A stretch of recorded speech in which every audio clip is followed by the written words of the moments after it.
Hello everyone, today I'll be doing a solo Grandmaster run, Disgraced with Warlock. For my subclass, I'll be using Arc Warlock, Chaos Reach. Here are the mods and fragments I'll be using in this video. For my kinetic, I'll be using Wish Ender, next I'll be using Arc Glaive, and Typon.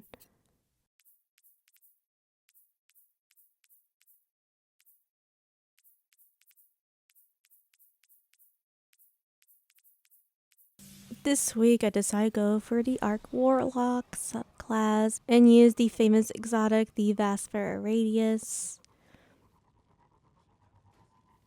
The reason why is because, well, it's popular this season, very powerful, and it would just make life easier using this exotic, especially for this GM since the boss is very tanky.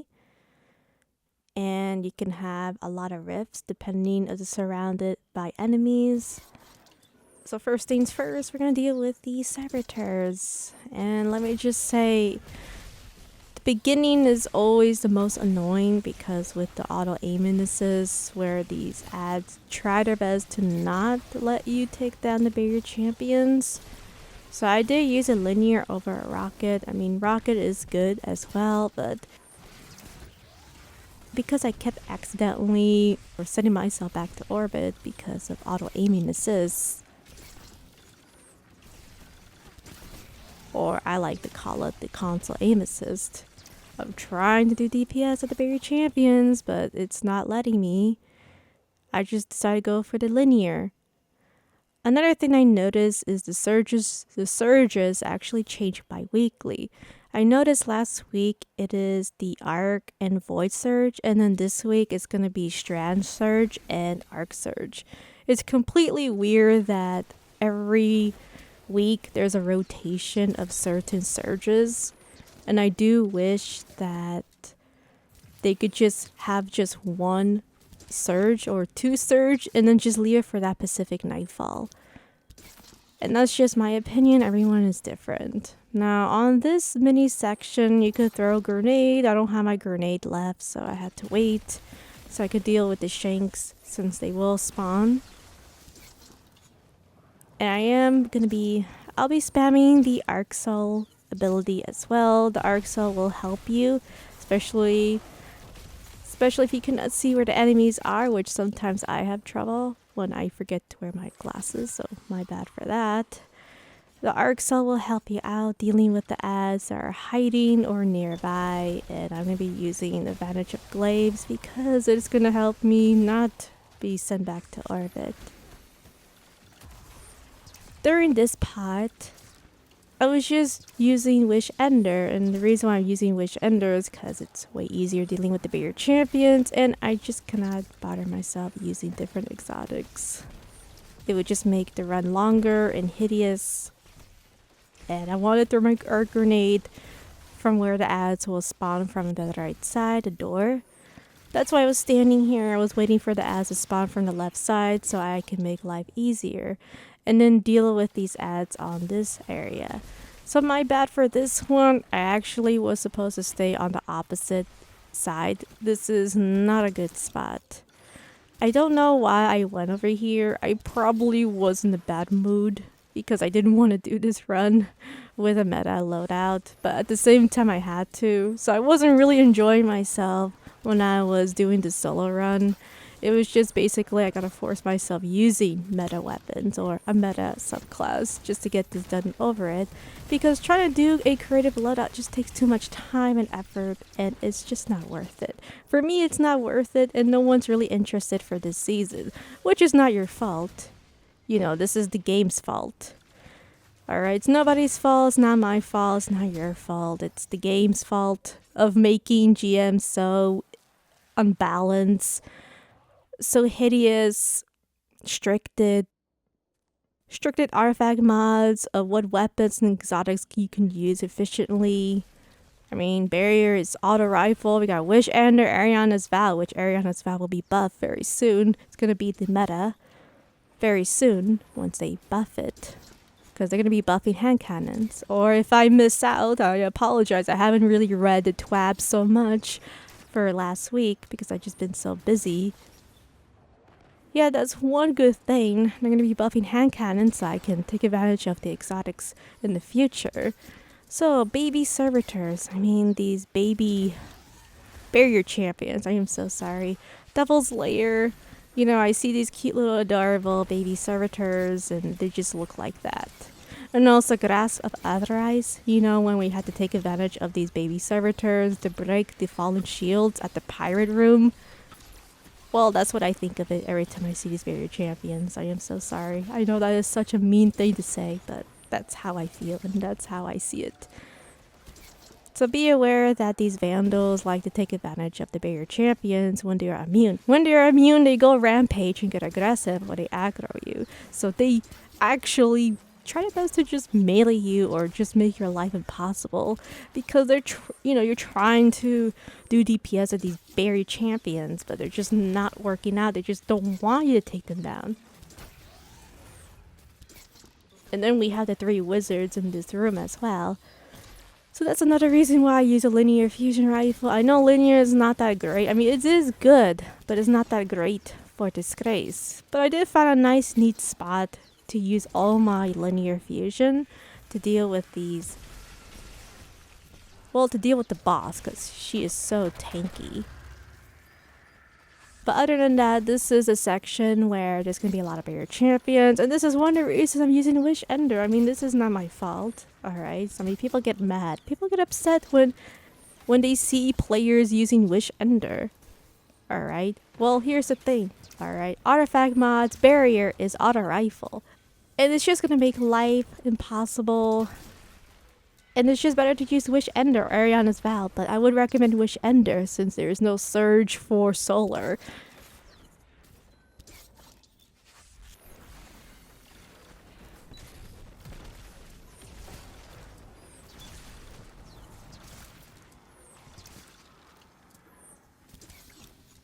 Or you can use Obelisk. I mean, Obelisk is also another option you can use if you don't want to use Wish Ender. But for me, I'm just going to use Wish Ender because I did read.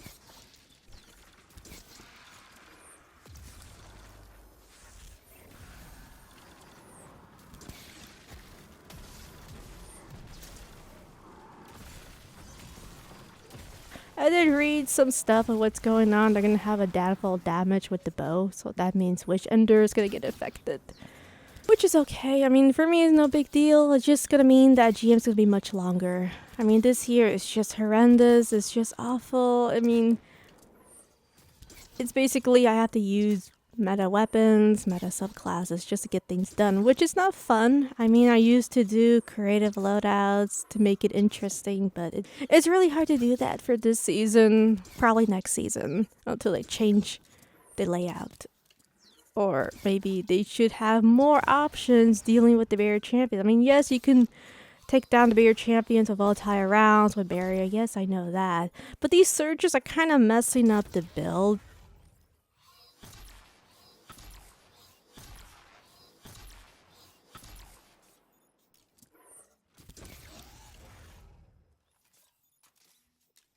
Because these surges are just a mess. I mean, if you try using stasis on, let's just say, try and use stasis on this Nightfall, you're gonna do really less damage, less DPS than a Void subclass.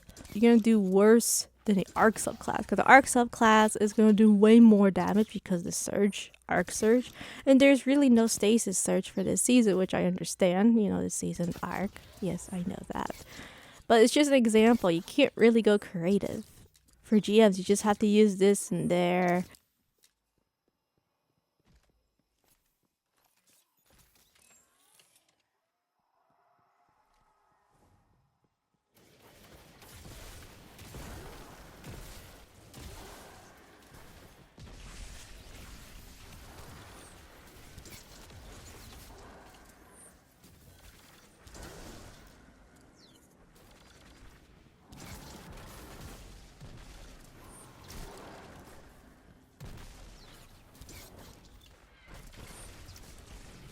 Alright, I'm gonna deal with Ballerina Barrier Champions. So I decided to use my super. That's why I didn't use my super or spam it a lot for this area because I need to use my super for these barrier champions. These barrier champions, for some reason, I don't know why, but they seem to heal very fast. And they use void. They shoot void at you and they take a lot of damage from you. For some odd reason, they're very aggressive. I wouldn't mess with them. I'm not sure which one's worse, if it's the Void Barrier Champion or the Arc. Because there are certain Arc Barrier Champions that can two-shot you for some odd reason, depending of where you are, and then the splash damage. It's just awkward. You know, Concussive Dampener is also a nice perk you can use. And then welcome to the struggles of console aim assist. So I was trying to take down the barrier champions, but with the console aim assist that we have trouble on console, on Xbox and PS5 or PS4, Xbox One.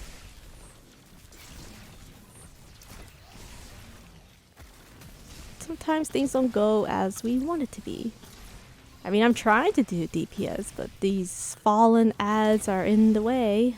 I mean, I'm trying to take them down as fast as I can, but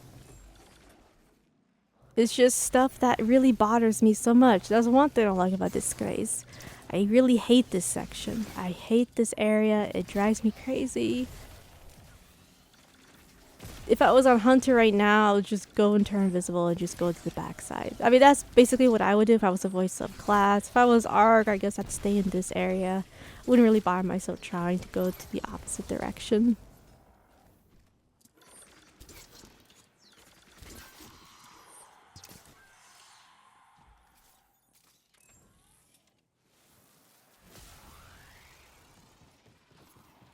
Once you cleared out all the ads and you just go to the boss fight. Yes, the boss fight, finally. It's gonna be so boring. For me, but not for you. See, one thing about the boss is very, very tanky. And if you see a flag, just take advantage of it and pick it up. I decided to pick it up because I needed some heavy linear so I can deal with the bigger champions, deal with unstoppable champions. And sometimes I take down these cursed thralls because, well, sometimes they can one-shot me randomly and it's very awkward. So I don't want to risk it and I don't want to waste time, so I just take them down if they are near me. Sometimes it's just thralls. If it's thralls, then I just jump over them and just be on my way at the boss fight or the pre-boss fight.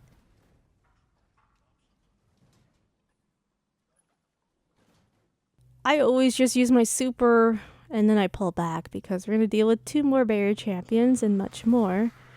So I use my super and she's going to move a lot, so forgive me for that. That I have no control. That is the boss. She loves to move around. See, the one thing I don't like about the boss is when you break the shield, it starts to float around left and right, or hide. It starts to get really smart and try to hide until you shoot it. Or it's going to regain its shield, then it's just going to spam its arc.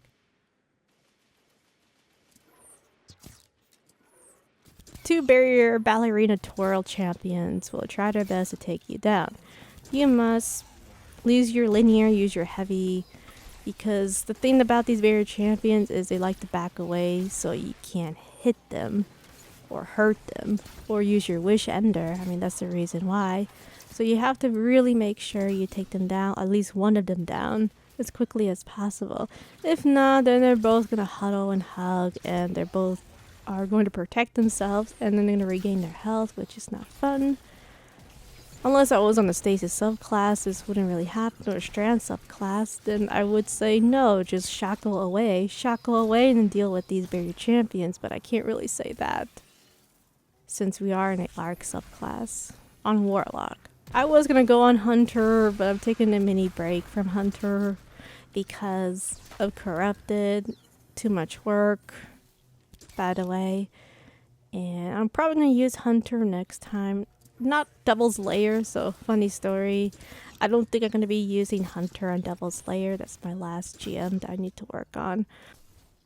I want to do it on Titan, but they disable utility kickstart. They also disable other mods for the gauntlets that I kind of need for my build to make it work for my Titan. And because of that, and it's ruined, and I'm not gonna wait till next week for them to get utility start to be available again. I guess I'll just go on Warlock since I can't go on my Titan. Because I really want to go on my Titan for Arc subclass since it is Arc this season.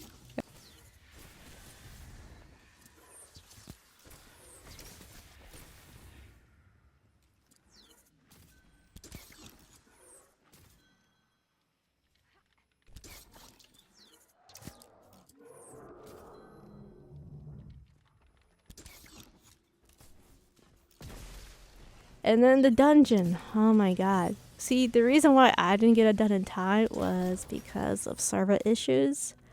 Now it's getting kicked out. It was just a waste of time for me, so I just decided to take a break. But I will come back later. I need to get the GMs done and over it. Unstoppable champion will always spawn in this area. Just make sure you take him down as much as you can. But be aware of the Arc Barrier Champion on the top right, where he can two-shot you. And for some reason, the Arc Barrier Champion from the top is powerful. Maybe because of the splash damage. I'm not entirely sure. I'm just making a prediction or conspiracy of why this Barrier Champion on top is so powerful and it can two-shot you or melt you even with double Arc Resilience and Concussive Dampener. It's just a conspiracy and just thinking why it does that. I'm just waiting for my drift so I can throw my grenade. Arc Pulse Grenade. I was thinking of using Storm grenades, but then I realized it's not that powerful as Titan. So can't use that, so I decided to use Arc Pulse grenades.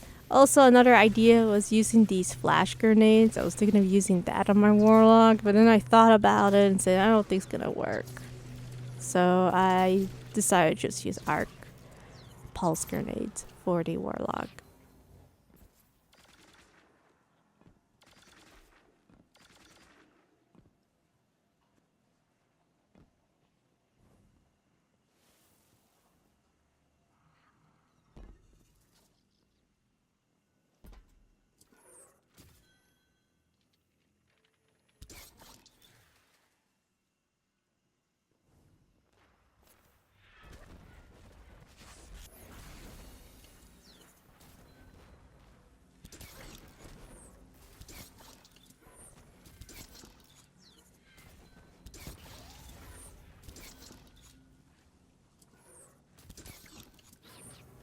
Alright, so now Barrier Champion. This is the Barrier Champion I don't like. Very awkward, and you have to be super aware of the curse throw. Sometimes they glitch out, they can sneak up on you. So make sure you have enough linear because you want to take down this horrendous Barrier Champion. Because he's the one who's going to mess up your runs most of the time. Now for this area, I decided to quickly jump on top of the platform so I can deal with the Barrier Champions much easier.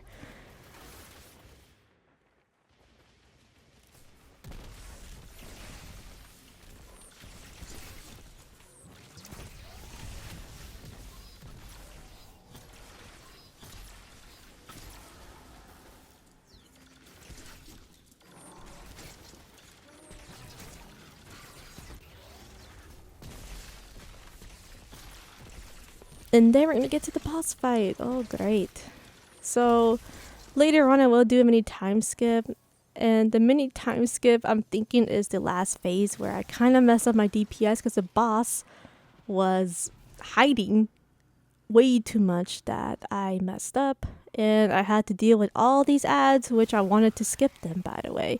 I was trying to do a method where I skip these ads and just kill the boss really, right away and get it done and over it. But because I jumped off the spot, which I forgot and I shouldn't have done that, the boss pulled back and it was hiding and I had to do the boring way, which I didn't want to do.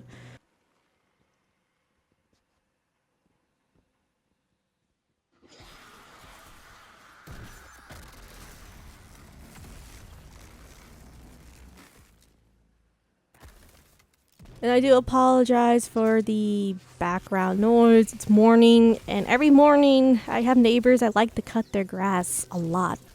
Don't know why. I think they're obsessed with it because they do it every 2 days. Every 2 days. I'm not sure why. It's weird. I'm not really sure why, to be honest, of why they love to cut grass every 2 days. Funny story, they actually hire people to cut their grass. It's not even them. Most of them, 90% in this neighborhood. I apologize for the background noise.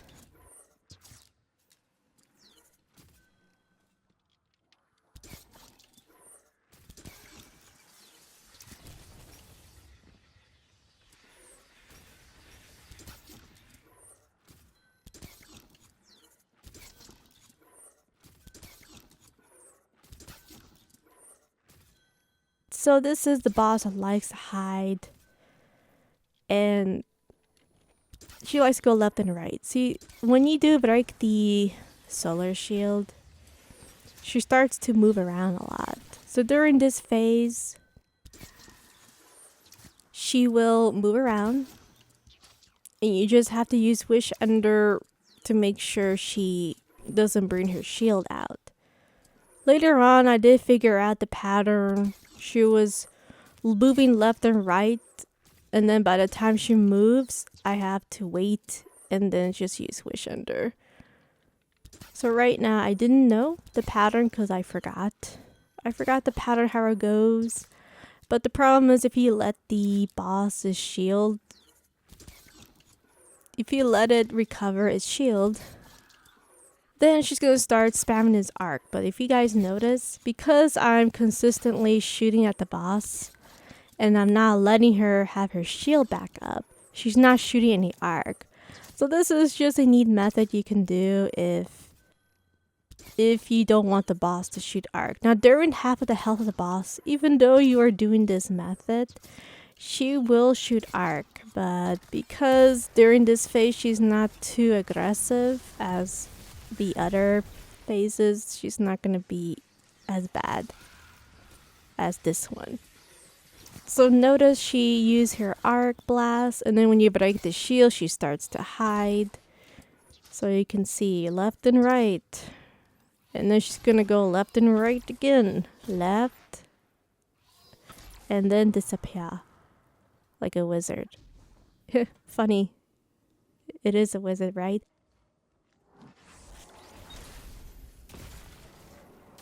So 2 of the Arknights will spawn, so if you do see them, try your best to use your glaive and take him down. Have your Arc Soul help you out. So I will throw Arc Pulse Grenade and pull back because of the splash damage that they do. The splash damage does so much damage at this spot, and it's just really awkward to stand there unless I had my Rift.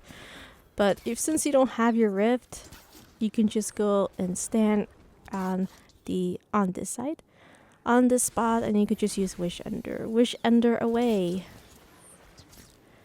Take down the acolytes in time, because if you just stay in this spot and not take down the acolytes, they will have a chance to throw fire at you.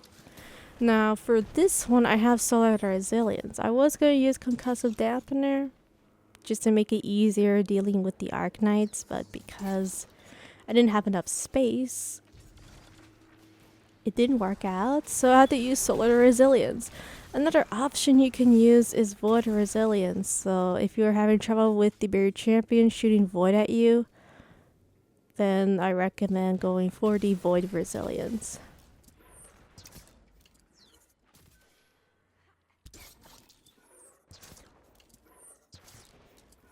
So once we do take down these acolytes, you have to make sure you are on top of the platform if you want to, or you can do the other method where you hide behind this box and then just do precision shots. I didn't really do that method because it's very risky, and I decided to just go for a different method.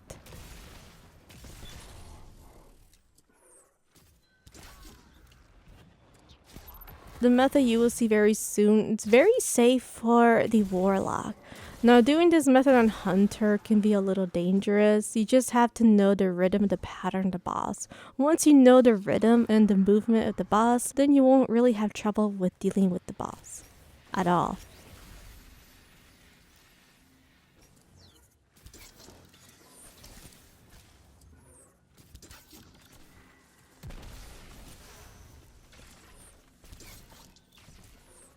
I was having a little trouble here and there, but you'll notice it'll move left and right. And then it won't really shoot his arc. But during half of the health, it will start shooting arc, so you have to be very careful. So the trick over here is you have to keep moving while using Wish Ender. Now I did try using a linear, it didn't work out, it doesn't seem to work. It also works using Wildehorde. I remember my old previous solo runs, I was using Wildehorde and then just jumping on top of the box, or doing this method, just jumping left and right, just to do precision shots and dealing with the boss. So at this part, when you do see the boss pop his smoke, she'll have a high chance of shooting arc at you. Once she does that, you need to pull back behind the box and then just spam Wish Ender. This is when the boss starts to get very aggressive.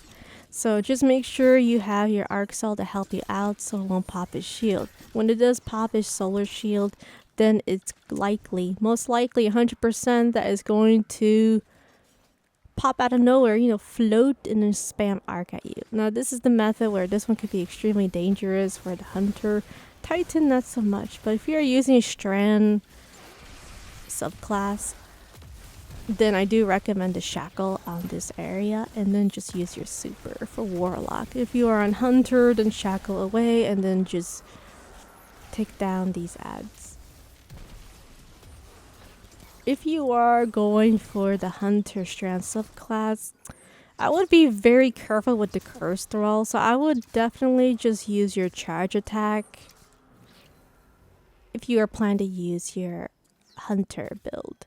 Or if you are using the Titan, arc subclass, arc grenades away. See, the reason why I'm not using Titans because the utility kickstart is disabled and other certain mods I kind of need for my Titan.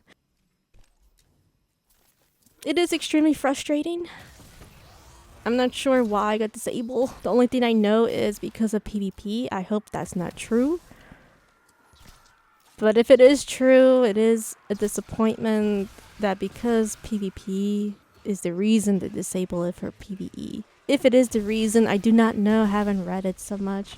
But to disable it, they also disable other mods as well. Yesterday, by the way, I hope they'll get a fix. But knowing Bungie with these server issues, I think it's gonna take them a week or more.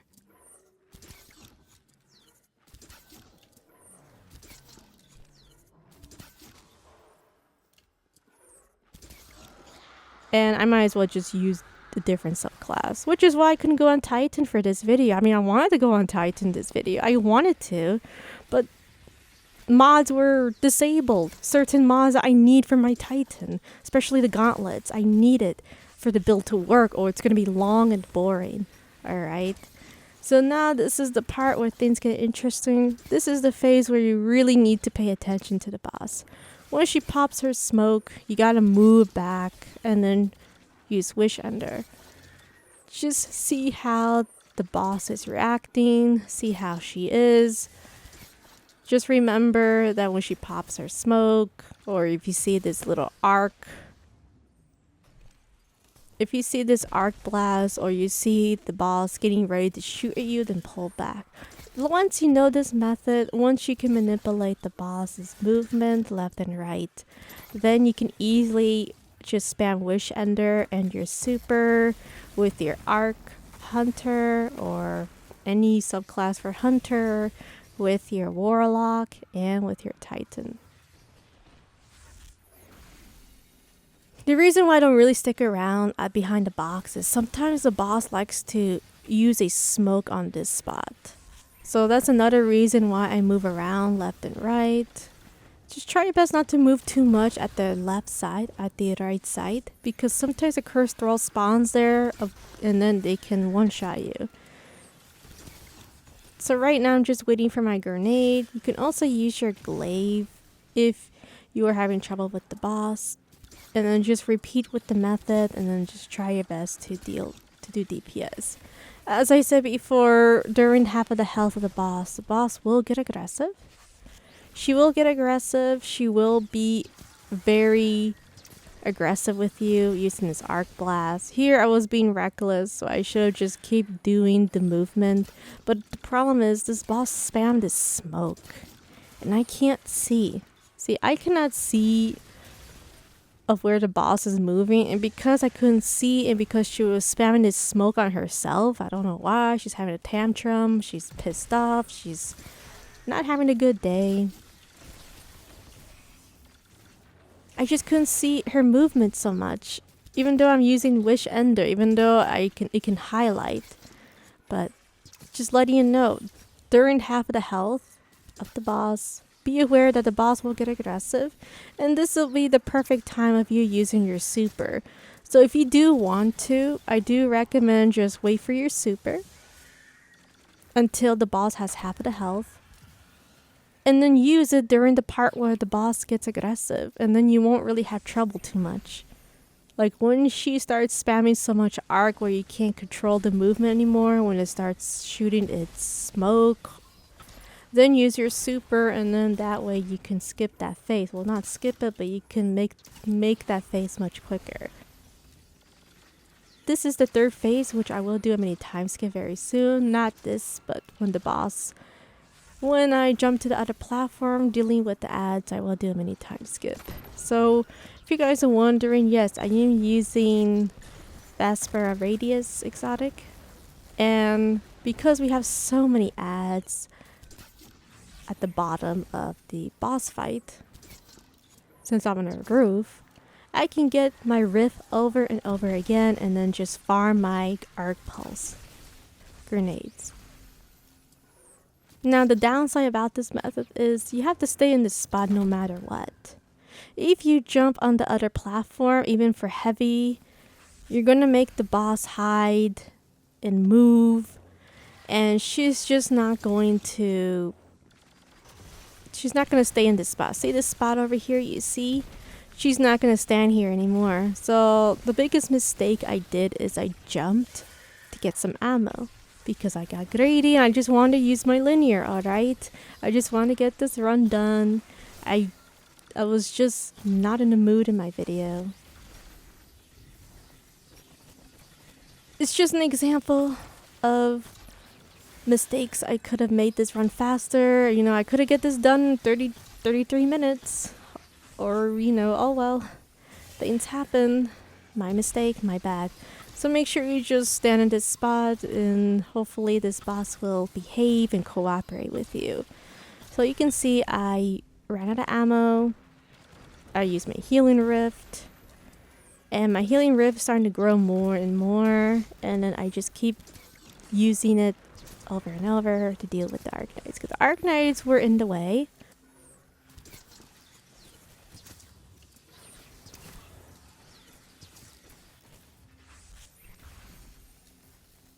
Alright, so I'm trying to see if the boss will move, because the boss was being so awkward. It was being such a coward. I was just so impatient that the boss was just not moving a lot. So right now I was trying to make the boss see me so it can move. Then it went back like a coward. And I made a mistake. Why did I jump there?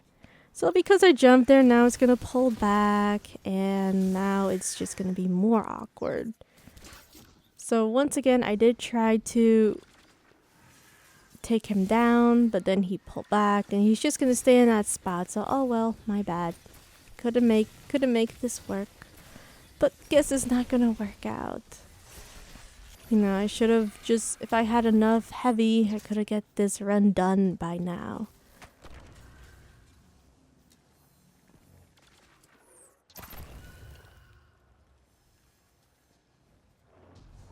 So now this is going to be the method where I'm going to be clearing all the ads. So I'm just going to stay in this spot.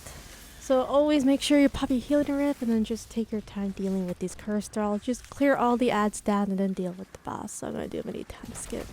Once I clear all the ads, and it didn't really take that long, but I just didn't want to show it too much since it's basically me just standing in one spot, just shooting everything that just walks like a gentleman up the stairs. I'm gonna take down the final boss. Just use my linear. And then finally I took her down. And she spammed that horrible, horrendous smoke. Well, the poison. So we finally got the run done and I got platinum. Overall, the boss isn't so bad when you're using this build. Highly recommend to try it out since it is the meta for this season. Thank you so much for watching and I'll see you guys next time. Bye.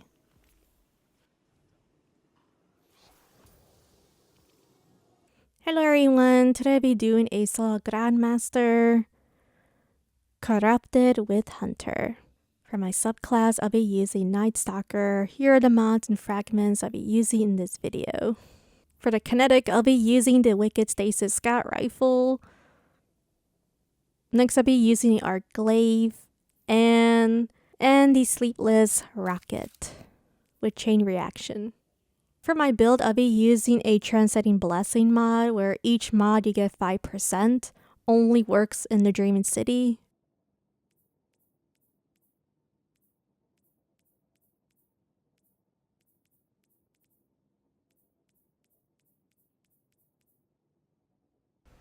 This week, I decided to try out this amazing Stasis Scout Rifle and just show you how amazing it is.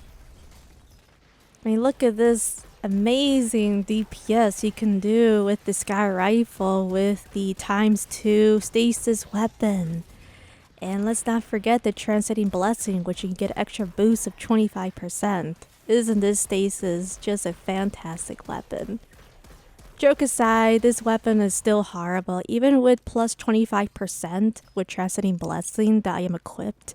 And with a hint of Stasis Surge, which is bugged out for some reason because it's supposed to be gone, which is 17%, this Stasis weapon is horrendous and is not even that good. So now I'm going to be praying for RNG with the aim assist and hoping I can get rid of this ogre. And I can skip the 3, I don't remember how many, but skip a couple of overload champions, but I'll still get platinum. The key for this method is you must take down the first overload champion that Bungie decided to add out of nowhere. Remember the lava overload champion? Yeah, that's the one we took down.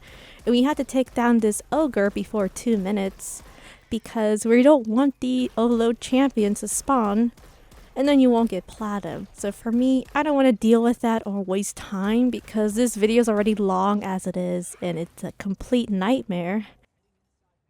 This is me of trying to do a creative loadout, and this is one of the reasons why I don't really do so much creative loadouts for this season. Well, for Nightfall, because Nightfall, they made Master Nightfall's the same thing as GM. It's just 5 power under.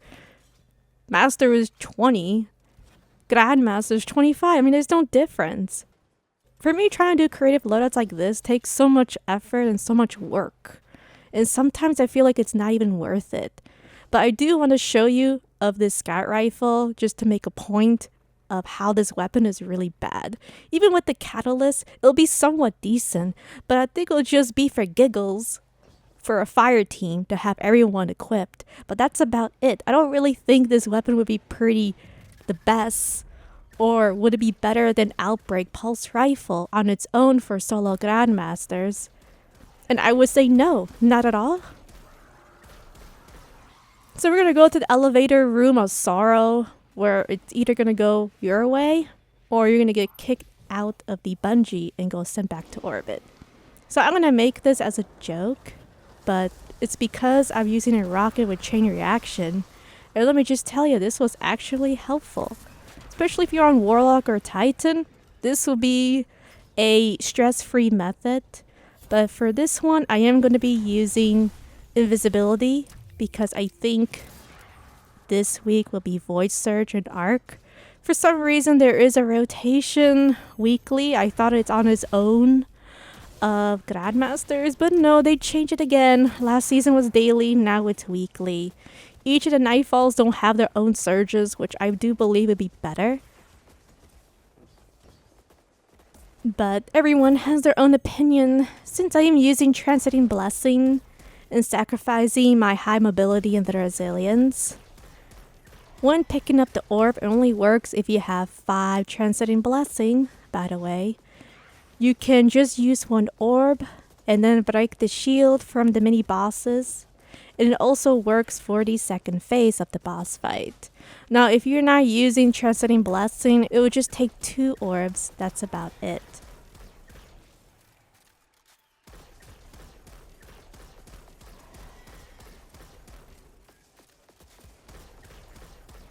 But let me just say that I just want to show off of using Transcending Blessing.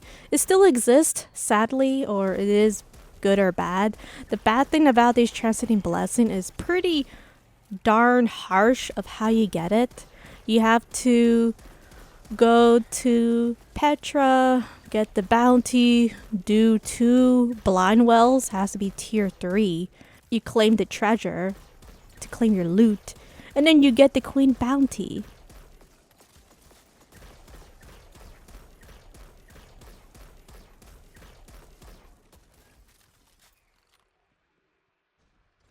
But then there's times where I don't get the queen bounty to get the Transcending Blessing. It's so awkward and weird. I just wish they could just put in the game and not make me farm and spend 30 minutes of my life trying to get it. Or more. Could take an hour depending what queen bounty it is. But look how amazing this Stasis Surge can be. This wicked sky rifle. Isn't it just amazing? Just to let you know, guys, it's 25% buff because I'm using Transcending Blessing times 5, and it's still doing poor damage. Now I'm going to be dealing with the second phase, so I'm going to be using my super, and then chain reaction, and then turn invisible and get the hell out of here. So I am using the glaive, everyone's favorite or worst enemy, but the glaive is actually good for the elevator room, which is pretty hilarious and interesting. When the mini bosses is trying to push you off the edge, you could just use the glaive. You could have a high chance of not getting one shot from the mini bosses. You could also jump over them, but on Hunter it's just a pain sometimes when you're jumping over them. You still get one shot compared to the Warlock and the Titan.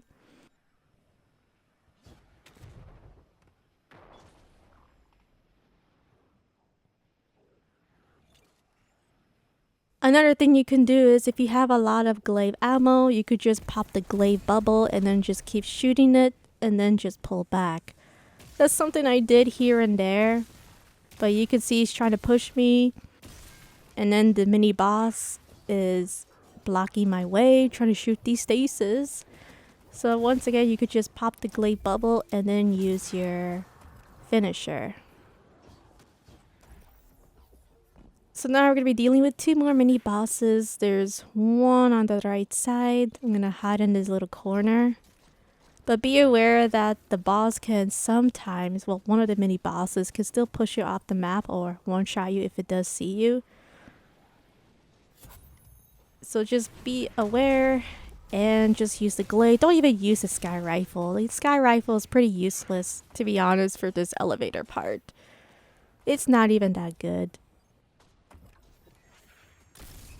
But yeah, this is basically a video where I'm using non-meta weapons and it's just too much work. I mean, I would use Lemonarch or I would use Lucky Pants with exotic hand cannon with a arc sky rifle that for some reason could be better than the exotic one I'm using right now. If I had a legendary sky rifle chill clip with triple tap, I think that would be better than the one I'm using right now, to be honest. Or a bow with chill clip and triple tap, or Archer's Temple, or do you see what I mean of why the sky rifle is not really that good? I was just trying to think of a method to deal with this boss because, well, I'm using this horrendous sky rifle. I mean, I'm trying to make it work, alright? this is without the catalyst.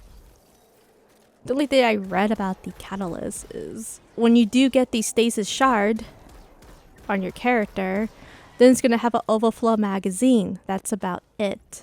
But that's all I read online about the stasis scout. I still prefer Outbreak over this one.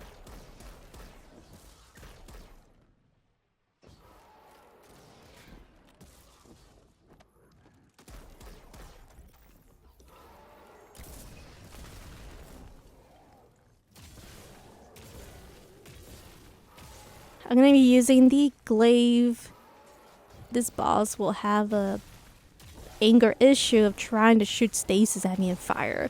But be aware of the fire. The fire melts. It's dangerous. And now we're going to go to the best part. We get to deal with Unstoppable Champion and more hive enemies. Now you're probably wondering what I'm doing over here. I was just trying to figure out if there's any other ways I can deal with this Unstoppable Champion. Then I realized, no, I guess I have to do the boring way. So I'm going to be using my scout rifle and the glaive. I don't have my super yet, so I can't use my super, unfortunately. I mean, I would use it, but I can't. I mean, I'm just using a scout rifle. Well, an exotic wicked scout rifle, right? The stasis one. I mean, it does stagger. If you do 4 precision shots, it'll freeze. And then it will shatter the ice.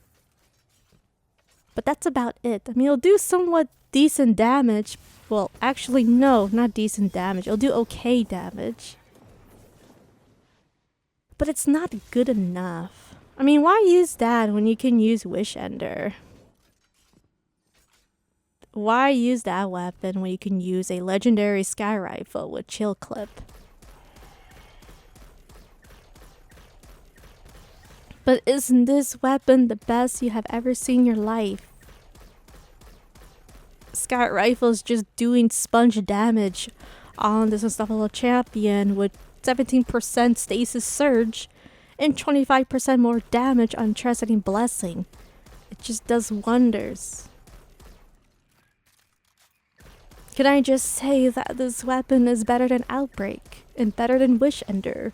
Sarcastically.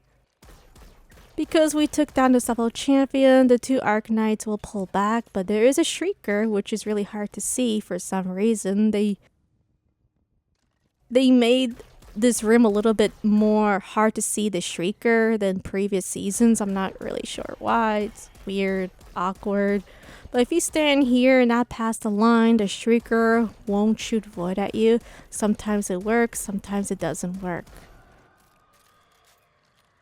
But we want to make sure we take down the Shrieker before dealing with the Arcanites. And then the Arcanites like to do the ballerina twirls, just like Lightblade, just like the moon, Battleground. But once you deal with this Shrieker, just remember that this knight likes to dance. So tangle away with this Arcanite because this guy is going to want to show off his dance moves. And not only that, it loves to pop its shield to heal itself. For some reason, this knight is just so aggressive. I should have just thrown with smoke, but I didn't want to because of this bug.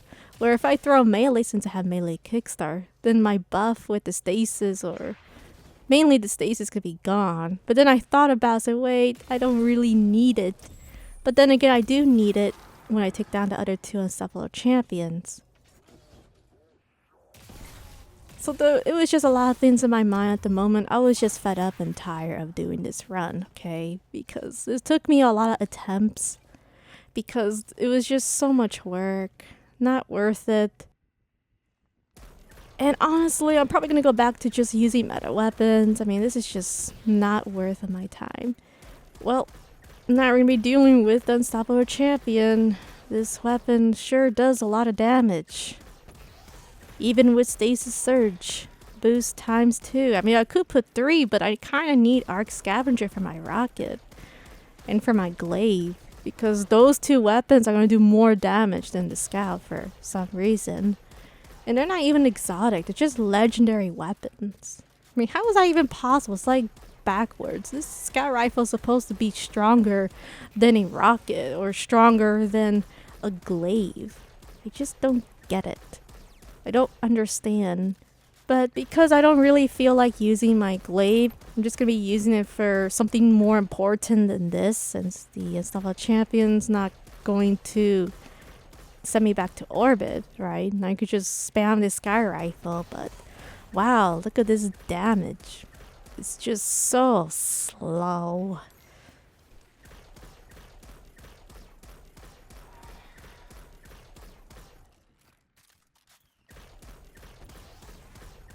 But seriously, why do people think this Sky Rifle's great? This Sky Rifle's horrible. It'll be good for giggles for a fire team. But that's about it. And yes, I am being harsh. But Blitz, what about the catalyst? Maybe it's better. I guess it'll be decent damage, but I'm gonna say okay. Because the thing about this video is I'm using a lot of buff over here. A lot of damage buff. I mean, 5 times Transcending Blessing. Each one is 5%. 17% with the Stasis Surge weapon boost.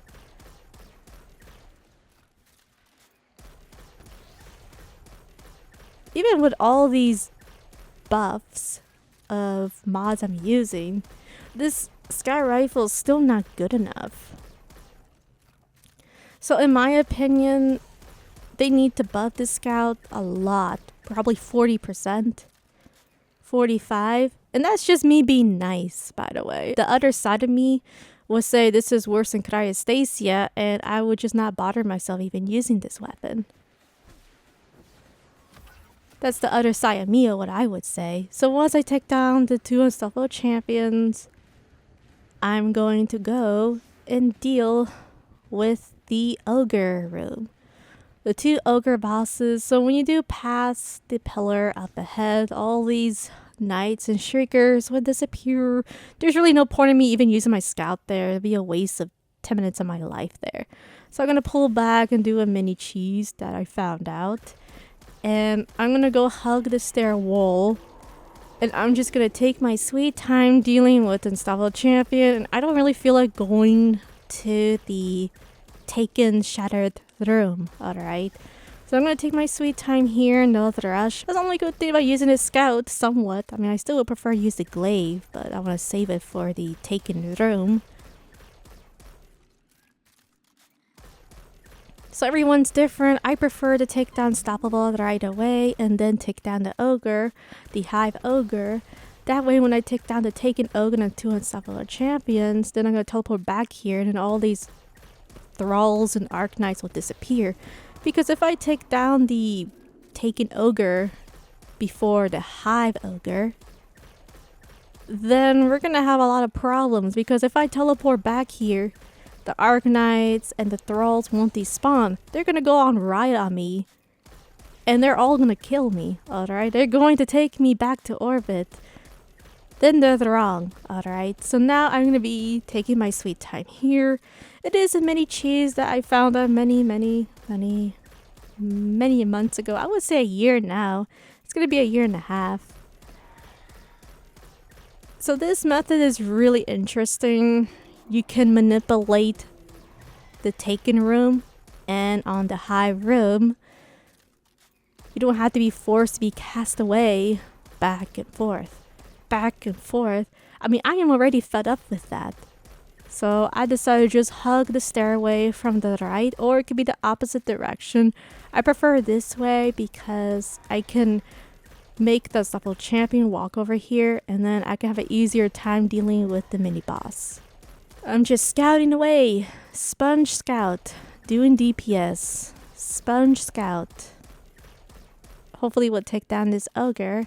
I will do a mini time skip on the Taken Ogre, so I do apologize that this video is long, and let's just be honest, this Sky Rifle is so boring to use. It's not even interesting.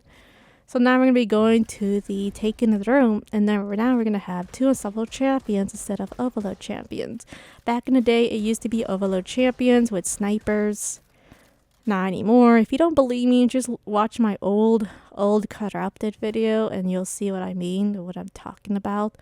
Because they used to be Overload Champions and they changed it again. And then they had 3 Unstoppable Champions, which was super annoying to deal with. So now I'm just waiting patiently. We're playing the patient game where we're going to be taking down these two unstoppable champions, and hopefully one of them will jump off that edge. Sometimes he does it, sometimes he doesn't feel like it.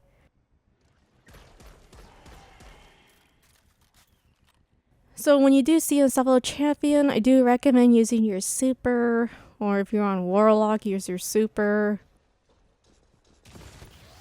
Because it just takes so much, they just take so long. I mean, if you're using a scout rifle, which I recommend not to use it on a solo, I would use other better weapons. It's just a nightmare of just using the scout, dealing with the taken unstoppable champion. For me, I just prefer to use the glaive, rocket, and then super if I have it. So now I'm going to be baiting this unstoppable champion, because since I don't have my super, I only can rely on my rocket and my glaive, because this sky rifle is not going to do any damage. Even with the 25 buff, it doesn't even do anything. Alright, unstoppable champion, please just show up. I just want to get this done and over it. And I will do a mini time skip on the damage of the ogre, because I don't want to waste of my glaive, and I don't want to really waste of my rocket too much. So make sure you use your glaive. I'm going to use the glaive bubbles, not going to one-shot me, which I'm pretty happy. So I'm going to reload the glaive. He's going to look for me. He's confused. And then use a rocket. The reason why I jumped, because a shield for some reason, it immunes my rocket. It's weird and awkward. I have to shoot the foot. It's just annoying. I hate it. Now we're going to turn back and make this little orb disappear, because this thing can one-shot you, which is pretty funny. So once you hear the sound, just run, slide for your life, and then we're going to go on top of the rock. Use the Sponge Wicked Stasis Sky Rifle, do DPS on this ogre. Isn't this just fun? Having the best day of my life. After spending 4 minutes of my life with the Stasis Scout, since everyone says this scout is really good, it's amazing, we're gonna be going to the other room, the Hive room, or the Dreaming City room, to deal with more unstoppable champions. So I'm gonna skip this Shriekers. I mean, if I was on Warlock and Titan, I'd probably go all the way from the right side. And then if I'm fast enough, I can not get hit by the Shriekers. I have done it before. But I'm going to pull back over here and deal with unstoppable champions. It just gets better and better. So I do want to bait one of them so I can use my super. I might as well use my super. They're just so tanky. And the reason they're tanky is because I'm using a horrendous weapon. I'm using a really bad weapon for this solo run. I mean, probably the worst weapon I have ever used in any GM. I mean, I thought Cryostasia was bad, but this is worse than Cryostasia. I mean, I was using Cryostasia on Disgraced. Alright, a stress-free Nightfall. I mean, Corrupted is basically RNG with the one-shot arc blast from the boss. Anything can happen in Corrupted. So yeah, this is probably the worst load I have ever used. And one of the reasons why I just don't want to do creative loadouts anymore. I mean, for Lightfall, until they change the format of GMs again. Because every year they change it, and this year is not looking good. Pretty bad. Really bad. I mean, they put Battlegrounds on GMs. I still hate it. I don't like it. It's not challenging. It's annoyance, nuisance. And it's not fun. It's not enjoyable.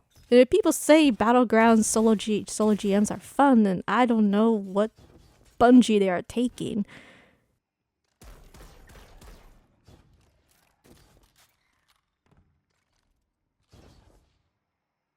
Disagree with it and say, no, we want new Nightfalls. We want new strikes. We'll bring back these sunset strikes. That's what I would say. This unstoppable champion is just being stubborn. Hurry up, unstoppable champion. I don't got all day. Yeah, this is getting ridiculous. So I will do mini time skips here and there dealing with unstoppable champions, because it's just getting a bit annoying. I mean, Jesus Christ, this sponge wicked stasis scout is really doing a lot of damage. It's really useful. Sacrificing a really good exotic kinetic. Could use a different one, a better one with lucky pants on hunter. And do triple or quadruple amount of damage. I'm gonna do my time skip here. I'm gonna pick up some heavy. There's gonna be these taking thralls that teleport left and right pretending to be Pikachu doing the quick attack. You can just use chain reaction with the rocket. Now someone will argue and why not use the melee glaive? Okay, yes, I tried that and it didn't work out.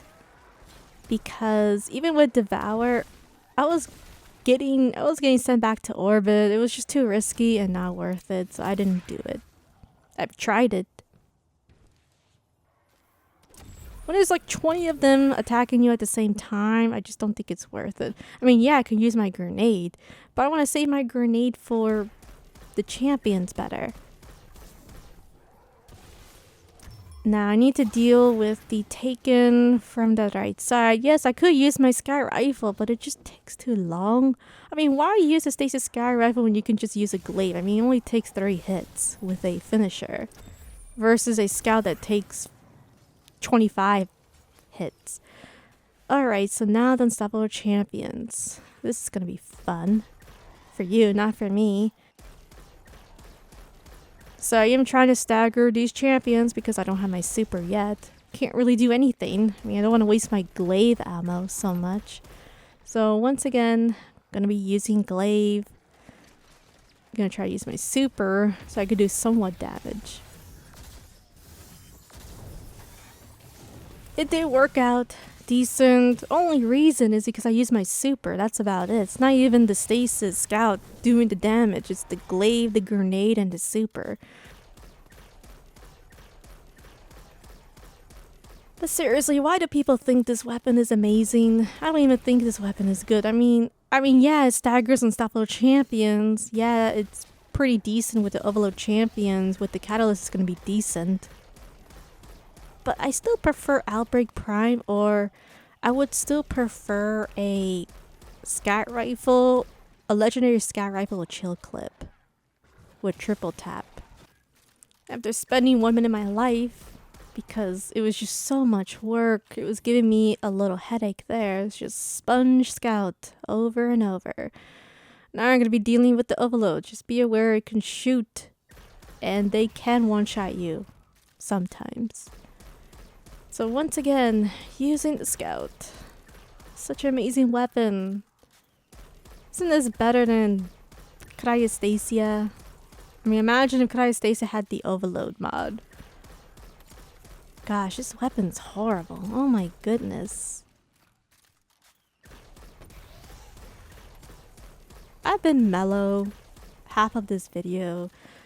Nearly half this video. I'm just trying to be nice and say this weapon is okay. Nah, it's really bad. This weapon is so bad. I mean, imagine if I didn't have Transcending Blessing. And imagine if I didn't put any stasis surges. Imagine if I didn't put any stasis surges on this weapon. It wouldn't even do 3k damage. It'll probably do 1k. 1k 200 damage per precision shot. And I'm not joking. I'm very serious. No joke there. Hurry up, Overload Champion. I mean, why use this when you could use Lemonarch? Alright. I mean, Lemonarch is better. Even though they nerf Lemonarch, it's still a better weapon than this Sky Rifle.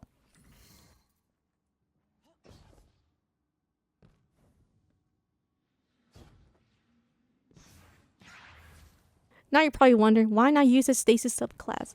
It's just not worth it using a stasis subclass, because that means I have to use Transcending Blessing for my super to at least have somewhat of 25% more damage. But then I have to sacrifice my mobility, the resilience, recovery, grenade.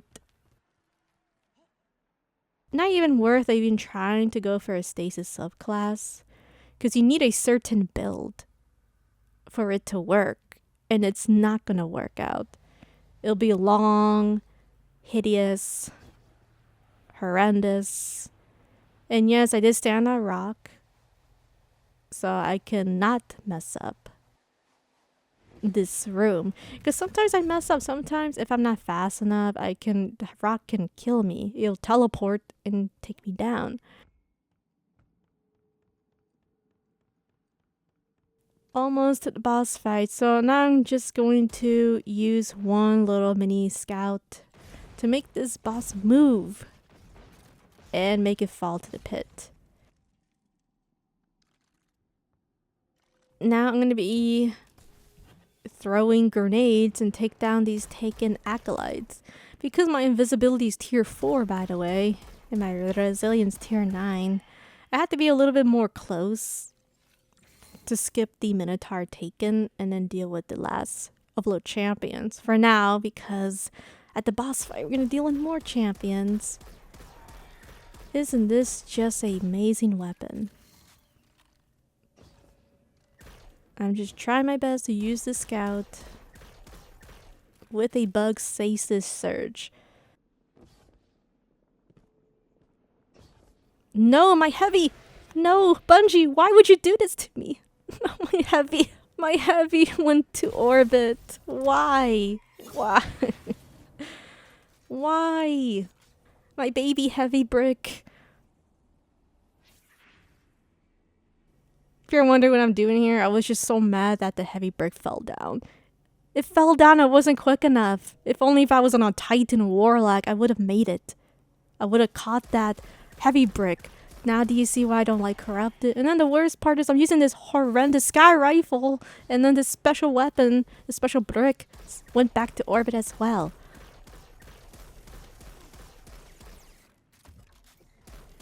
Gosh, I just love this Nightfall. This stasis sky rifle just makes things better.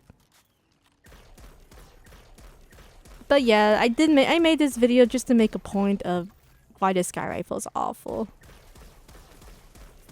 This sky rifle is just not good. Even with the catalyst, I don't think it'll be good enough unless secretly the catalyst has a 40% more buff on the scout or something.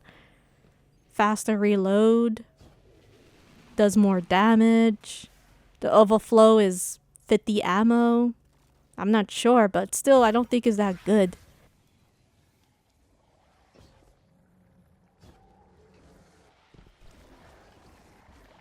Zero hour.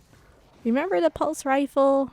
Remember how long it took to get a catalyst and all those goody stuff? Maybe they're gonna do that. Maybe it's gonna be time gated and you have to beat the exotic quest 3 times. But still, the catalyst doesn't seem worth it. I don't think so, but hey, I'm gonna get the catalyst. Alright, I'll be nice and I'll test it out and then I'll let you know if it's good or not. Alright, would that make everyone feel better? Because I know someone's gonna say, well, Blitz, you're too harsh. You're too harsh with the scout. Be nice until the catalyst. Well, I think the catalyst time gated, or maybe there's some secret way to get it. But for me, since we know Bungie for years, I think it's time gated.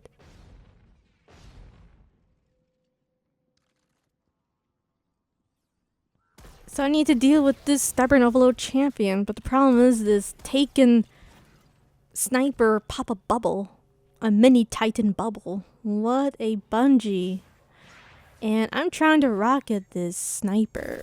Because the thing about this elite vandal or this sniper is he's gonna mess up my DPS with the overload champion and then he's gonna one-shot me and I don't want to deal with that. Too much work. Hopefully this overload champion will cooperate with me. And now please calm down. So once you stagger this overload champion, make sure you do precision shots. But anyway, do recommend just use Monarch. Why even use this weapon? This weapon's horrendous. Gosh, even doing precision shots, this stasis overload champion still shooting the stasis at me, at my poor guardian. What a wonderful weapon. My gosh, I'm the happiest guardian ever.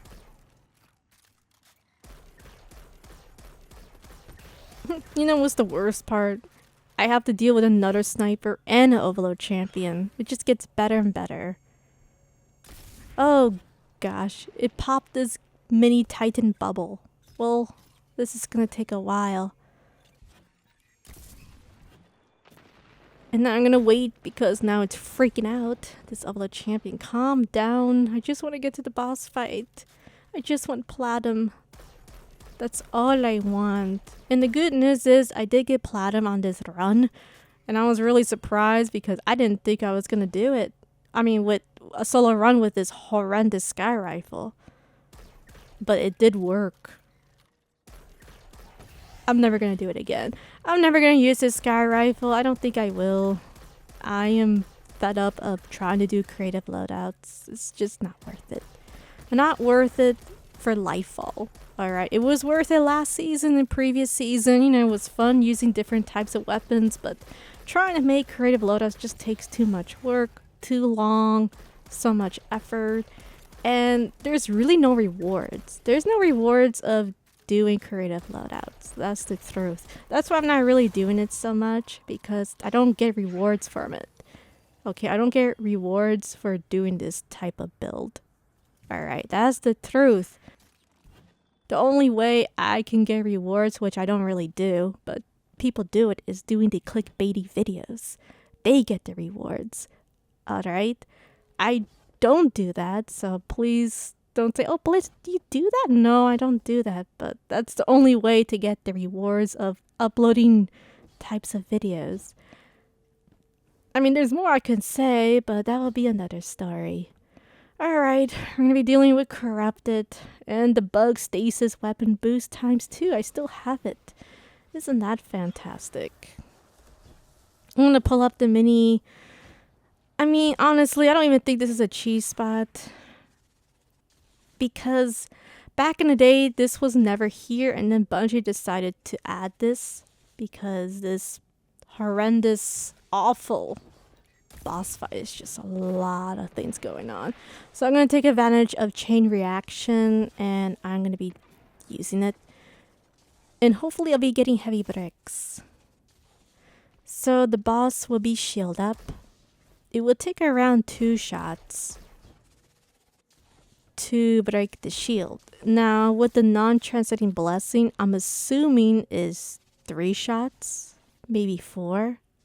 So I'm gonna say 3 shots, but if I'm wrong, well, I have not tried it on the non-blessing build. Alright, I have not tried it. Every season's different. I remember it was 5 previous seasons, so it could be 3 or 4.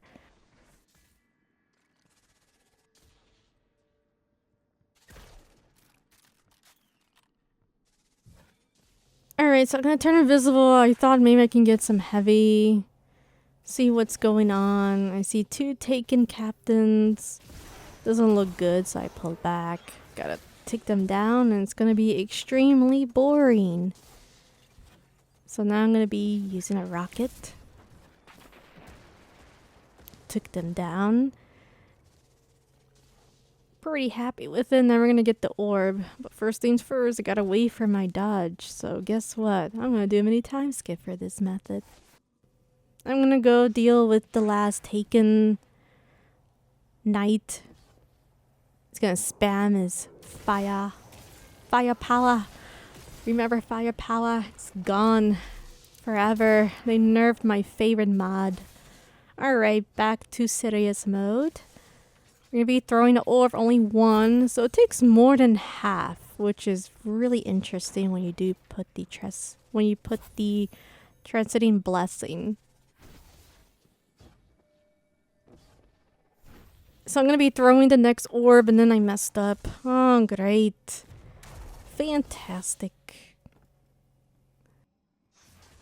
Gotta go pick up the orb again, because I messed up my throw on the boss. Okay, this time it's going to work. This time it's going to work, guys. I just gotta be patient. And then finally I'm going to be dealing with this boss. It'll be fantastic. So I will be using my super. My super didn't do too much damage, which is okay. No big deal. So I'm going to pull back. And then try to see if I can do a little bit more damage at the boss. Now I'm trying to remember this method since I've done it so many times. I think for this one I used my rocket, or I tried to use the scout. So right now I was thinking what I'm gonna do over here. I was hoping maybe I can get some heavy bricks if I just mainly use the sky rifle. So that's what I'm doing over here. Because I really don't want to use my rocket because I want to save it of clearing the ads at the second phase. Or the mini second phase.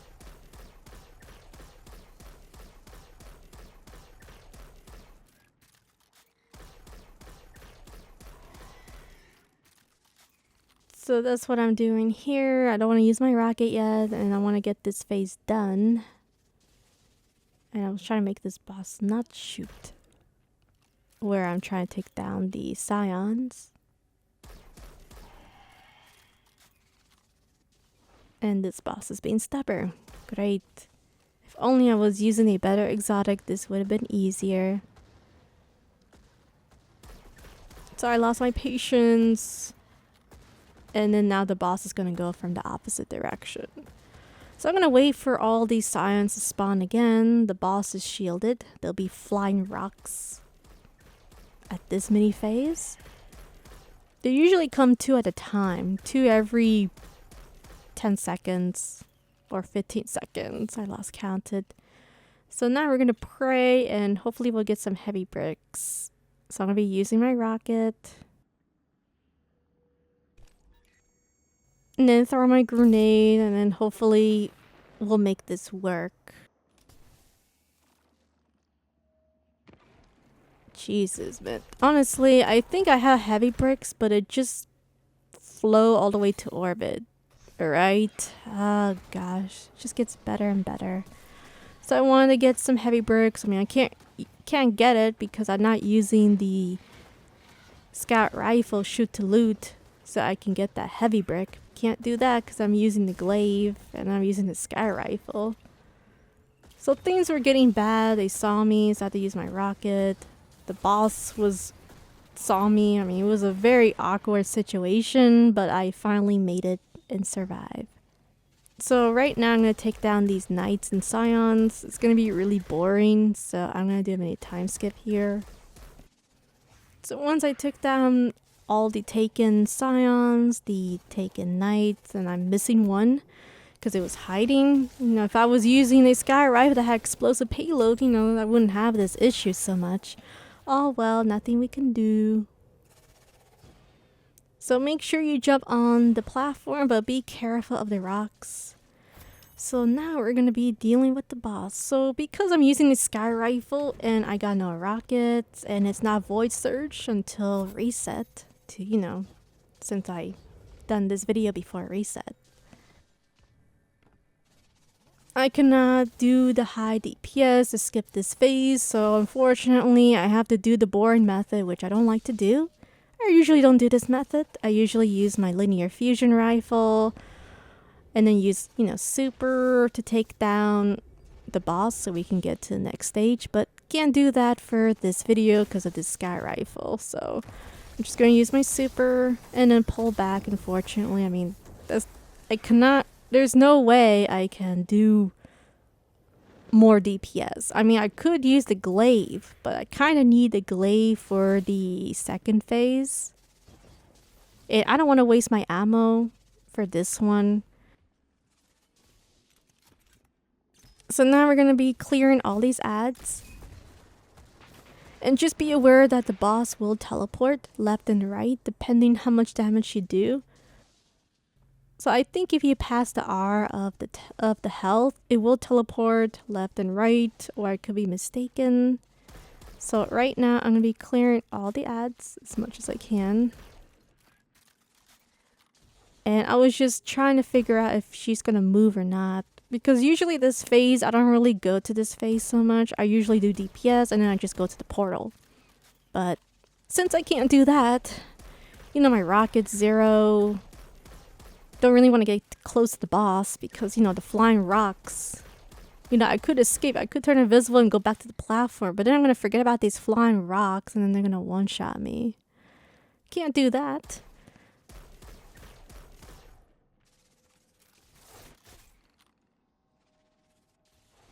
So during this part, when the corrupted's health is R, He likes to teleport back and forth, and it's gonna be a nightmare for me because my scout is not cooperating with me. So yeah, this is gonna be fun. Fantastic.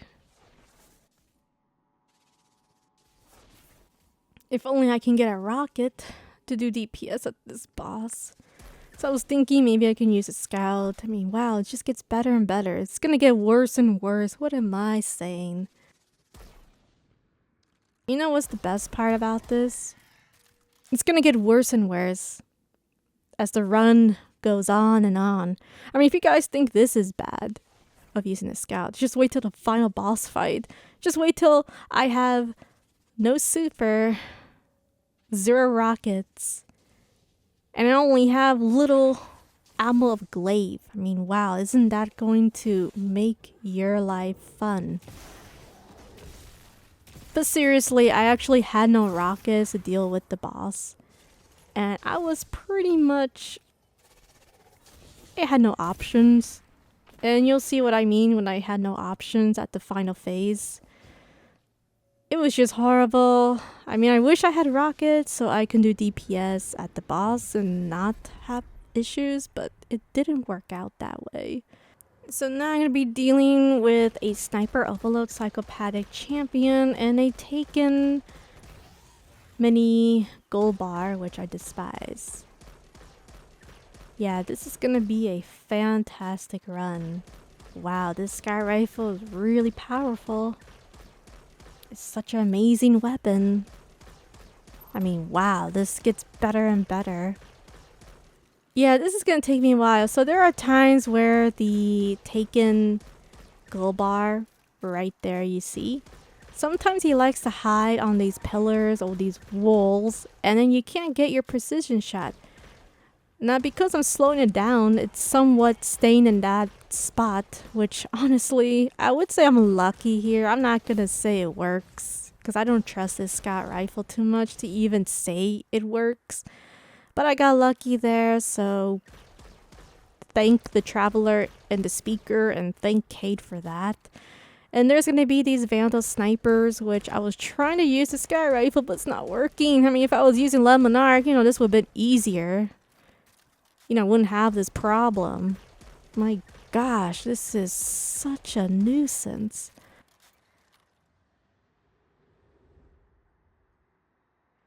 Can't do anything with that. This is gonna be great. By the way, I will do mini time skips here and there because I don't want to waste people's time of me just using the scout over and over or running around merry-go-death with the boss waiting for my super. I will time skip that too. Because I had no choice. I had to wait for my super. What, you think I'm gonna go and use a stasis sponge Sky Rifle and praying it doesn't one-shot me with the arc blast? I ain't gonna do that. No way. That's a risk there. But we'll talk about that later. I was trying to see if the sniper is there. Sometimes he likes to snipe you from this spot, but for some reason he's not showing up. So I will do a method where I'm going to just use the Sky Rifle from this angle. And then the good news is the boss is not shooting arc at me. It doesn't see me. Sometimes it can see you on this angle. Sometimes, but it didn't in here, so lucky me. And now I'm just going to do scout. Scout away, scout away. I mean, yeah, I could use a rocket, but the thing is, I want to save my rocket for the boss fight, for the champion. I mean, why use a rocket? I mean, I only have 1 ammo. 1 rocket with double heavy ammo finder. Yeah, it's really helping.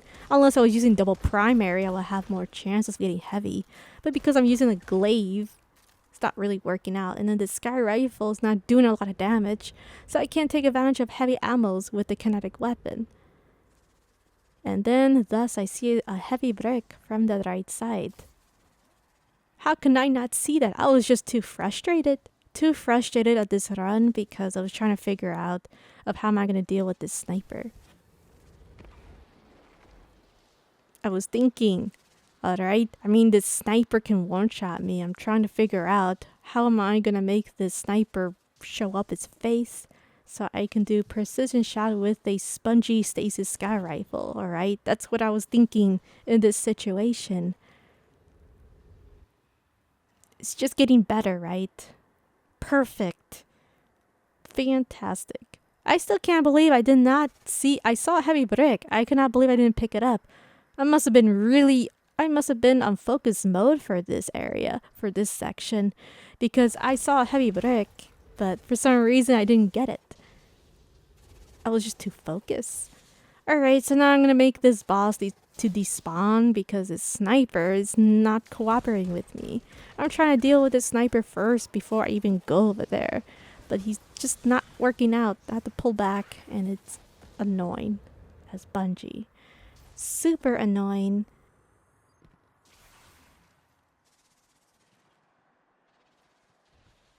But you can see here that I am trying my best to make it work.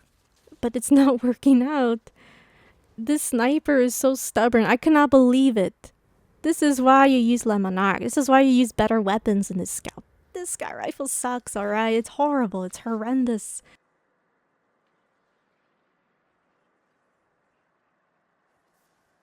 So now we got this taken Vandal, finally. Took 2 minutes of my life here. You know what? It's gonna get worse and worse. I mean, you think this is bad? Just wait till the final boss fight. Just wait till we go to the merry-go death method with the orb and have this psychopathic boss chasing me around. And then, since I'm on Hunter with no Arc subclass, I can't run fast or use a speed booster. Alright, I need to deal with this Taken Knight. Just be very careful with this guy. He's very tanky, smart, and he doesn't like to play around, so make sure you take him down. So I'm going to use my rocket here and pray I don't miss. I want to take down the 2 Taken snipers because sometimes they can one-shot you if both of them shoot you at the same time. It's weird, it's awkward, and just be careful of don't go too close to the wall from the right side because the boss can one-shot you there. That's why I immediately use my rocket there, is because I want to make sure the boss teleports. If you take down all the ads except the Unstoppable Champion, then the boss will teleport to the second phase area. And that's what you want, alright? You don't want to deal with the boss trying to one-shot you with this awful bug that has been there for many, many years.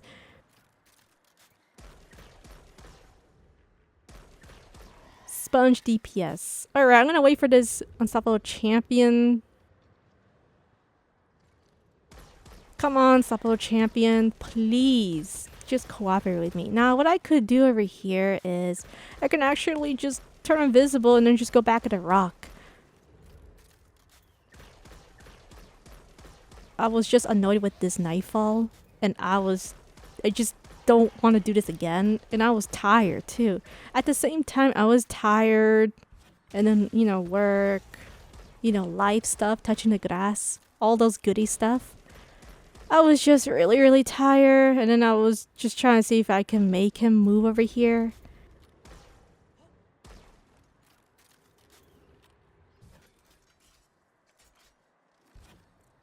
I was just annoyed, so I decided to just push and then just take him down. I didn't want to use my glaive too much. I want to save it for the boss fight. That's another reason why I was trying to see if I can take him down from fire distance. It wasn't because I was scared, alright? No, that's not the reason. I need a glaive for the boss fight, alright? My hunter's too slow. It's too slow. I mean, there's times where you have the orb, and even though you're doing the melee, it can still get you. It's so annoying. I hate it. Which is why Titans just make life easier at that boss fight. Or if you're on Warlock, when you're doing the bunny hop.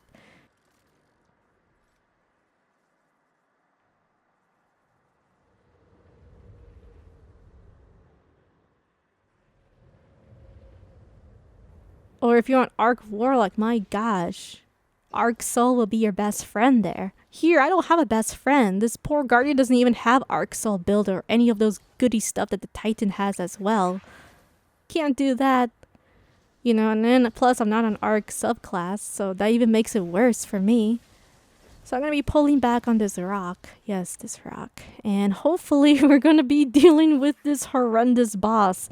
My gosh, it just gets better and better, right?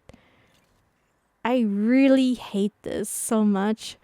So another thing I noticed is these Taken Scions are not that aggressive as previous seasons. So this season, they're not too aggressive. So I was actually surprised it didn't duplicate like bunnies like crazy. That was a surprise thing for this part. Because usually even when you shoot them, one little spongy shoot, you know, one shot, they start to multiply. Alright? It's crazy, alright? It's crazy. And now they're not doing that, so I'm happy they nerfed it a bit. I hope they did, or I could be wrong, and maybe they just feel pity for me because of this stasis scout rifle, and they just decide not to duplicate like bunnies. Either that, alright? So now we're gonna get to the best part. We're gonna go to the Merry-Go-Death room, and just be aware to not jump. When the boss is trying to push you, make sure you hide behind a wall, or make sure you use your glaive.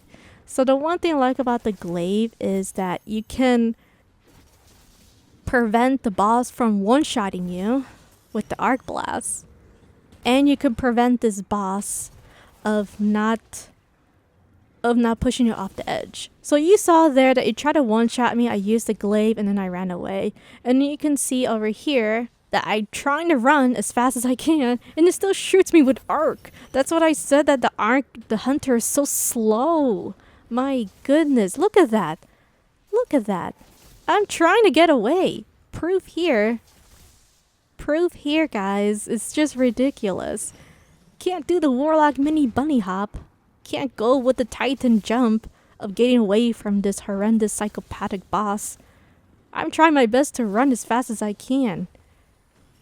But remember, when it tries to push you, slide or go behind a wall, but don't jump. Please don't jump. For the love of the traveler, don't jump. But serious note, don't jump. So now I'm just going Merry-Go-Death, and I'm gonna be throwing the next orb very soon. So I'm just trying to think over here, because when I throw the orb, I'm gonna have the Solar Knights to spawn. I need to make sure I throw the boss in a good angle. Running around Merry-Go-Death. Eventually the orb did disappear for this method, but for the second mini phase. So now I'm gonna go for this safe spot. This is my little safe spot. Everyone's different. So I want to make sure I take down these Solar Knights. That's another reason why I was standing here, because these Solar Knights seem to spawn on this area. So once I use Finisher, I use my glaive, because I know this boss is going to try to one-shot me with this bug or try to push me off the edge. So I just didn't want to deal with that. And now this is the goody part, the waiting game.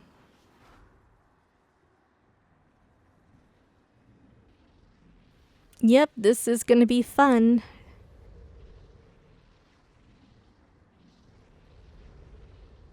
So this is gonna be the most stressful part, because I was trying to figure out what I'm gonna do over here. So what's gonna happen here is that I need to do DPS at this boss. And this is gonna be a nightmare for me, because I only have 2 rockets. And it's not going to do enough damage. You need around 4 rockets. And then someone can argue and say, well, why don't you just use a glaive? Well, here's the problem. I need a glaive. I need the glaive for this last phase. This exotic weapon is not going to help me on my DPS at the last phase. You think this exotic stasis scout rifle is going to do high damage? It's going to do these stasis sponges.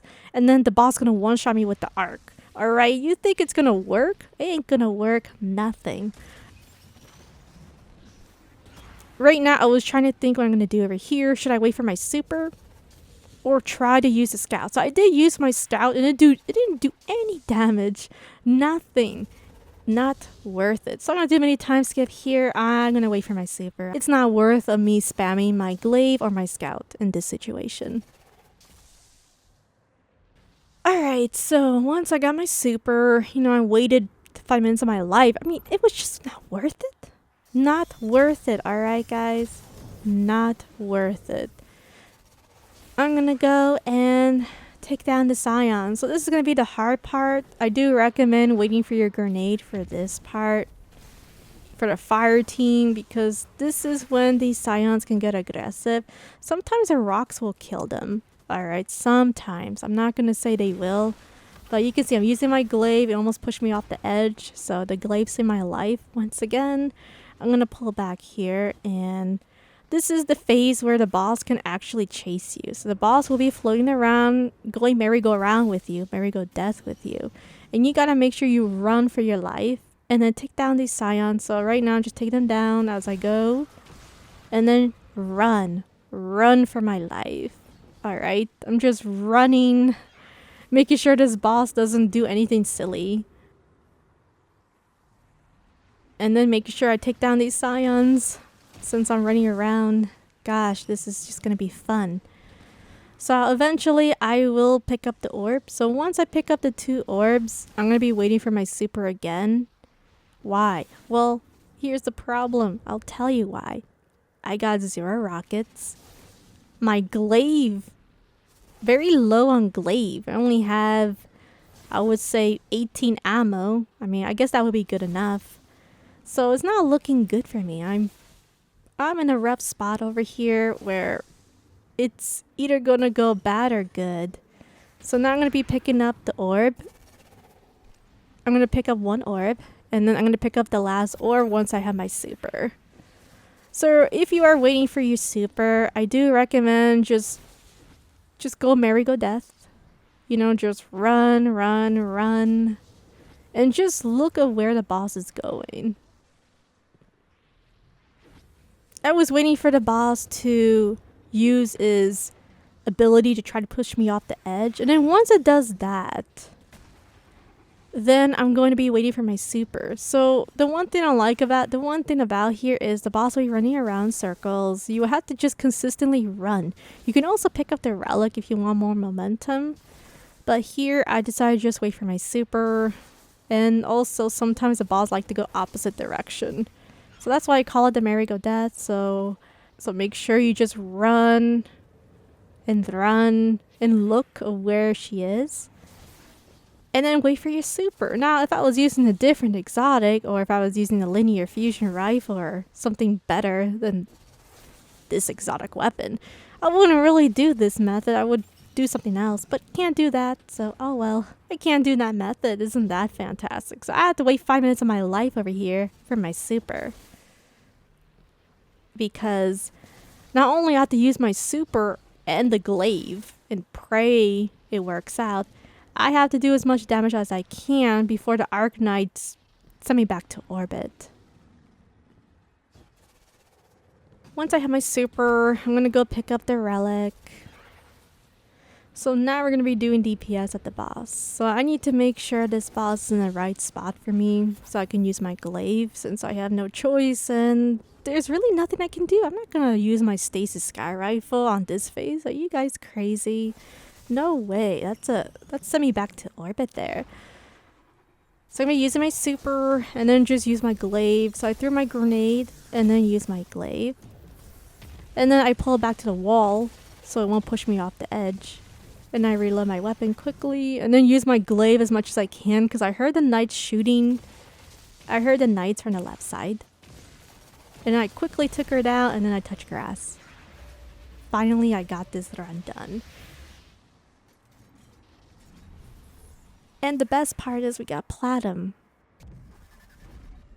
Overall, the scout rifle is not really good. It's not good for solo runs. I wouldn't recommend using this for solo runs, to be honest. It's not worth it. This is just for giggles, for fire team, that's about it. Even with the catalyst, I don't think it'll be that great.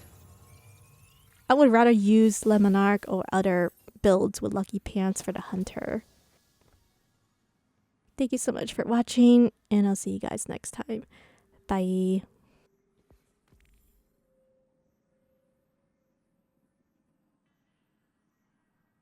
Hello everyone, today I'll be doing a solo Grandmaster run, the Devil's Lair with Stasis Warlock.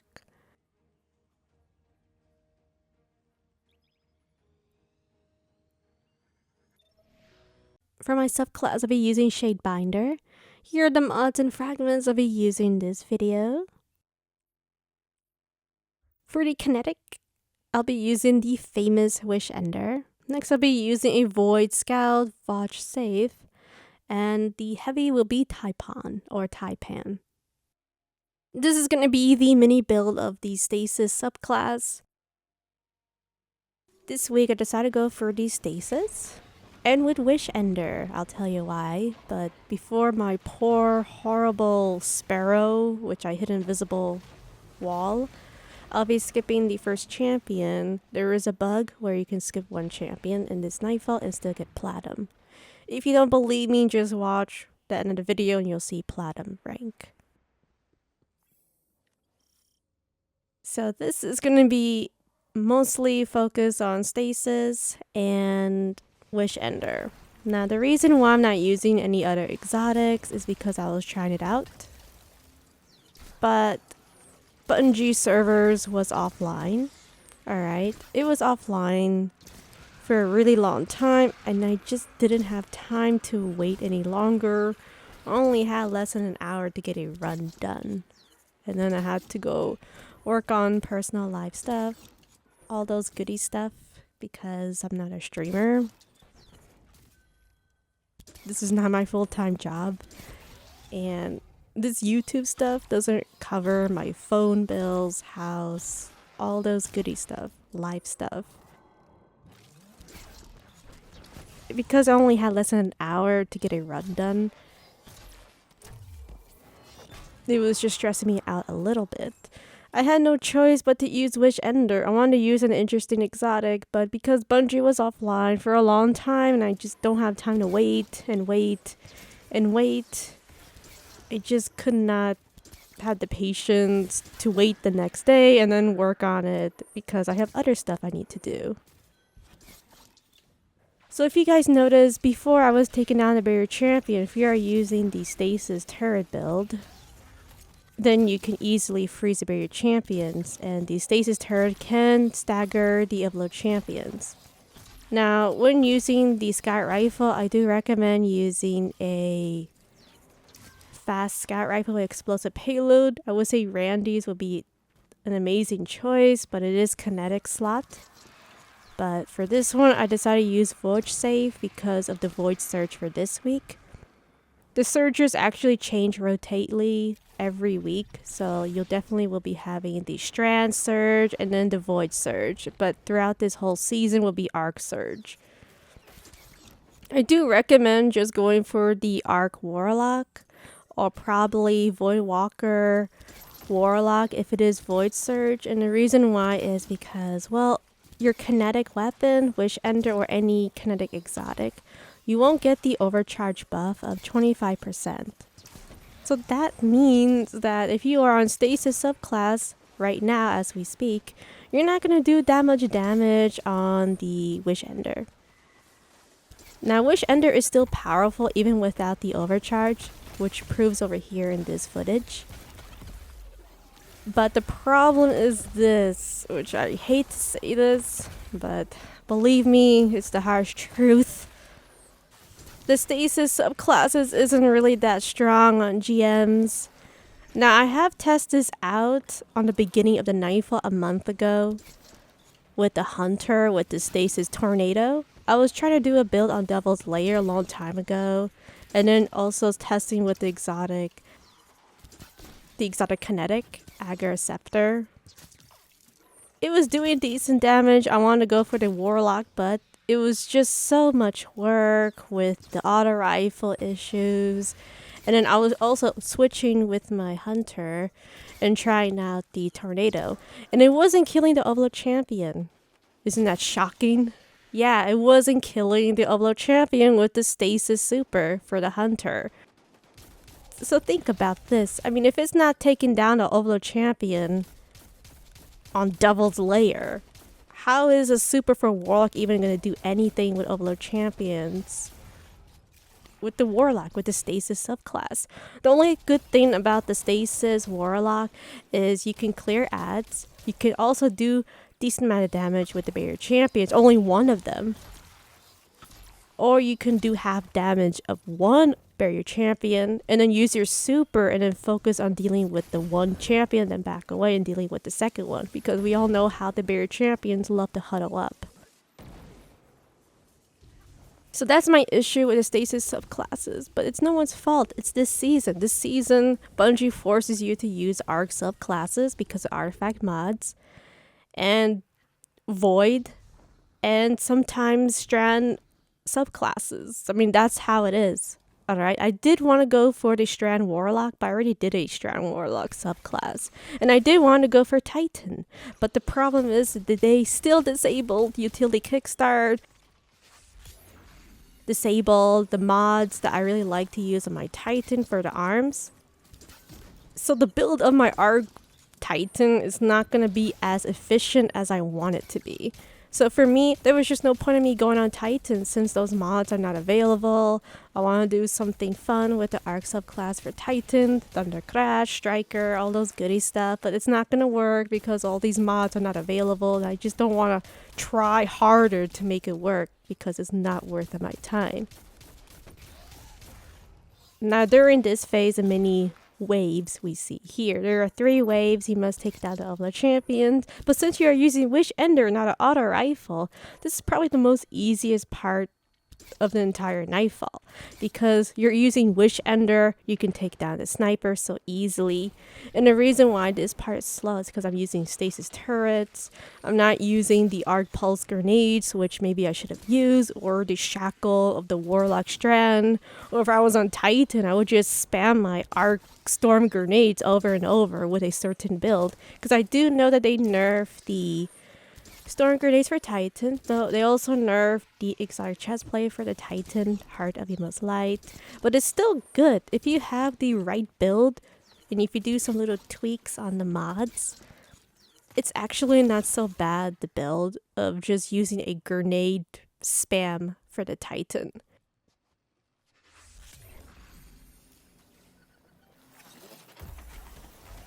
But the problem is this: they disable utility kickstart, they disable certain mods that you need for the Titan to make it work. Because I could go on Titan, but it's still going to be slow and boring, and it's not going to be efficient. And I wanted the Titan run to be efficient for me, for footage for that. But because it's not available, I've been waiting for a month. I don't know how long I've been waiting for utility kickstart. And then they also disabled these other mods recently, which really just shook my head. I just look at the controller, look at the TWID, or it was TWAB, look at everything. I just say, wow, this is not looking good this season. It is absolutely horrendous this season. So before we start the second wave, it is 0 out of 3. Once you see first wave, just pull back. I mean, you could go to the opposite direction, but I just couldn't bother myself going to that direction where we can spawn kill the ads. You could do that. I mean, it would be nice for the Warlock, or of course the subclass I'm using, but I just thought I'd just stand back here and then just spam Wish Ender. We do want to make the barrier champion to spawn right away, so you must take down the wizard, at least one of them or 2 of them. But the best part is Wish Ender will help you out dealing with these wizards, so you don't have to worry too much of them running away or moving around so much. If you guys notice, I am using a different fragment. I'm not using the charge fragment. I know that now they have a mod available where you can make the shards into armor charge. Yes, I know that. But I'm not really using the shards aspect because I use it so many times and it's just starting to get a little bit dull. Now, people forget about the pulse rift for the stasis subclass. So when you do pop a rift, then all your surroundings will freeze. It is actually not so bad weapon. They actually upgraded the aspect, because back in the day, you only can use 3 fragments if you're using this aspect where you pop the healing rift or empowering rift, and then you can get enemies freeze around your rift when they are close by. Now it is 4. You can use 4 fragments instead of 3. So that's why I was using this one instead of the shards build. Plus, I already used it so many times with the shards build, and I just decided to try out the pulse, the aspect where you pop a Helios Rift, and then you get a freeze. You get this ice where it can freeze enemies when it's close by.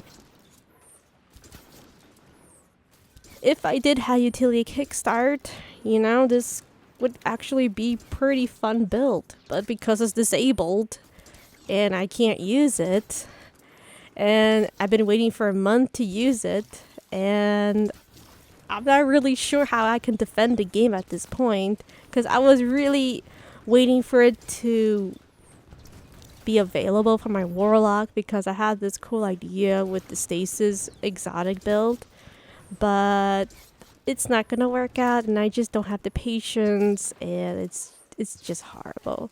I mean, what? I don't understand. This season is just really bad. My gosh. I mean, besides the underworld, there's just so much things that could have had more opportunities to make it more interesting, more fun. But now we're just going to deal with Overload Champions, so make sure you throw your Stasis turret a little bit closer to you. I should not have thrown the Stasis turret far away, because it was just making this run much more slower, so my bad for that. Later on, we will deal with the Briggs and the Spider Tank. I will time skip up DPS of me dealing with it, because I don't want to waste your time, and I don't want to waste my time. Let's just be honest with that. I just want to get to the point for the commentary version. But you could just stand here, and then if there are snipers close by, if you see them, just use Wish Ender. This spot where I'm standing is probably the safest. You can also go from the left side, from the wall, and do some DPS with the Shanks or with the Fallen ads. If I was on a Arc Warlock, I would just spam my Arc Pulse Grenades and just go for that method.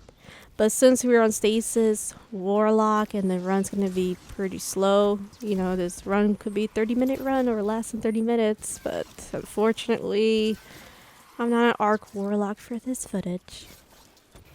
Now, funny story, I actually forgot about this Grandmaster. I thought I did all the solo GMs, and then later I looked at my playlist, and it said that I was missing Devil's Lair. I was like, oh yeah, I forgot. See, the reason why I forgot was because there was a lot of work this week. I had 2 weddings, and then I also had to work on my birthday, and I was just extremely busy and tired, and I completely forgot about it. So you're probably thinking, what the Bungie is going on, Blitz?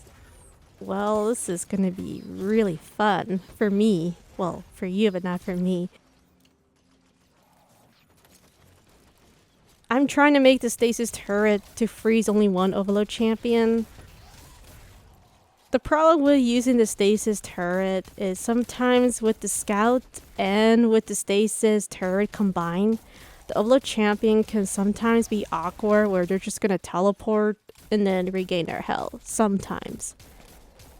And it can be extremely awkward, so you can see over here, proof here. My Stasis turret and with the combo of the Scout rifle, it was working and sometimes it doesn't work. And then when the Stasis turret is gone, then for some reason the Overload champion just regains his health. Even though I'm consistently precision shot of doing DPS with the Overload champion, with the Scout rifle. And it's not consistent. So because of this problem, there are times where I have to really take down the Overload champion fast. So I was trying to do another test over here to see what's going on. Why is this Overload champion acting weird when the Stasis turret disappears? I tried my best to try to take down this Overload champion with the Stasis turret, and then make sure I do precision shots and not mess around with Overload champion. But yeah, sometimes it works with the Stasis and Scout. Sometimes it doesn't work. It's really awkward. Extremely weird, but the best thing I could think of is when the Stasis turret is close to Overload champion like this, just use your linear. Like, why bother yourself even just using a Scout? of the turret. It just takes so long. See, if I was on Arc Warlock, I would just throw my Arc Pulse Grenade and then just linear away. You know, I wouldn't really waste time, and then my Arc Soul will do some DPS. And that's basically what I would do. I would definitely just use Arc Warlock. It's way more easier, and it's more fun.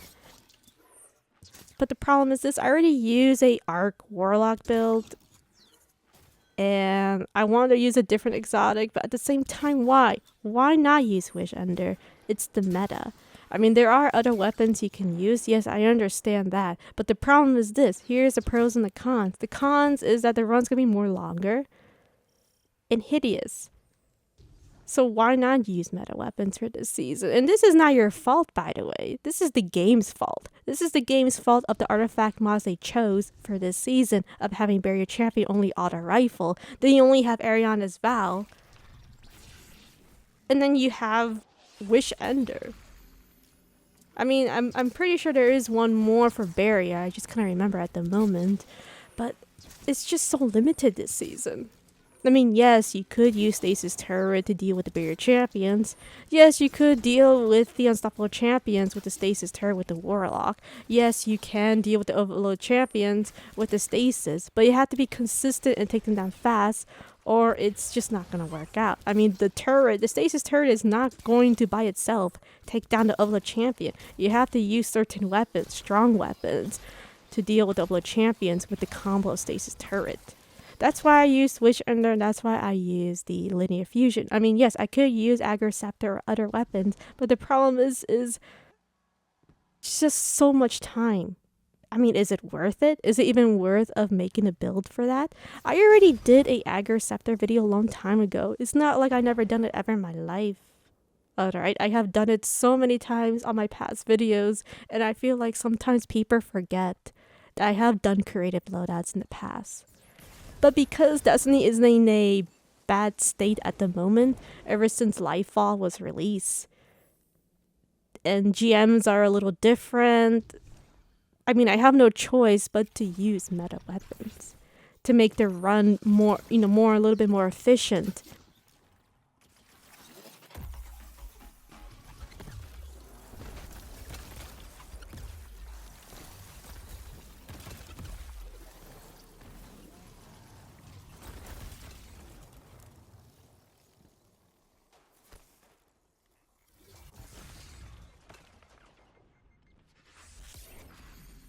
And like I said, it's not your fault.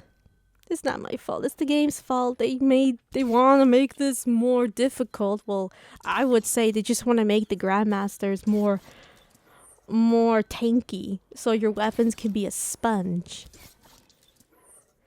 They just want you to have a longer time dealing with nightfalls and then dungeons. They want to make dungeons like mini raids, which I don't like and I disagree. I think dungeons shouldn't be that long, and I think it should be fast and efficient. I don't mean like a speed run, but a dungeon should take around 30 minutes, not 2 hours or an hour 30 minutes just because you're in a low artifact power. And then because you're in a low artifact power, you're not going to do that much damage compared to other players. And I don't like that. I hate that. That is horrible.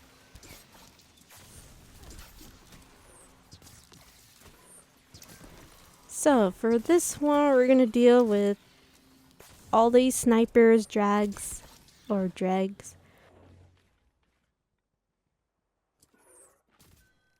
I want to make sure I take down these snipers. There are snipers from far distance. Not this one, but the one from the right side. I did take all of them down, but make sure you do take them down before you deal with these gold snipers or these resistant vandals.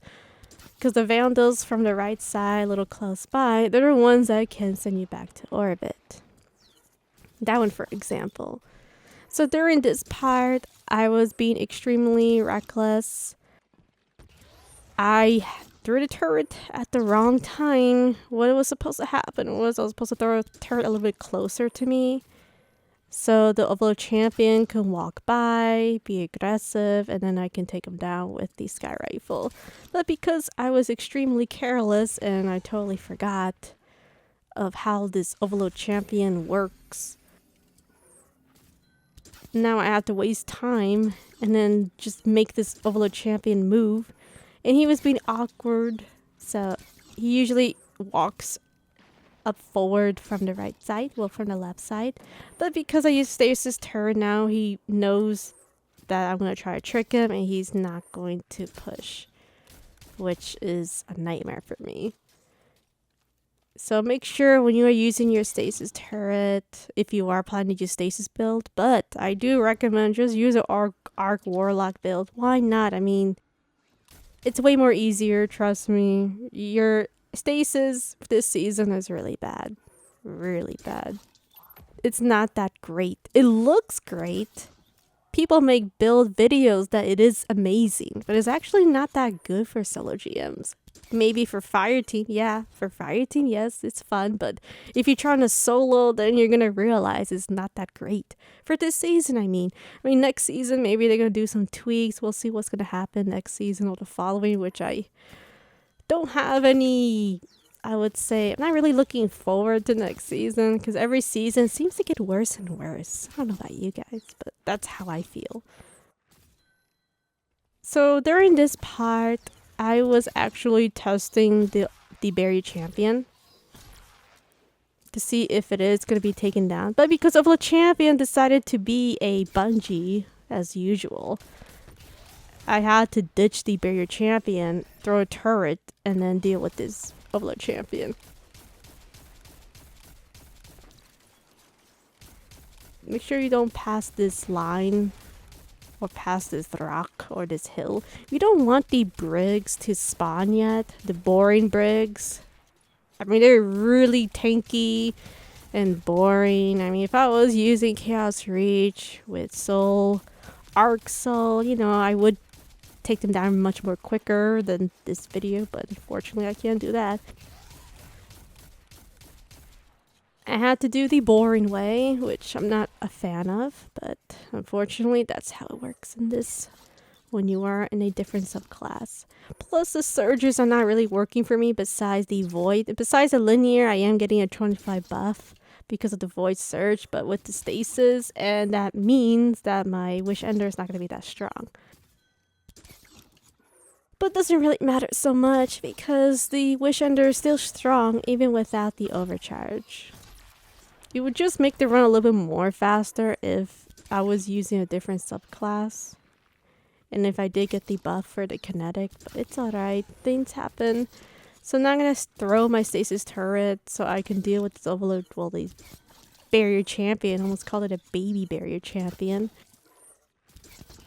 Now this only works with Wish Ender. I wouldn't recommend using this on an auto rifle unless you're on PC and you can somehow do damage from far distance from that angle.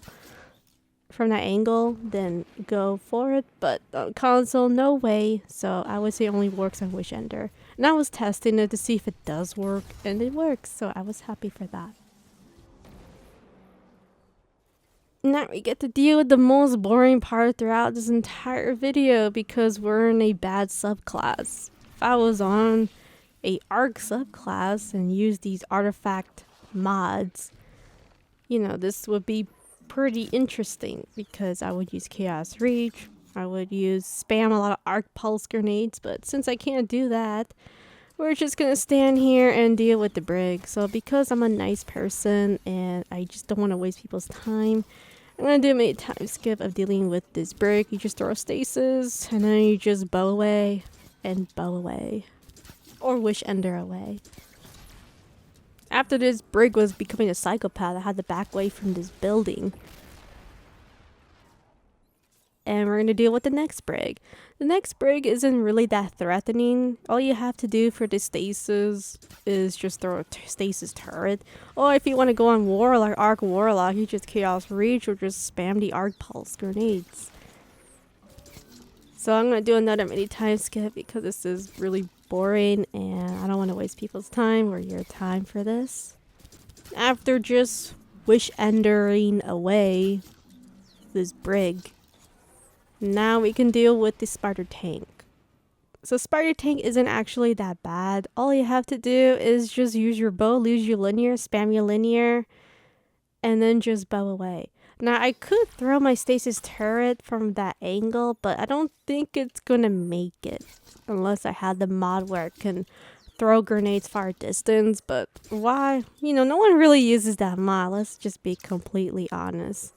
So one thing you could do is that if the ship is approaching, you can actually use your Wish Ender to take down the turrets. So I decided to take down the turrets because they usually shoot me when I'm trying to take down the spider tank. This is just a little tip for people if you're wondering if you can take down the ship. Yes, you can. So I'm going to do a mini time skip here. Once I take down this walker, now we can actually deal with these additional ads and these invisible fallens, which you can one-shot them with the bow. My first objective is to take down the Overlord champion, and I'm just going to quickly go to the opposite direction. I did pop a healing rift, so anything close by will freeze enemies, so that was pretty cool, to be honest. I did not know that invisible fallen was going to try to one-shot me or two-shot me.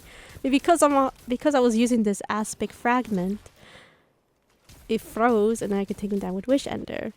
That's why I didn't want to use the shard fragment because, well, I already used it so many times, might as well use something else.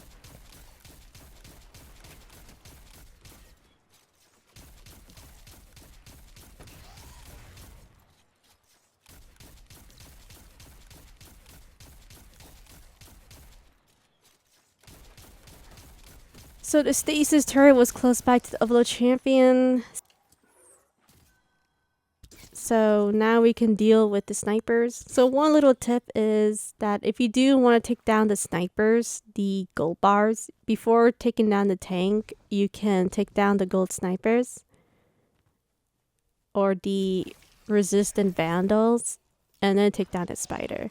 So during this section, I just want to clear as much ads as I can. And then I'm going to pull back. I just did this so I can just make sure I deal with all these ads. And also, I do recommend to pull back a little bit more. I'm not sure why I went to this spot. This spot is not that safe because of Overlord champions, they can push. The fallen ads can push. It's really awkward in this spot. Make sure you pull back a little bit more and not stand on the spot where I am. Because this area is not that safe. But I was just being reckless, and because I remembered I was on Warlock, right, I just wanted to spam healing thrifts, and I thought I'll be safe over here. Later on, I did pull back and realize this is not the spot where I'm supposed to stand. But because I was being greedy, and I just did not want to bother myself dealing with this Devil's Lair, I was just being reckless. I just wanted to get this done and over it. I was a bit annoyed because the game was still kind of filled with codes, and that's why I say never stand in this spot. Overlord champions sometimes can get aggressive and then they'll try to push and try to take you down with the solar attack. It can two-shot you or one-shot you depending how close you are with the Overlord champion.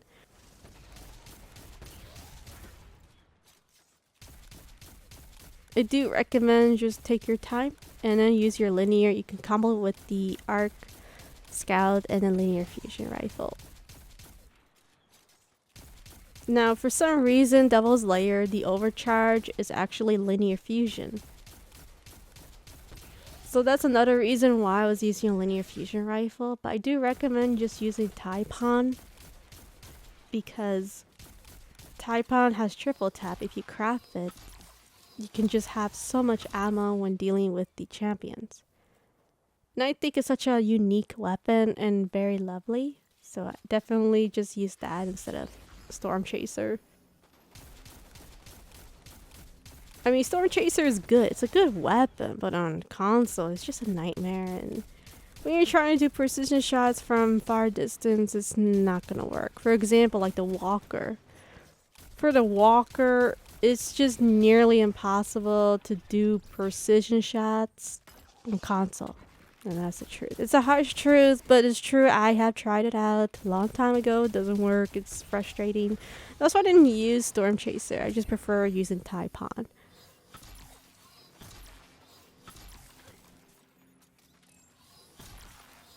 We can finally get to the boss fight. Finally. I'm so happy. Alright, so I'm gonna go to the boss fight, and now I'm gonna deal with 2 Overload champions. Yes, 2 Overload champions, and then the last 2 Overload champions at the boss fight.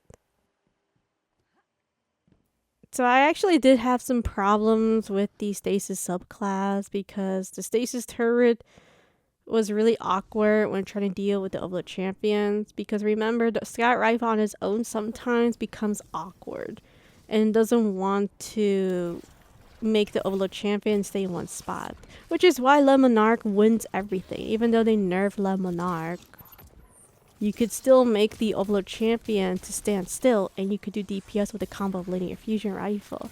Now, I could have used Le Monarch over Wish Ender. That is another alternate weapon you can use for the Stasis Warlock. I just decided to use Wish Ender because I never actually used it ever on Devil's Lair. Because I always use Le Monarch, and I have used Agar Scepter, and I have used other weapons, but never Wish Ender. And I know Wish Ender is the meta, and people are sick of people using it, but like I said, this is the game's fault. This is not my fault. Like I said in my previous videos, for creative loadouts for this season since Lightfall, it just takes triple the amount of time to make creative loadouts, and it just takes a long time.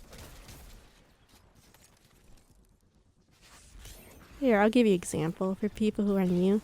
Like the corrupted video. I did a solo on the worst Scout Rifle ever with 3 Stasis Surges. And it had a weird odd bug, so I was consistently getting the 21% damage buff. Now the question is, was people interested? No, because the weapon is horrible. People prefer meta weapons. People want to see meta weapons over creative loadouts for this season and since Lightfall. That's how I see it. Now I know people would disagree with me, but it just shows proof. I did the run as a test to see if people are into creative loadouts this season or not. And it looks like this season people just want meta weapons, meta subclasses.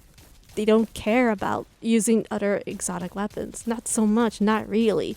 Because they know, most people know that if you're using different exotics, different non-meta weapons, it's going to take a longer run. And it's going to be a lot of practice, a lot of tests, all this goody stuff. And for me, if it's not worth their time, then it's not worth my time of doing something interesting. Now, I have done creative loadouts back in the day, you know, before Lightfall, and I was trying to do some creative loadouts for Lightfall, but then they changed the difficulty and GMs. They made it more boring, and honestly, I don't think anyone. I think this season is just getting worse and worse. That's just me. Maybe I'm wrong.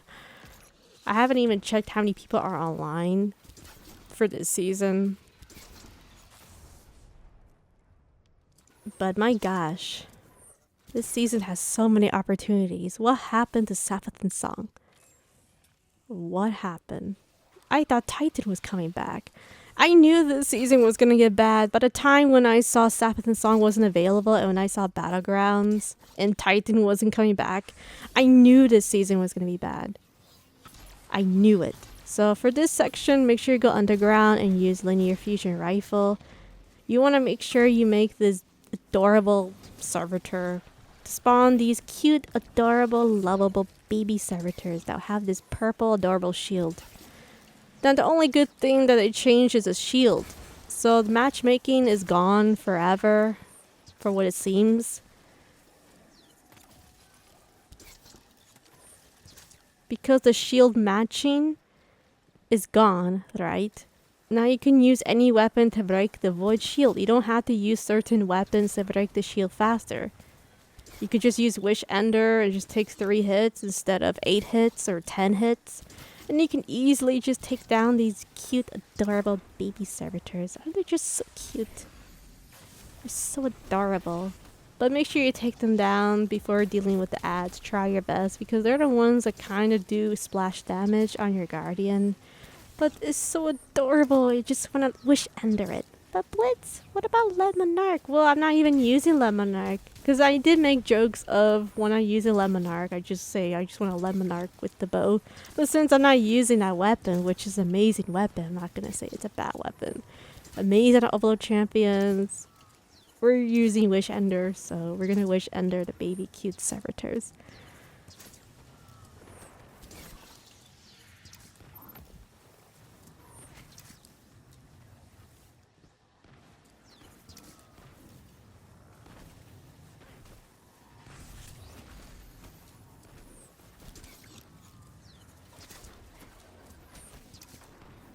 You know what it reminds me of? It reminds me of the dungeon of Grass of Avarise when we had to break the fallen shield and then we kill these baby cute servitors and we just use their corpse to break the shield from the mini cannon or this teleporter and they're like, woo! And then they explode. It's just so cute. Okay, that's so mean. I know I shouldn't say those things, but it's true. That's basically what you do in a dungeon. You're gonna kill adorable servitors and torture them and make them break the fallen shield from a dungeon. That's what I see in the pirate room.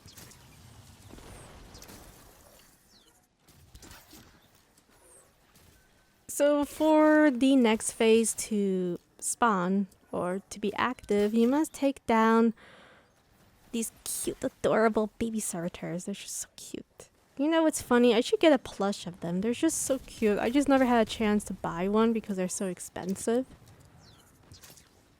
Because to be honest, I'd rather just draw it and then make a sticker. Or make an emoji of the baby servitor if I do make a YouTube membership. That's the only thing I can think of. Because they're just so expensive. I think it's $30 or more. I'm not really entirely sure. They're pretty expensive.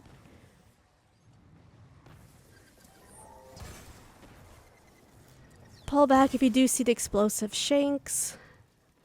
Now make sure you take down the baby cute, adorable, lovable, evil servitor. And then just do precision shots as much as you can. Now one thing I should have done is I should have done a couple shots and then go down to the basement. I'm not sure why I didn't do it right away, so that was my bad for that. You know, excuse me of bad movement there. So if I could just go on the basement and do precision shots as much as I can. See what I could have done, what I should have done over here is I should have went under the basement, do precision shots, and then when I see these ads, I just use my super right away. But I didn't really do that so much. It was too late. I think I did use my super, but it was really awkward because the boss was shooting me and all this stuff. But, you know, I wasn't really perfect, so excuse my poor aiming and awkward lighting that we see when you're trying to do precision shots in this angle.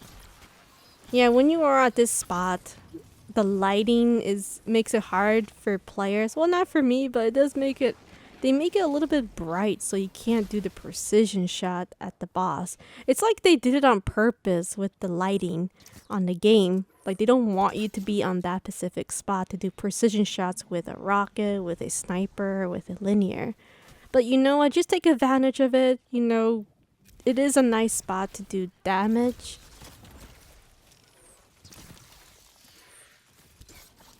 Once we do enough damage at the boss, because during this phase, he likes to teleport left, right. And I really don't want to hang around too much at the top building.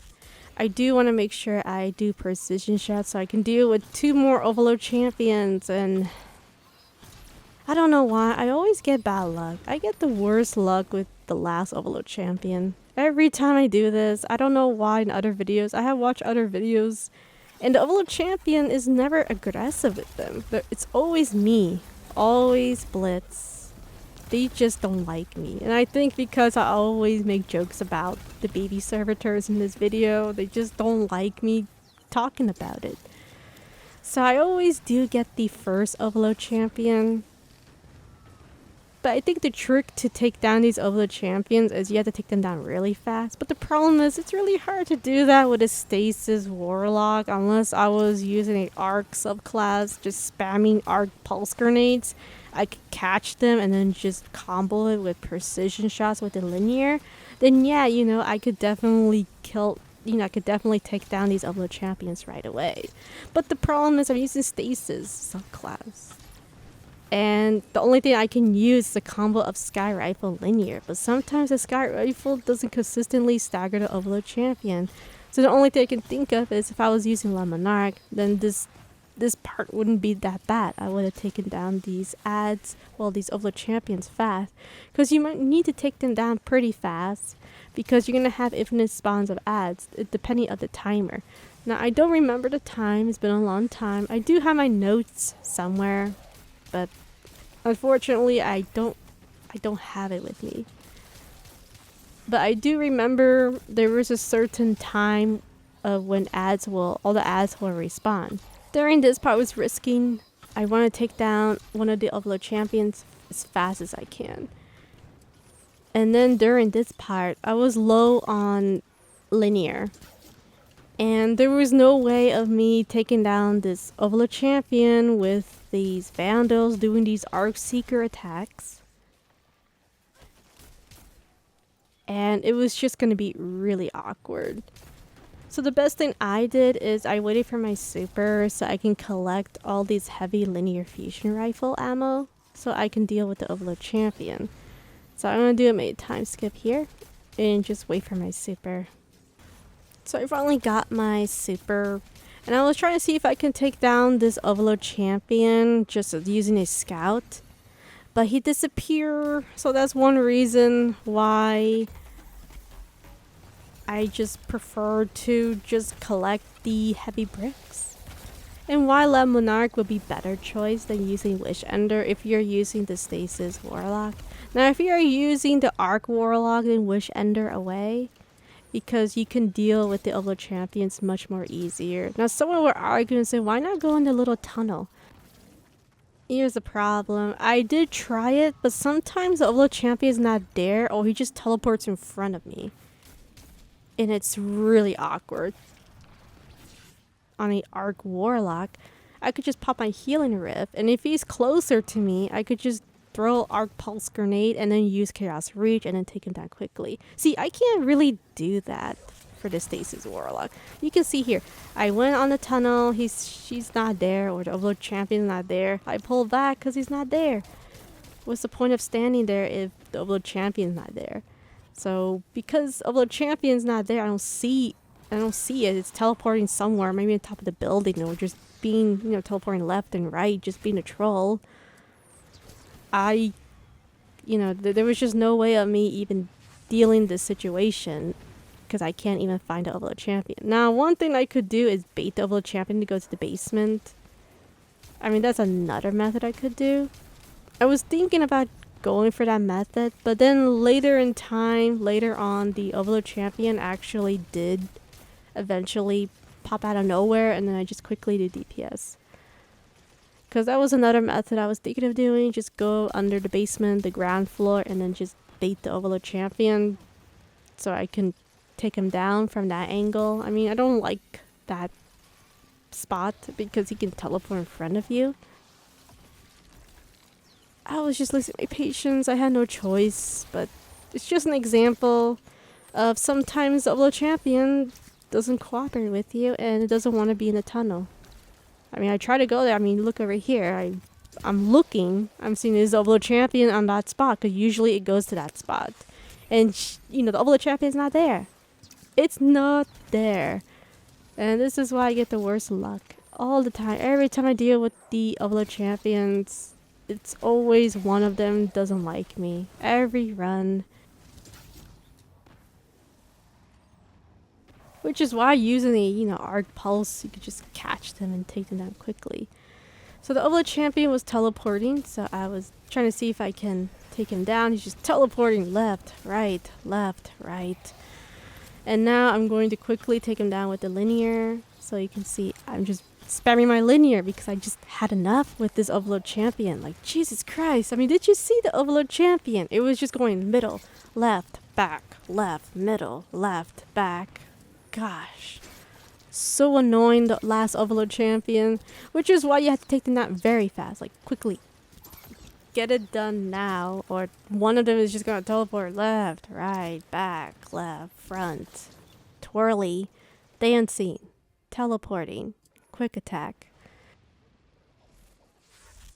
So once we take down the cute, adorable baby servitor, I do recommend just use all your heavy, use your super if you're using Chaos Reach. I mean, right now I would use my Chaos Reach, but I can't. I mean, how can I even do DPS with Shadebinder? I mean, what can I do in this situation?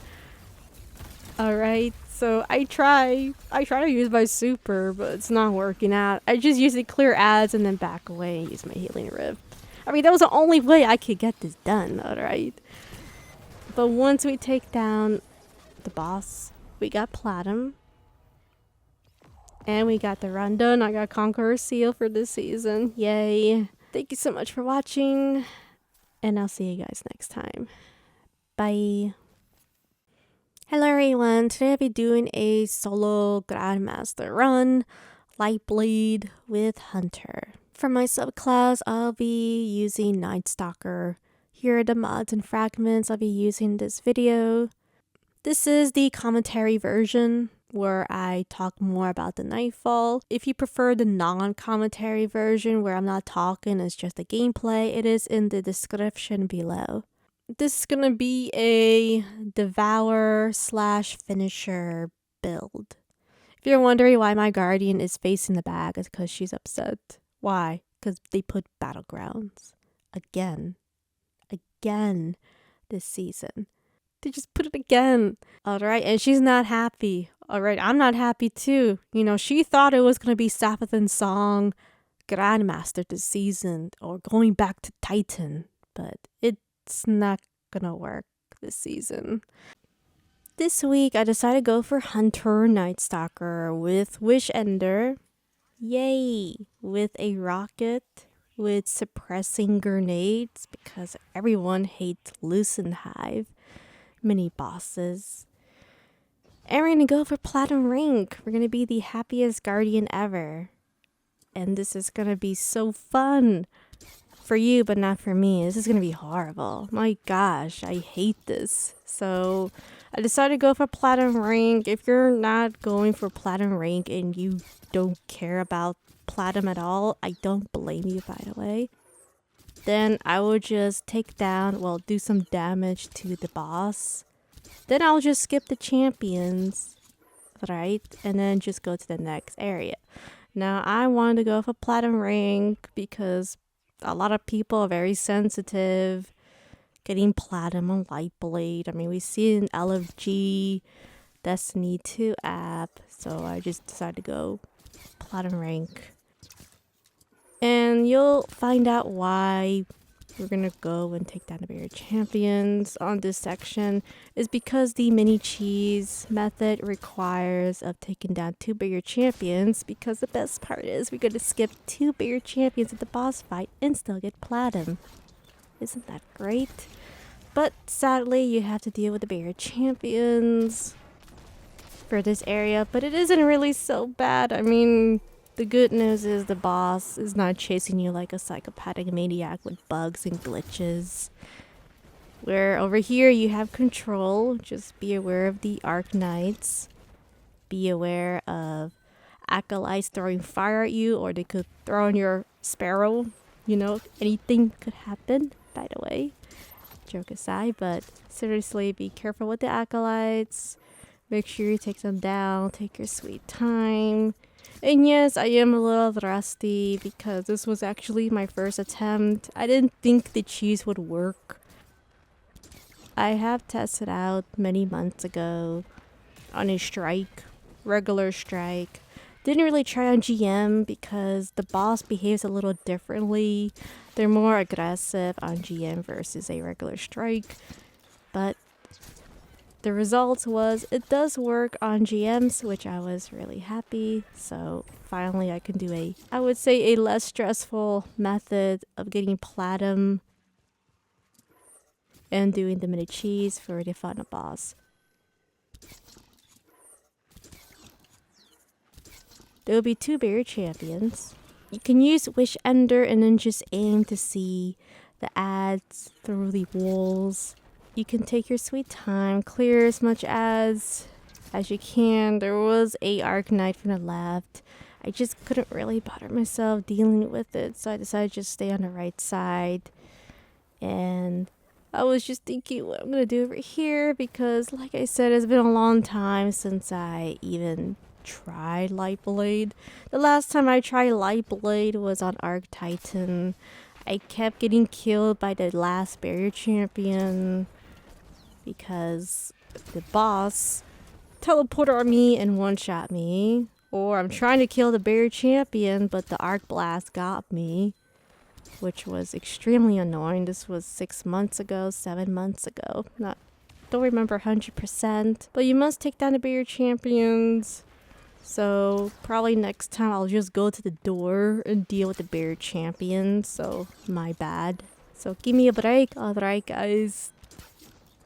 This was actually my first time. I was gonna try a Lightblade yesterday on Tuesday, but there was just so many error codes. I just did not feel motivated to even bother myself trying to do the Lightblade. I actually want to do a different Nightfall, but it didn't work out because all the GMs are not going to be available to select, by the way, 3 weeks from now. So we're stuck with any Nightfall for this week, Lightblade. Then the following week, it's gonna probably be Battlegrounds, which we'll talk about that later. So make sure you deal with the 2 champions, take your time, or if you don't care about platinum rank, just skip them and then just proceed to the next area. So I will be using a glaive for this video. I'll give you 3 good reasons why. When you are using the glaive shield, the glaive bubble, the Arc Knight, the barrier champions, or any ads can't really do a lot of damage. You'll get over 90% of resilience. It really helps out. You'll love it. So that's one reason. Second reason is the suppressing grenades. You know how the Lucent Hive always spam these suppressing grenades? Well, guess what? You won't die from these suppressing grenades when it's outside the glaive bubble. So you can save yourself from getting one shot for your solo runs or fire team. Third reason is the glaive can protect you when the Lucent Hive or the boss is spamming arc at you or using their super. If the Lucent Hive is using the Sentinel Shield super, you can use the glaive bubble to save yourself and also do DPS at the Lucent Hive. But anyway, we're going to be dealing with the wizards. So there will be 2 barrier champions from left and right. They sometimes walk in the middle depending where you are. They're going to be introducing the Lucent Hive. So basically, it's going to be a mini boss where he will use his super. This is the Titan Lucent Hive. So he'll be using his Sentinel Shield right here, who's going aggressive. So make sure you take him down. Make sure you use your glaive, because the glaive can actually help you fight the Lucent Hive.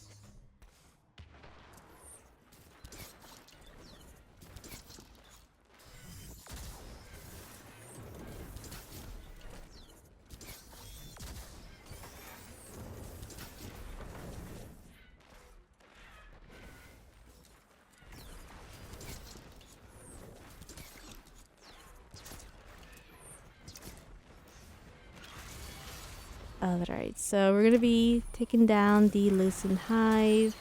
We're going to crush the ghost, so always remember to crush the ghost and then pull back. The reason why I wanted to focus on the Lucent Hive is because depending how many ads you take down, I don't remember how much, to be honest, it's been a long time, you're going to spawn another Lucent Hive. So make sure you take down the first Lucent Hive right away and then deal with the champions as much as you can. Try your best to take them down before clearing the acolytes. If you don't, then what's gonna happen is a loosened hive, the second one will spawn, and then you'll still have barrier champions and the other loosened hive walking around, which is not a good idea. Had a bad experience in the past. Trust me, you don't want that to happen. Now for this footage, unfortunately I wasn't able to take down all the barrier champions, but the good news is that I did take down the loosened hive, the first one, and I took down one barrier, so that's good enough for me. They're not going to bother me when I'm dealing with this loosened hive. So now he's going to be using his sentinel shield, so this is one of the reasons why using a glaive is amazing for Lightblade, especially doing it for your solo run. So what you can do there is you can pop the glaive shield. You can see the purple bar, right? Keep shooting at the boss until your ammo is full and then just back away. The second reason why glaive is amazing is when the loosened hive is throwing a suppressing grenade, you can be immune and you won't get one shot from it. Now the suppressing grenade can one shot you if it is under the bubble of your glaive. Other than that, it can't. And you can see there, it's using the super, it's trying to throw sentinel, but I'm using the glaive shield to save myself, right? And also other ads like the acolytes, suppressing grenades only works when you're outside the bubble. If the grenade is outside the bubble, you'll be safe, but if it's inside your bubble, it will one-shot you, so just be aware of that. So make sure you take down the loosened hive. So you can see over here, I was just backing away. I sensed that he was trying to throw a grenade at me. I did run out of glaive, and I did run out of rockets. So I was just trying to be a little bit very cautious. So just be very careful and then back away. Once he runs out his super, he usually shoots around, I would say 3 shields. You could turn invisible and then make sure you use your finisher and then crush the ghost. Well, kill the ghost. And also be aware of the fairies or the navis. Be aware of the fairies. They can one-shot you on GMs. So make sure you take them down if you do see them. I know on console it'll be annoying, it'll be hard to shoot, but trust me, you want to take them down. Sometimes I do forget, so I'm not perfect in this video. Make sure you take down the acolytes. So now we're going to be dealing with the barrier champion. So I don't want to take all the ads down, all the red ads or the thralls. We want to make sure we take down the barrier champion, and then we're going to be dealing with the last loosened hive. So what spawns later, depending how many ads you take down, it will spawn the loosened hive, the last one, and then these 2 mini Arc Knight captains. And teleportation. Great. There's going to be a lot of weird, odd bugs going on in this video. I have no control, by the way. But sadly, I had to deal with it. And it's so frustrating.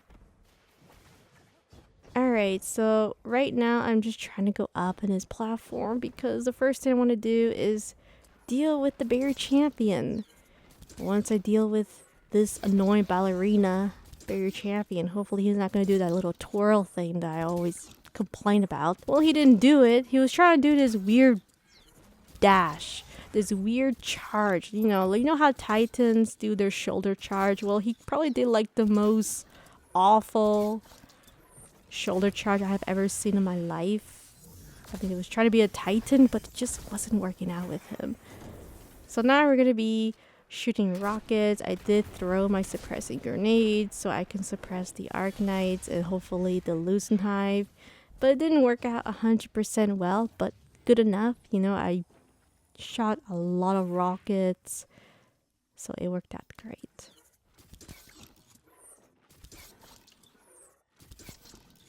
Now I am waiting for the loosened hive to jump get aggressive, and to try to throw the suppressing grenades.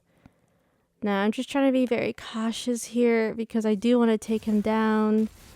So you can just always use your glaive and then just be very careful of the suppressing grenades. Like I said, if it is outside your glaive bubble, the suppressing grenade's not gonna kill you. But if it's under the bubble, let's just say a Titan bubble, it's inside the bubble, then it's a possibility, well, definitely it will one-shot you.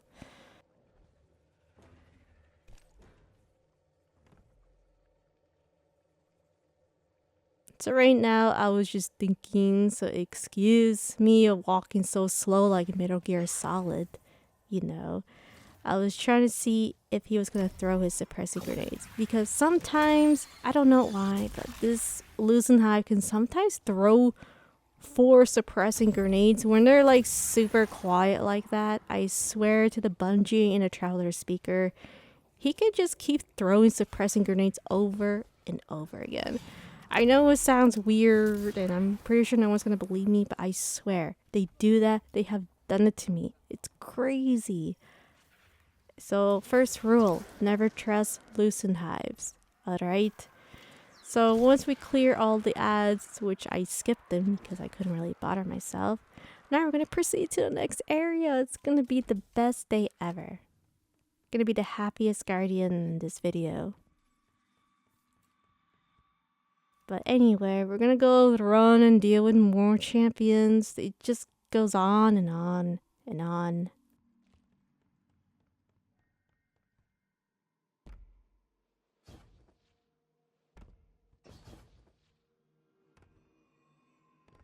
So there are 2 barrier champions from the left and right. They're gonna go to the mini ship very soon once we deal with the 2 barrier champions.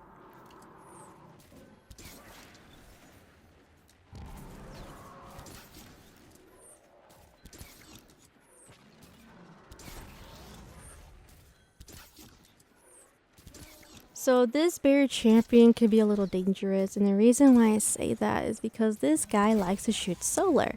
And the solar attack actually melts your guardian, especially if you don't have solar resilience. But the thing is, you want double arc and concussive dampener. That's gonna help you for Lightblade, especially for the boss. So you don't want any solar resilience or void resilience. It's not good. By the way, highly recommend to try to get as much arc resilience and concussive dampener as much as you can. Because the thing is, if you don't have it, then the boss will one-shot you, which is not a good sign. Not fun experience, so make sure you take down the barrier champions. You can also use your rocket. I mean, the rocket I have is okay. I do wish it had tracking with the clown cartridge, but I couldn't get that roll from Zavala because Zavala is just doesn't want to give me a good roll. Alright, doesn't like me. It's all good, you know. I don't blame him. He likes Titans. Alright, okay, joke aside. So over here I was just trying to do a method where I hug the wall, right, where ads won't detect me. Now, sometimes this works and sometimes it doesn't work. For me, I get the worst luck. It didn't really work a lot. So later on, I decided to use the emoji, the throne emoji. Now, someone will ask and say, what other emojis can I use? Well, any emoji that you can sit down. I have not tried the emoji of touching grass, if it will work. So that I have no idea. I have not tested out. So I cannot say to try it out to use it or not. But anyway, we're going to be dunking the orbs. And for me, since I'm on Hunter and I'm going to take advantage of it, of the power of invisibility. So I'm going to be skipping these Lusenhive. You don't really need to take them down unless you want points. But for me, I don't really care too much about the points for this season, especially for this Nightfall. Mainly your objective is to pick up the orb charge or the void charge. You have to dunk both of them. And once you do, then you have to go to the mini ship. and proceed to the next area, which we're going to be going to the swamp very soon. So over here, I'm just waiting for my dodge because, well, to be honest, I really don't want to fight with the Lucent Hive. I mean, they spam too much in this Nightfall. I mean, we had to fight like 1, 2, 3, like 3 Lucent Hives. And plus, we're going to be fighting more of them the boss fight. So I just feel like it's not really worth my time to even deal with this. You can also do a different method of skipping the Lucent Hive on Titan, on Warlock. I have done it before. So, like I said, I was thinking of going to Titan with the arc build, with the arc grenade build, but then I thought about it and I decided to try out the hunter first before going to my Titan, and it worked out pretty great. Hold on, let me touch some grass. Because I actually do need to touch grass because this Nightfall is very stressful. And more bugs. I am so sorry. My guardian went through the wall. I almost went back to orbit, which is not a good sign. So I am going to be using the emoji, the throne emoji. You can also use any emoji that involves you sitting. So I don't know if touch the grass works. I mean, if it works, that would be pretty funny. And that would be awesome. I would love that a lot. But I haven't tested it out, so bear with me for this first attempt. So there is a lot of shriekers, there is a lot of wizards, and always at this part your character will just automatically move. So make sure you spam the emote again. I'm just gonna sit down and just enjoy the ride. Once we pass the waterfall, then we're gonna be dealing with the thralls. Then we're gonna go to the swamp. So let's talk about the swamp since there's really nothing going on over here. Alright.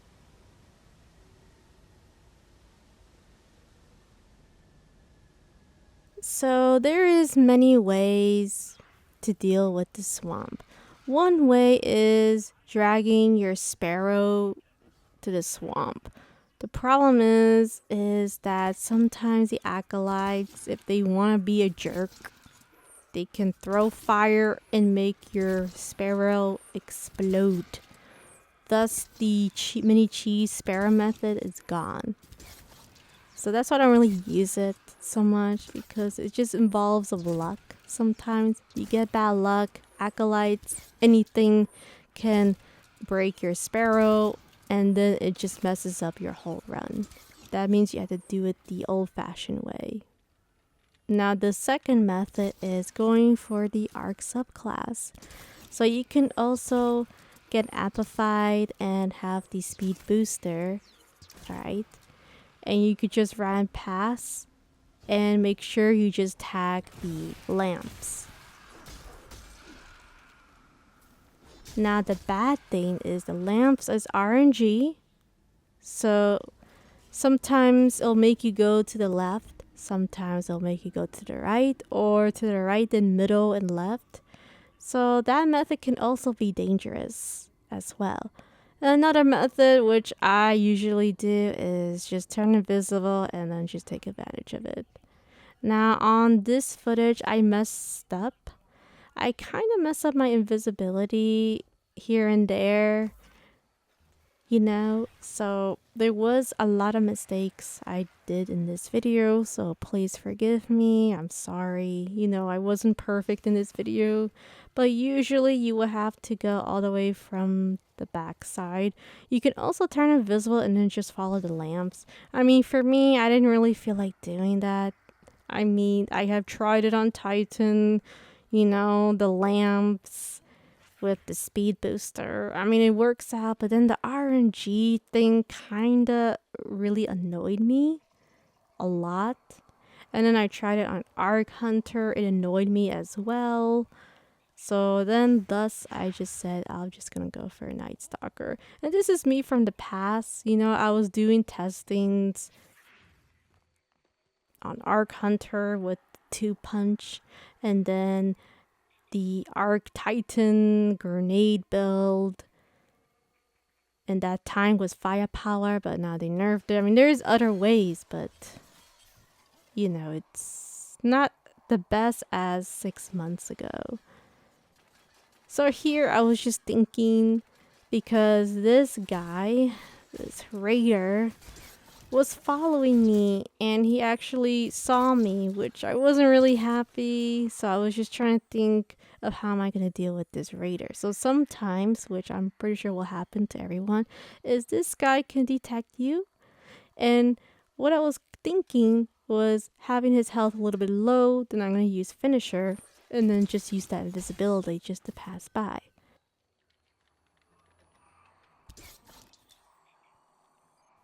So always remember the darkness. When it's times 10, you can't really run.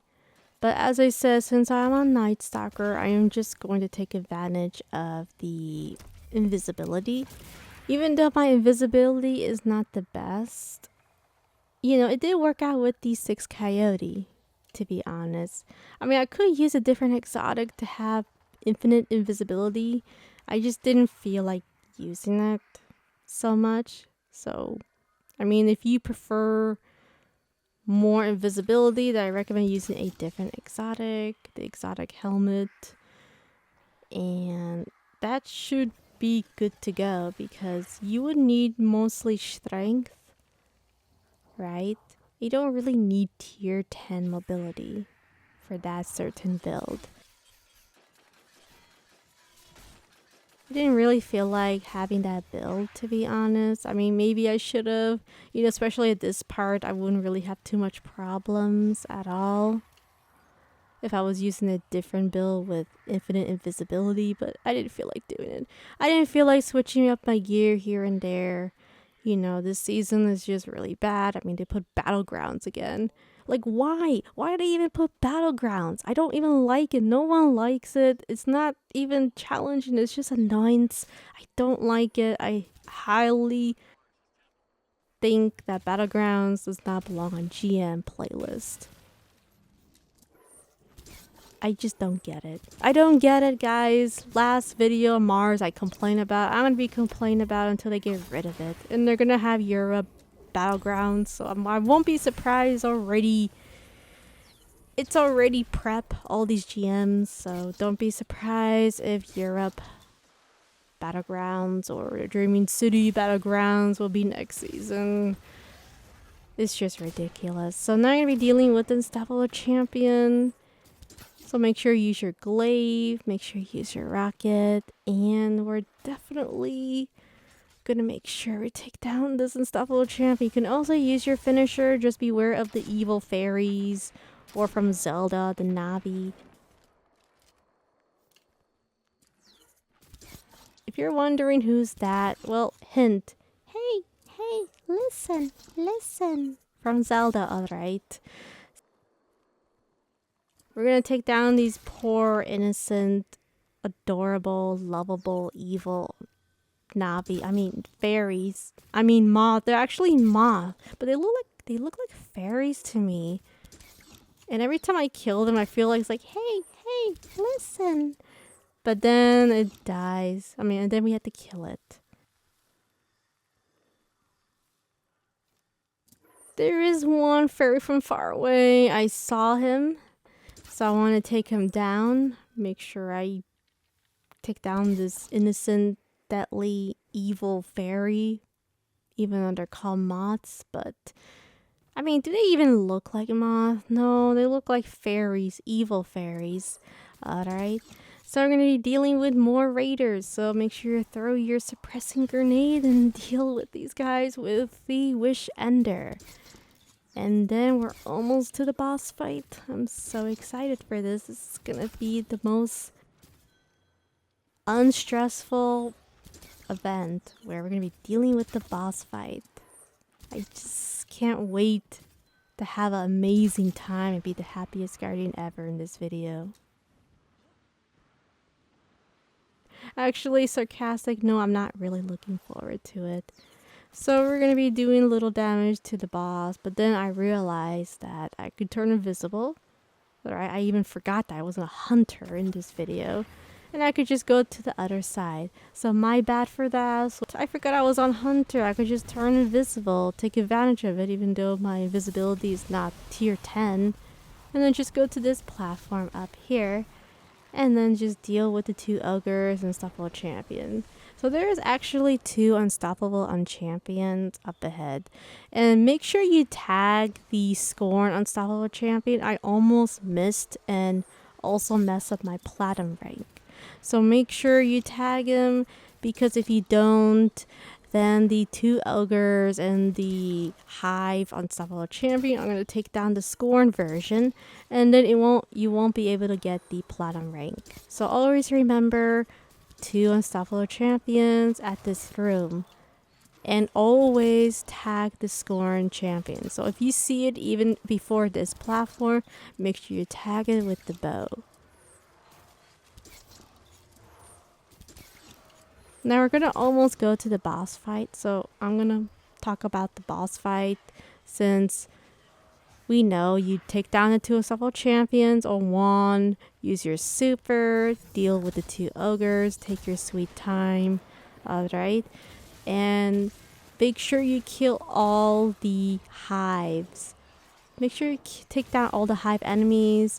And later on, I did miss one, by the way.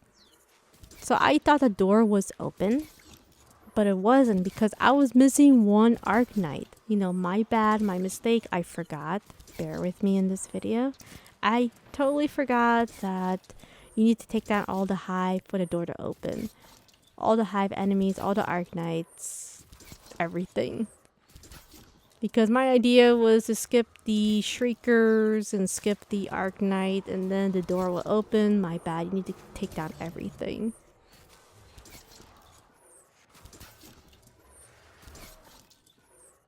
Just to let everyone know, heads up, I will be doing time skips at the boss fight where I'm taking mini water break, or me just thinking, because I was just standing for just like 2 minutes of thinking what to do and how to bait the barrier champions, how to bait the loosened hive.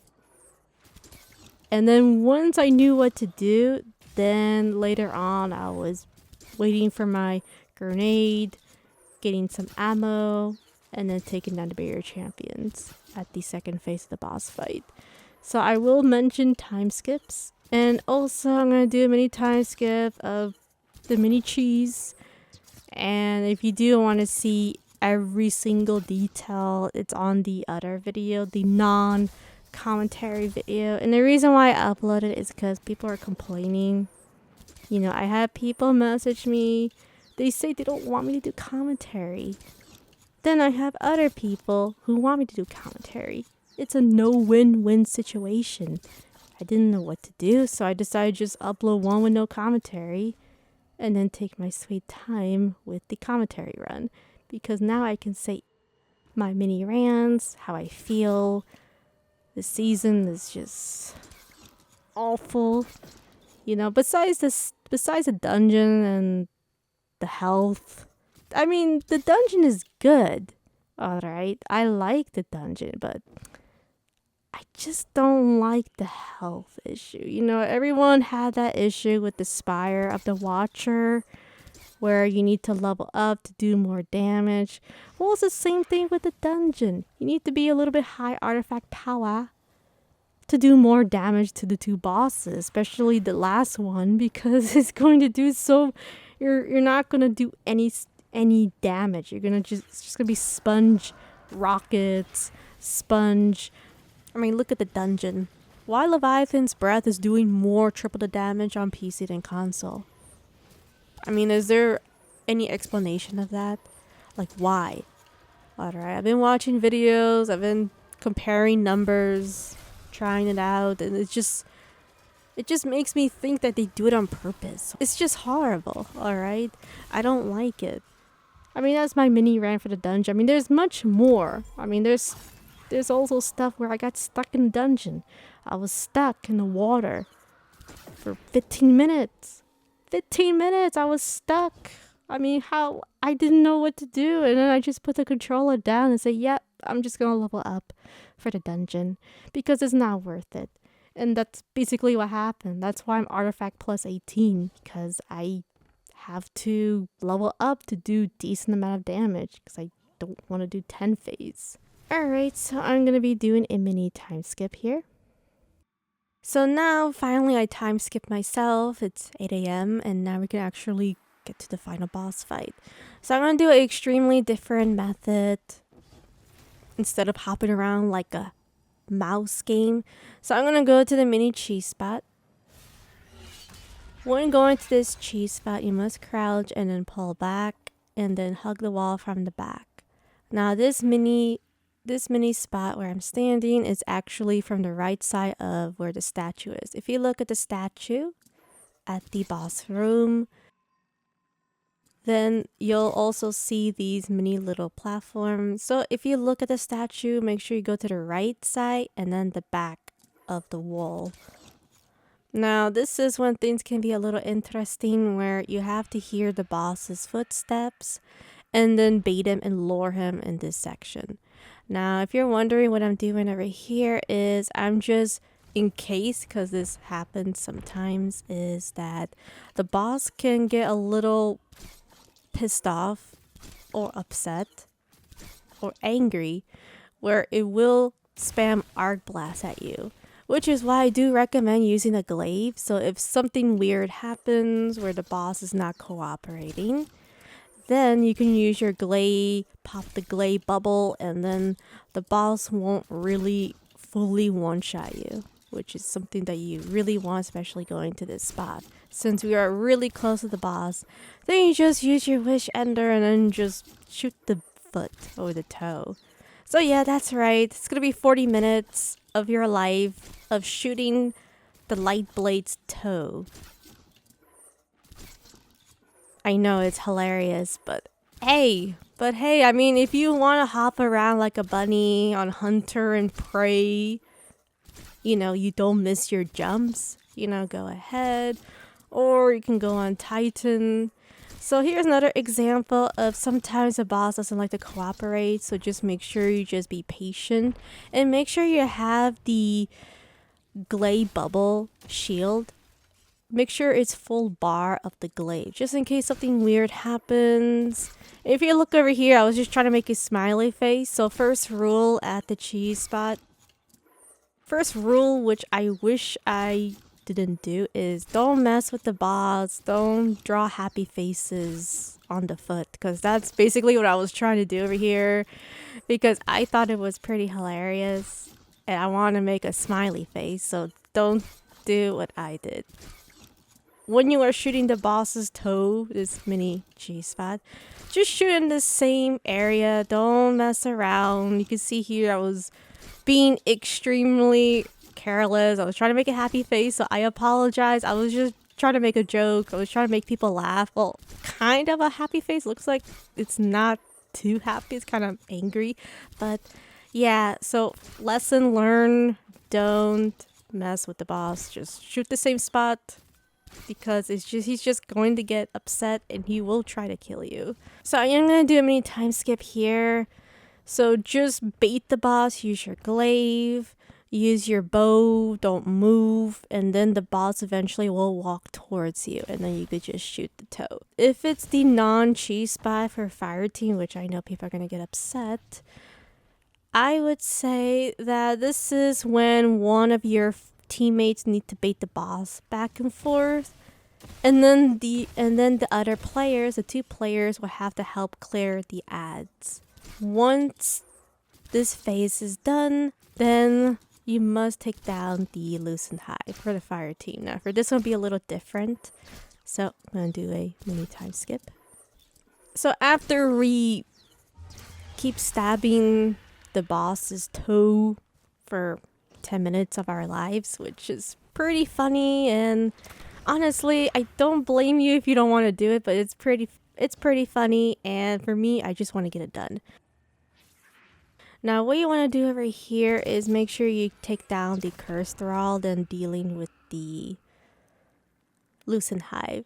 So during this spawn, just like the non-cheese method, since, I know people will be upset that I'm using this strat, you will spawn the 2 arc captains that have gold health or yellow bar health, which they can follow you, they can one-shot you. Unless you're using a glaive and you pop the glaive shield when you have the glaive bubble bar or the glaive shield bar, and it won't one-shot you. Now, let me just say that be aware of the Loosen Hive, where it is the Titan version where it can use its super, and the Sentinel Shield can actually follow you even though you run away. Which is why I don't really like Hunters so much, especially on Night Stalker, because you can't really get away from it. I mean, you can on Titan, you can on Warlock, but for the Hunter, it is a drag. Even sometimes when I turn invisible, the shield can still get me. Which is why you will see me at times where I just pop the glaive bubble. And the reason why I do that is because the glaive bubble can save you from the one-shot shield. Make sure you take that all the thralls, so I'm going to do a mini time skip here. So during this spot, the biggest mistake over here was I was waiting for the Loosen Hive, and doing this method is a big no-no. So what I should have done there is turn invisible, use my super, throw the suppressing grenade, and then pull back. See, over here, I forgot, by the way, my bad. Alright, this is my first attempt. I forgot that the barrier champions don't spawn on this phase. They spawn after you take down the 2 Arc Knights and the Loosen Hive. Now, I do recommend first, you must take down the Loosen Hive, then deal with the Arc Knights. So I highly recommend always focus on the Loosen Hive for this phase. So my bad, then I realized, right, that there is no champion. So that's why I was being extremely cautious and very careful, because I thought there were going to be champions at this phase, but no. You get the 2 barrier champions after you take down the Loosen Hive and the Arc Knights. So make sure you take them down, and always remember this is the phase where barrier champions will not spawn. Now over here I was using my super, and then the boss decided to go super, right? And then pop his Sentinel Shield to try to one-shot me. Now for me, I decided to just pull back, and of course have the glaive bubble to protect me in case the Sentinel Shield tries to one-shot me. Now just be aware that even if you turn invisible, it's a high chance that the shield will get you. Even if you turn invisible, it will see you. Alright, tried it before in the past. And yes, I am touching grass. I'm just so stressful. This guardian is just so stressful. It just wants to touch grass. Make sure you do wait for your dodge, and then once again, we're going to be dealing with the Loosen Hive. Another method is also, if you are using rockets, which I do recommend, use rockets in linear. If you're on PC, then yeah, go use a linear. You don't have the auto aim assist like we have to deal with. Then use a linear fusion. For me, I didn't really use a linear because they just move too much. Way too much. It's just so much work, and it's not even worth it. Alright? So for me, I just prefer a rocket. It's just so much better for PS5, so much better on Xbox. And that's just me. Everyone is different. Now, you're probably wondering what's going on here. So I am doing DPS on the platform and then crushing the ghosts. Now, the reason why I'm jumping on the platform is because these Arc Knight captains can actually sneak up on you, and they can one-shot you. So the one thing I found out almost a year ago, but I never really mentioned it too much, to be honest, on my videos, where the Arc Knights actually can't really see you. So that means you can stay on this top platform and they're not going to go aggressive. Alright? They're not going to try to kill you or try to one-shot you. So you can stay on top of here, and then they're going to walk away. And that's something that you would want, especially if you are dealing with the barrier champions. especially dealing with the loosened hive. So here I decided to try my best to take down this Arc Knight or this Lightblade mini captain. And you can see here, I stand on the top platform and he just tries his best to run away. You know, it's just, for me, it works well. So, and then sometimes, of course, he'll be a little scaredy cat, but hey, it's better than him chasing you around and trying to one-shot you on a hunter. Well, when you're on hunter, any class, to be honest. This works on Titan, this works on Warlock, so.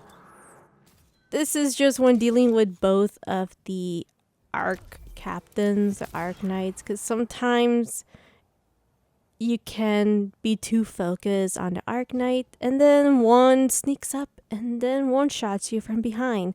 Happened to me many times. So just be aware and make sure you take your time dealing with this Arc Knight. Now we're gonna go for the second phase, and this is when I was completely careless. So before you go to the mini cheese spot, remember it's the statue right side back. Statue right side back of the wall. So make sure you use your finisher and make sure you have invisibility finisher so it'll be easier.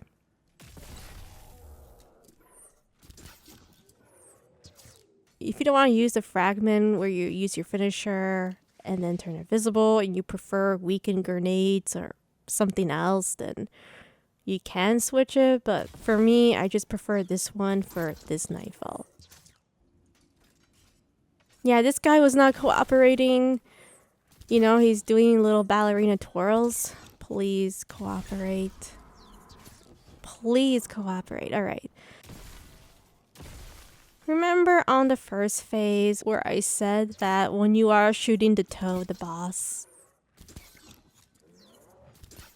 make sure you just shoot him at just the same spot and not mess around.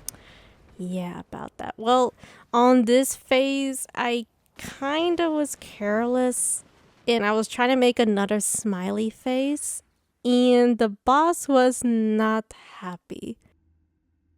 To the point where he actually spammed arc at me and I had to use the glaive and then pull back. So make sure you don't provoke the boss. Or in other words, don't really troll the boss or mess with him. Just get the job done. Just do DPS at the toe of the boss. I know it sounds silly. And then don't mess with him. Now here's the scariest thing. There are some weird bugs going on. I couldn't believe it. You could see the boss was shooting arc, right? And then he just teleported. Unbelievable. You know, when I was doing this run, just to let everyone know, there was a lot of error codes going on. And I don't know if it's me or anything, but I've been having a lot of error codes. Every reset is getting worse and worse. I mean, for this season. That's why I didn't really bother myself with the dungeon. I had to wait until it's Thursday. Or maybe Wednesday if I'm lucky. To deal with the, to do test runs. And then when I was doing this run, this was actually on Wednesday because Tuesday there was just so many bugs. Destiny wasn't online. Then I had work in an hour, less than an hour. There's no point in me even trying to do anything on Destiny. So lesson learned, don't mess with the boss. And then sometimes the boss teleports. So be prepared that the boss will spam its arc. And you must use your glaive. This is why I always recommend to make sure you have your glaive bar, your glaive bubble bar full, just in case little weird things happen. So make sure you just shoot at the same spot. Don't mess with him. Be patient.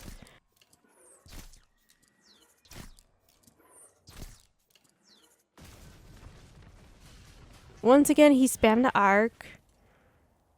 And then he just walked away really fast. Either that or he teleported. I wasn't paying attention 100%.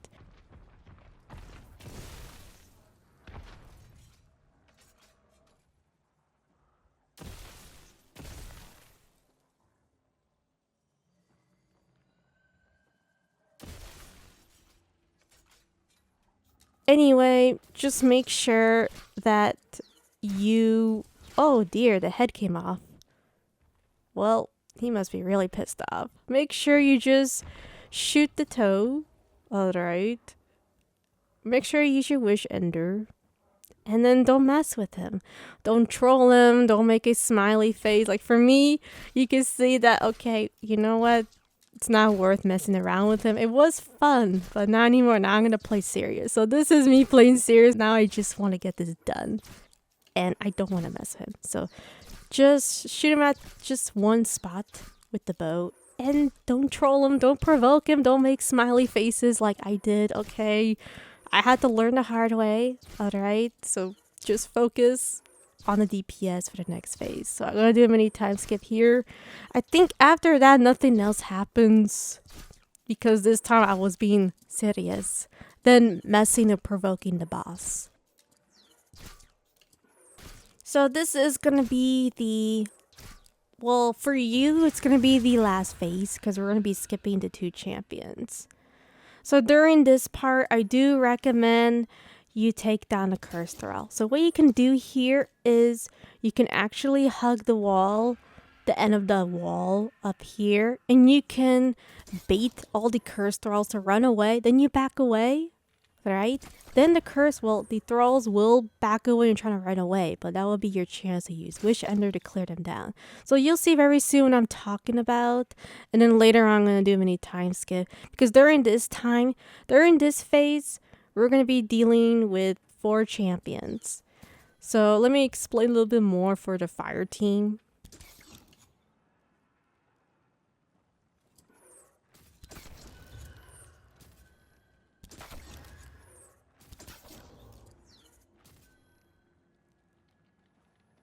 The boss is walking around like a psychopath. 2 barrier champions will spawn. That's when your fire team must take down the champions, and then one of your teammates needs to bait the boss, jumping back and forth. The middle platform or the left or right platform. Then, when the boss has the middle of the health, if you see a little skull in the middle on the health bar, that's when additional of the 2 barrier champions will spawn, which your guardians, your fire team on Titan, on Warlock, they will have to stagger the champion or shackle the champion or use Thunder Crash to immediately take down the barrier champions. Not only that, but help clear ads, because one of your fire team will be baiting the final boss. That way it won't chase everyone and take them down. So you have to make sure you take down all the barrier champions like that for the fire team. But for the solo, since I didn't kill the champions and I didn't do the traditional boring method, but now we're going to be having 4 barrier champions, 2 yellow bar arc captains, and 1 loosened hive.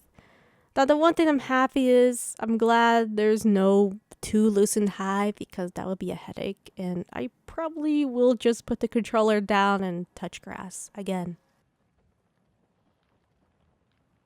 So this part I was thinking, so I was trying to bait. Will a champion hop around? And then it did. So this is going to be the first champion. Like I said, you know, I did the mini cheese, so I'm going to be dealing with 4 champions. This is the first one. So make sure you do use your Wish Ender, and if you have rockets, use it. And like I said, if you want to use a linear Cell Spy Pitch Glass, is probably be recommended on console if you do want to use it. But if you don't and you love rockets like me, because I don't have to deal with precision shots at Lightblade, because I really hate it, and sometimes I can't even see where the barrier champion is, or maybe they're in the back or to the weird side where I can't get the precision shot. So for me, I just prefer a rocket. I mean, Everyone's different. I mean, maybe I'll change my mind. You know, I just don't trust Lightblade. I don't trust anything in this Nightfall. Alright, just like Corrupted, you don't trust anything, and then Lightblade, you don't trust anything at all.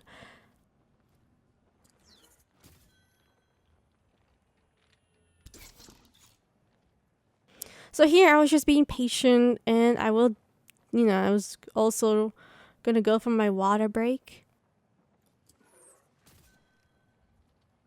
I'm gonna just double check, see what's going on, see if I can get these champions to move around, but it didn't work out. Then later I decided to just wait and then think how am I gonna bait them. So I'm gonna do a mini time skip here. So I did turn invisible here because, well, like I said, I was taking my water break and I was thinking how to bait them. So then later on I did figure out what I need to do. And there's two things you can do if you are lucky. If the bear champion is going aggressive towards you, then if you see it jumping on the ground or you see it jumping on a different platform like we saw previously, then take him down first.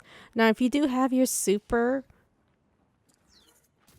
then I recommend you use your super to loosen hive. Now here, I saw the loosen hive blade use his super. I pulled back because we all know the shield's going to one-shot me. Even if I run away, far away, or even try to do DPS, it's just not gonna work out.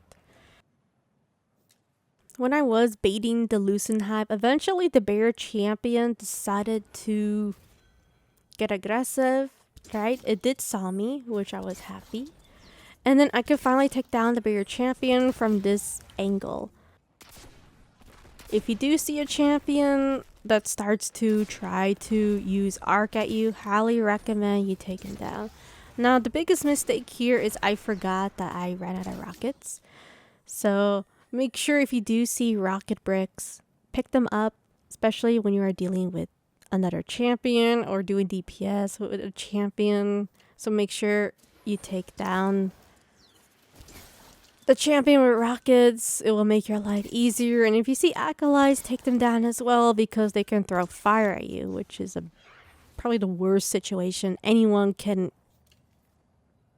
have.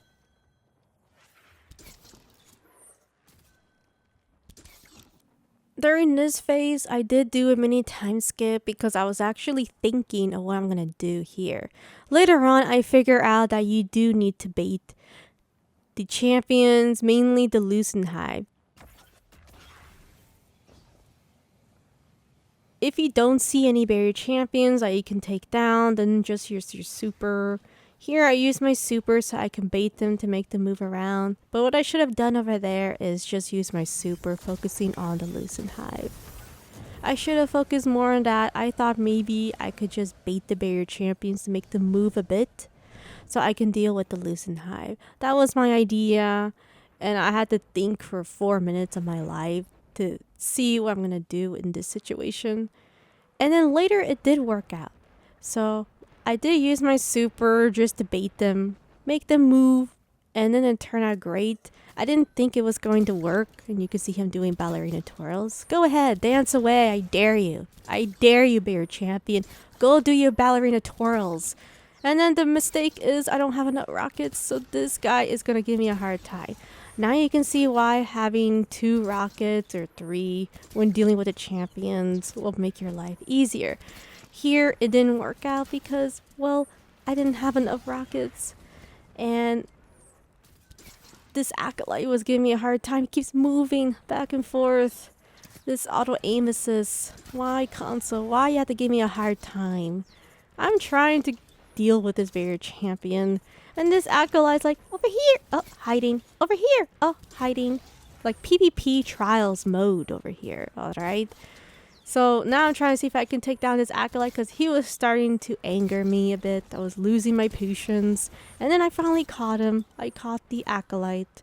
Isn't that hilarious?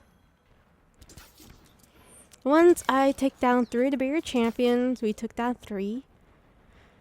Now we're going to be dealing with the loosen hive. So like I said before, you can use your super to bait the bear champions. I made him walk away, split up, and then I finally got the third champion. Or you can use your super dealing with the loosened hive. Just make sure you have your glaive because the barrier champions will spam a lot of arc at you.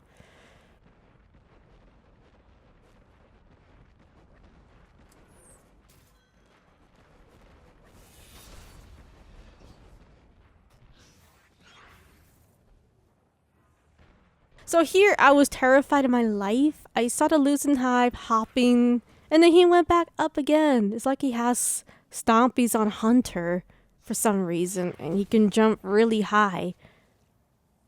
You know, making hunters wish that they can do that without any exotics. Which is so unfair, to be honest. I mean, yes, you can use a high jump on Hunter, but no one uses that. Everyone's always going to use the triple jump, alright? I was waiting for the boss, well, the loosened hive, to stop using super. So once that is going well, now I'm going to turn invisible and deal with this loosened hive because, well, I have to make sure I take him down. Not always. When he is using his super, make sure you use your glaive. Use the glaive bubble and then just keep shooting it. That way, even if it has his sentinel shield or tries to throw it at you when it uses his super, it won't hurt you. And then later on, it will get suppressed and then it will cancel his super. So that's one of the reasons why glaive is amazing. I think it is a meta for Lightblade. I mean, especially dealing with, I would say, with loosened hive. Not the tormentor. Yeah, about that. I haven't really tested out 100% with the tormentor. All I know is strand shackle just works best. But for the glaive for loosened hive or Lightblade, it just works well, works wonders. Even if glaive is not unstoppable for next season or the following season, I'm still gonna use a glaive. I mean, the run will take longer because I don't have unstoppable, but at the same time, I just want to have an easier time dealing with the boss, especially when you're trying to run away and then you pop a shield, the glaive bubble shield, when the boss is chasing and then spamming this arc blast on you or Kai blast. So I was waiting for my dodge, just making sure I have it just in case silly things, you know, can happen. So now over here, I decided to just make sure I use my glaive and then just do as much shots as I can. And make sure you do have your grenade. What you want to do is make sure you have your suppressing grenade. Throw the suppressing grenade at the loosened hive. And then once you do that, pop your glaive. And then use the glaive bubble. And then just do DPS. I know it sounds silly, but it works. Because not only the Arc Knights can't one-shot you, the barriers can't one-shot you. You have the advantage to do DPS with the glaive. And then make the boss cancel its super at the same time. So right now I'm just waiting for my grenade. By the way, if anyone's wondering why am I just standing there?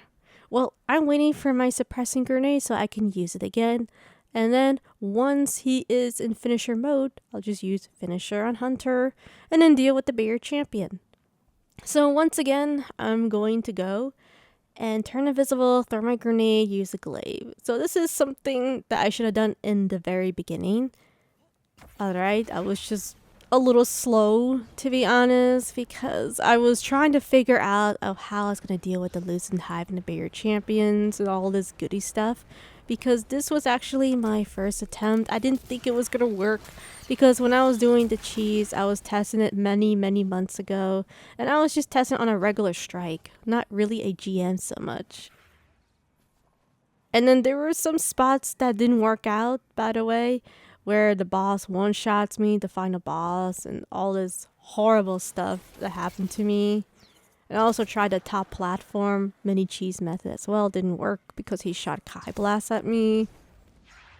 And then also I was figuring out that you can skip the 2 barrier champions if you take down the 2 in the beginning, which I did mention that almost a year ago on Hunter, where I was playing on Legend, I think. I don't remember if it was on Legend. And I remember I took down the barrier champions and then I skipped them and then I got platinum, or maybe I didn't, I'm not sure. I don't remember 100%, but basically that's what happened.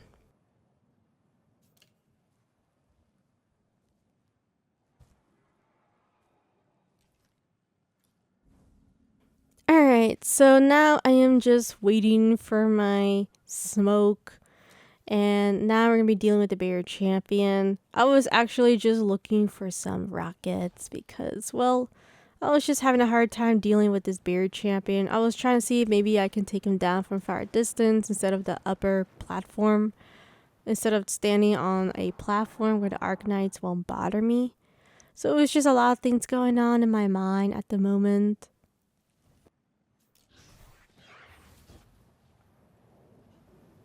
So now we're actually going to deal with the barrier champion. Hopefully nothing bad happens. He's not going to do ballerina twirls. Alright. Alright, there he is. Well, he's definitely going aggressive. He is walking slowly towards the left side. So always remember, prepare your rocket. Use a bow. Make sure you take him down. And don't be scared of using all your rockets.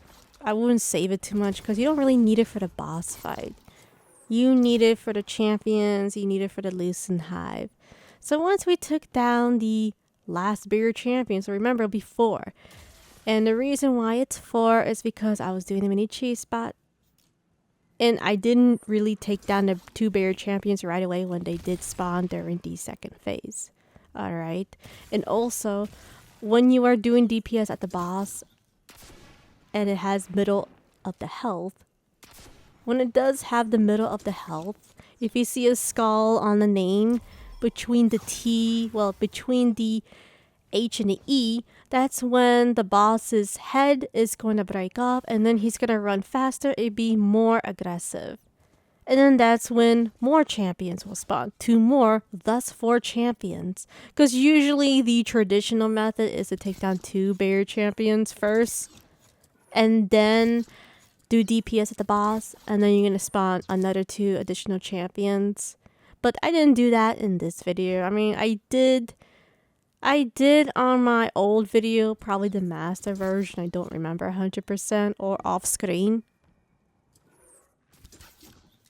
It did work out okay, but it was just too much work, and then console aim assist or auto aiming, and it just didn't really work out as much as this one.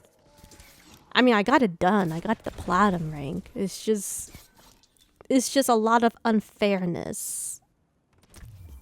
So once again, we're gonna be using our finisher, and we're gonna have the boss walk around like a psychopath. Now, since you took down all the barrier champions and the Loosened Hive, now this is basically the reward. So what's the reward, you may ask? So if you kill the 2 barrier champions at the beginning, you can skip the 2 barrier champions at the boss fight. So all you have to do over here is just go to the cheese spot and shoot the toe and not mess around, by the way. And don't make smiley faces. Please don't do it. I know I did in my video.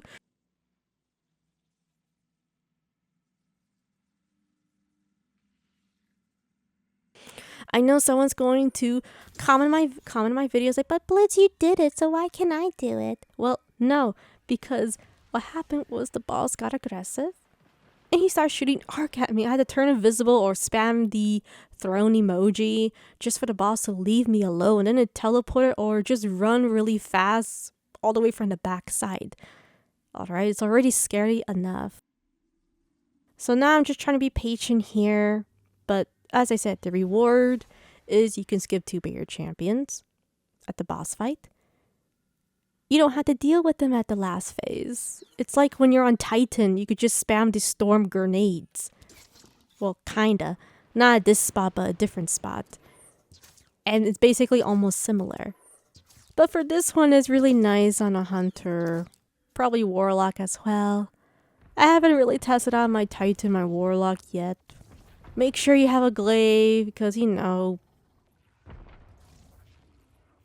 anything can happen. You can see here I don't trust him, so make sure you just shoot only the toe and don't mess around with it. Don't make smiley faces. I know you're gonna get bored and say, well, I'm bored of doing this, so I'm gonna make a smiley face. No, don't do it. Just shoot in the same spot. Make this boss suffer. I mean, once you kill this boss, it's definitely going to go to a pedicure and spend over 60 or 70,000 glimmer with some shards, you know, had to pay tip. I mean, why not do the cheese spot? I mean, this boss is already error coded. I mean, there's times where, but I never mentioned this, but there's times where I kill the boss legit way and then I get an error code, right? A bug where I don't get a completion. Like I did the legit way, you know, on Hunter. No, it was on Titan, right? And then guess what happened? It didn't complete it. I got locked out. And then I just said, yeah, I'm done. And this was like 7 months ago. I was on Titan. I was about to make my video. I was happy, but I didn't get the completion because it bugged out. That was a long time ago. So, as I said before, you can skip the bigger champions. And you can still get platinum. There is proof, by the way. I will time skip very soon. But for me, for this season, it's just not worth it. Not worth it. And there's barely any console players even doing the solo. I actually checked the leaderboard. It was all PC. I was actually shocked. I was so sad. Every year, every season, more and more console players are dying. And it makes me sad. You know?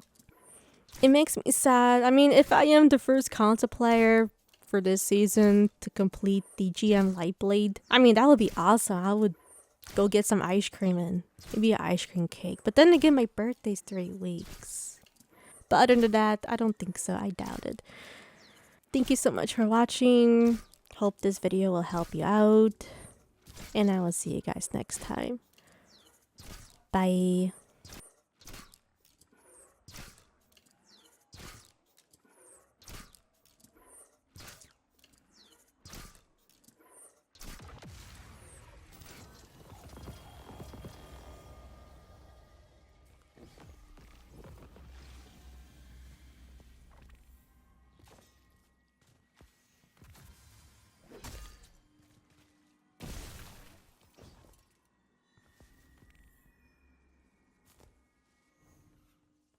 Hello everyone, today we'll be doing a solo Grandmaster run with Warlock.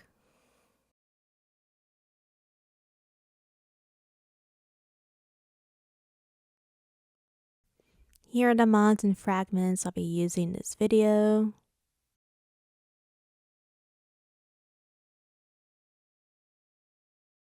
For my kinetic, I'll be using Crate. Next, I'll be using La Monarch and Cell Spy Pitch class. This is the commentary video. If you just prefer no commentary at all, it's in the description below.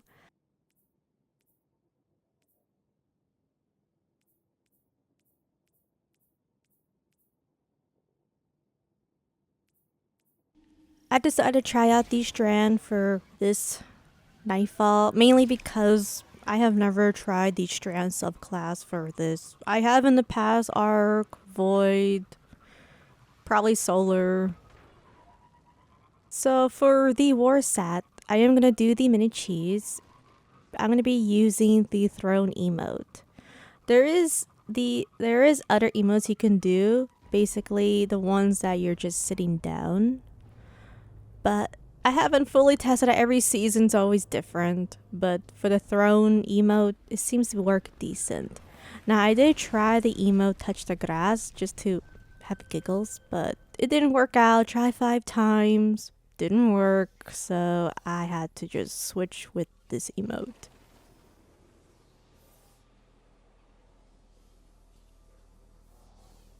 So during this area, you can skip all the ads and you don't really have to worry about the ship or how much % of the champions will spawn. Now in the past Master Nightfalls and Grandmaster, I have done the non-chase method. But for this week, I just want to get it done. Alright. This season has been a bit dry besides a dungeon, but I'm gonna talk more about dungeon another time because I'm a little annoyed with the health bar, and I'm hoping they will nerf it, but I don't think they will. Probably the last minute, the last week of the season, because that's the only problem I'm seeing of the dungeon. You can use this emote, and as I said before, I had tried touch the grass. It didn't work. Maybe it works in the opposite direction. I didn't really fully test it out. So I will do a mini time skip here, and then we're going to deal with the champions. Well, 3 of the champions. Once you complete the war set, then you have to deal with the 2 overload champions and the barrier the barrier servitor champion. So what I should have done here is use my linear first, then auto rifle, then lead monarch. I didn't really do that method in this video because, well, honestly, I was just really tired. I was exhausted. Too much work, life, all that goody stuff. And I'm trying to deal with this barrier champion, but then this overload keeps interrupting me. And also interrupting my commentary. I swear I am going to just stagger this overload champion. Excuse me. Let me deal with the barrier champions. Alright, so now I am going to be dealing with the overload champions. They're going to be teleporting left and right. And then we got this overload champion from the back shooting this solar and pretty much shooting very precisely, which is why I recommend going for 2 arc resilience and 1 little solar resilience, because the boss can shoot solar, and then this overload can sometimes bother you and mess up your DPS.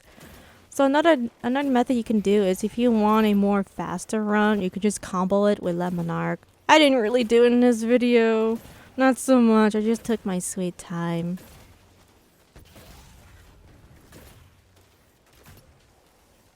You can also stagger the second overload champion if he is bothering you, if he is spamming a lot of solar and always getting in your way.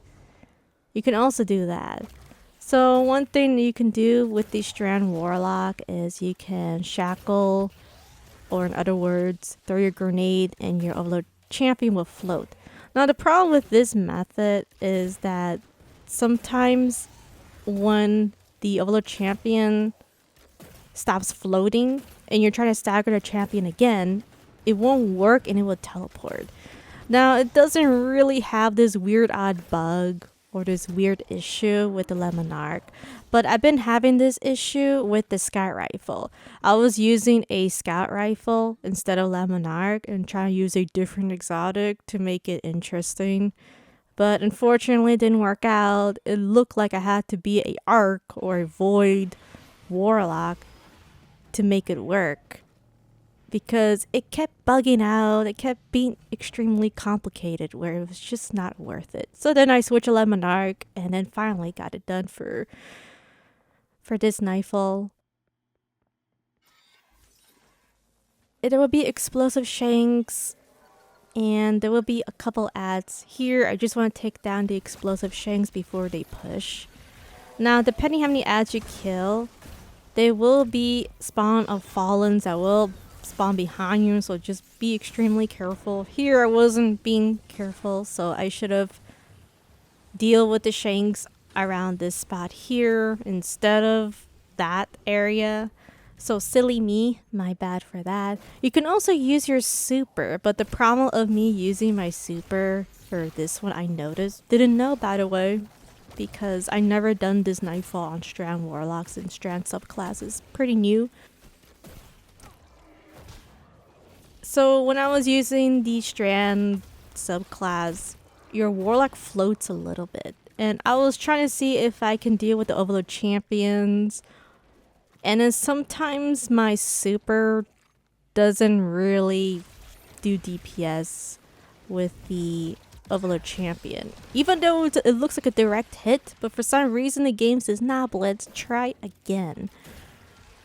So weird things like that can happen. And it's all good, you know, no one's perfect. So probably next time I'll pop a healing rift and then get a little bit more closer to the ads so my super can actually detect. I can tell my super to take down these ads, not this one, or take down this champion, not the ads. Focus on this one, not the ads, but, or in other words, not the fallens or the snipers so much. You can also save your super, by the way, if you do want to take down a barrier champion. See, the problem over here, you see, is maybe I should just wait for my super. Well, hold on my super and then use it on this section. Because the problem over here is the baby barrier or the barrier champion is going to be a bungee, right? It's going to be a bungee and immune the Overload champion and then these snipers and these Arc Seeker Fallens. You can also shackle and throw your grenade to do precision shots with a linear. Now the reason why I'm using a linear fusion is because, well, I'll tell you why. This week the surges is Strand and Arc.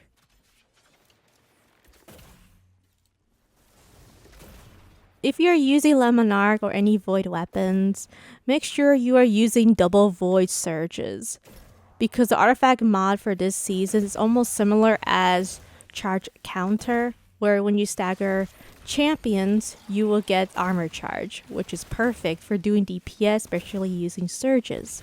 Alright, so the biggest mistake here is I accidentally put Arc Surge instead of Void Surge. If it is Arc Surge this week, you will always get 25%, and I don't think it stacks, to be honest. I don't think it does at all. I don't know why Bungie made it so complicated with these overcharge kinetics, these surges this week, all these goody stuff. I just wish they could make it less complicated, but we'll talk about that in another video or another time of that rant. So make sure you put double void. So the first void surge is 10%. I hope I'm right. If not, I apologize. You know, it used to be higher energy fire. Remember higher energy fire? Oh my goodness, those were the good times. But now they have these surges that you had to stack to do more DPS. Sorry, I'm gonna calm down. And first void is 10%. And I think the second one is 15%, maybe a little bit more. So, or it's 12%. You know, I don't have my notes at the moment. You know, the mods is still new. So make sure you put double void or triple the void so you can get 20% or more.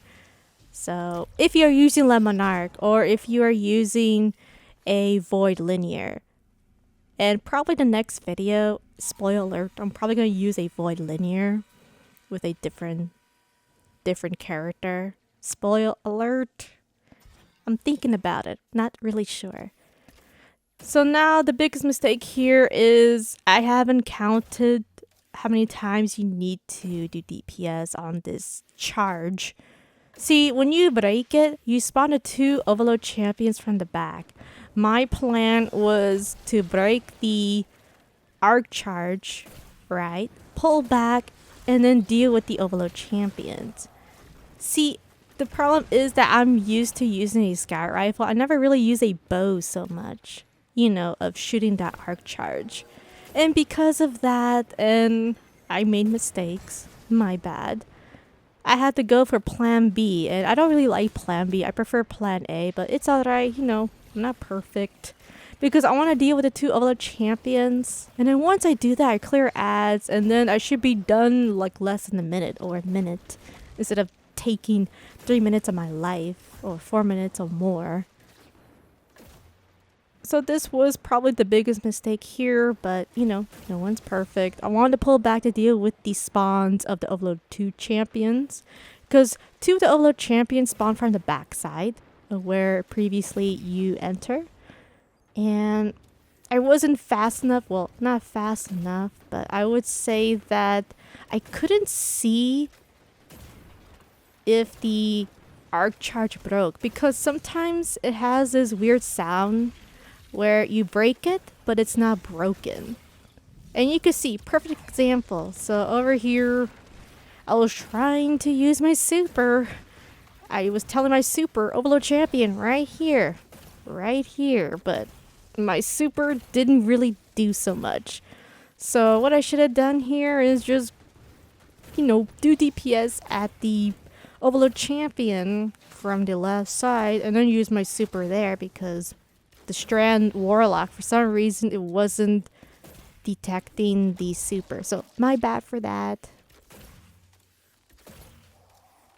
Or another thing that could have happened, which I didn't know because I never done the Strand Warlock on this Nightfall, is maybe my minions, the threatening needles, or the minions, maybe they fell down from the pit and it messed up my super, which I didn't know. Alright,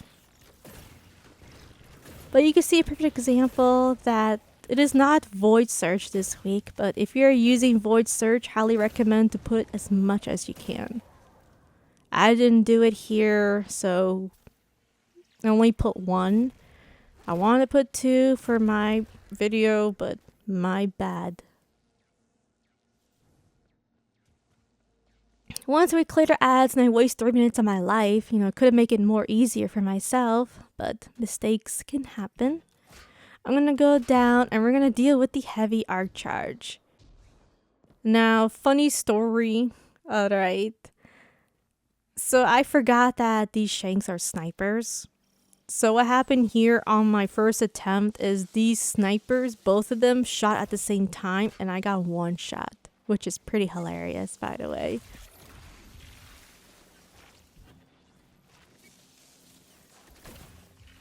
Just make sure you use your linear or your Laminarch. I couldn't really see. Maybe it's just me. It was just so bright. And then my glasses, right? It was starting to get foggy for some reason, which I didn't know. You guys didn't tell me that. For the people wearing glasses, you didn't tell me that I should get anti-fog on my glasses. A lesson learned for that. If you're gaming, make sure you put anti-fog for your glasses, so things like this won't happen. Or if you're working outside, same thing.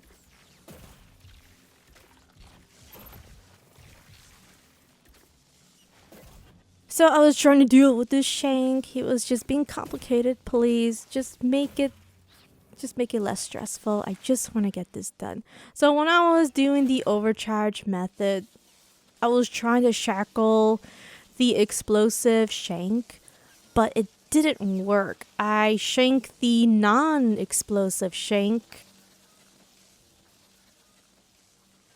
Then I had to pull back and make these explosive shanks run away so I can dunk the heavy orb.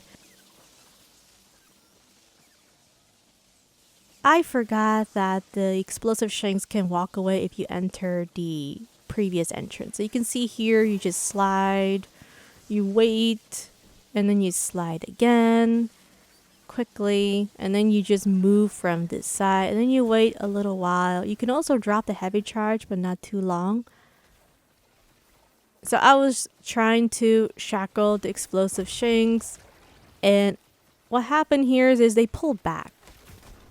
So once I shackle that shank, I quickly dash or slide with the Warlock and then dunk the heavy orb. It did work out great, but if you do see the explosive shanks, just throw a shackle at them, and then once you do, you could just dunk the heavy orb.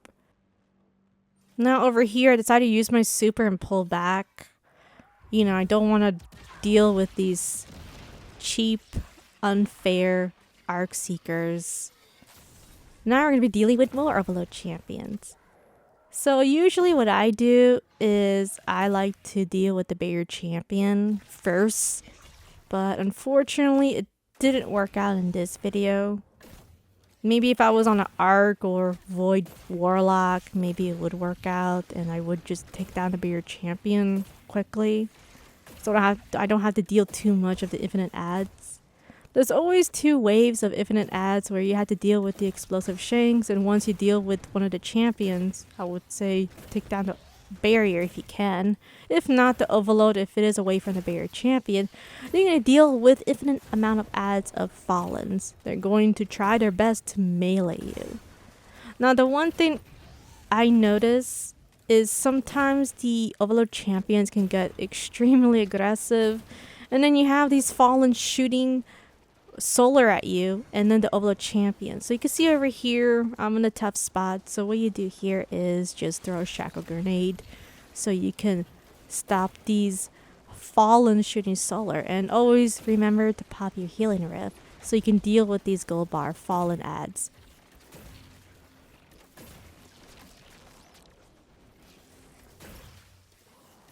So now what I'm trying to do here is deal with the sniper shanks, all these goodie adds, and then try my best to deal with the overload champion. So I am using the auto rifle crate. It's an okay weapon. I don't have the best auto rifle.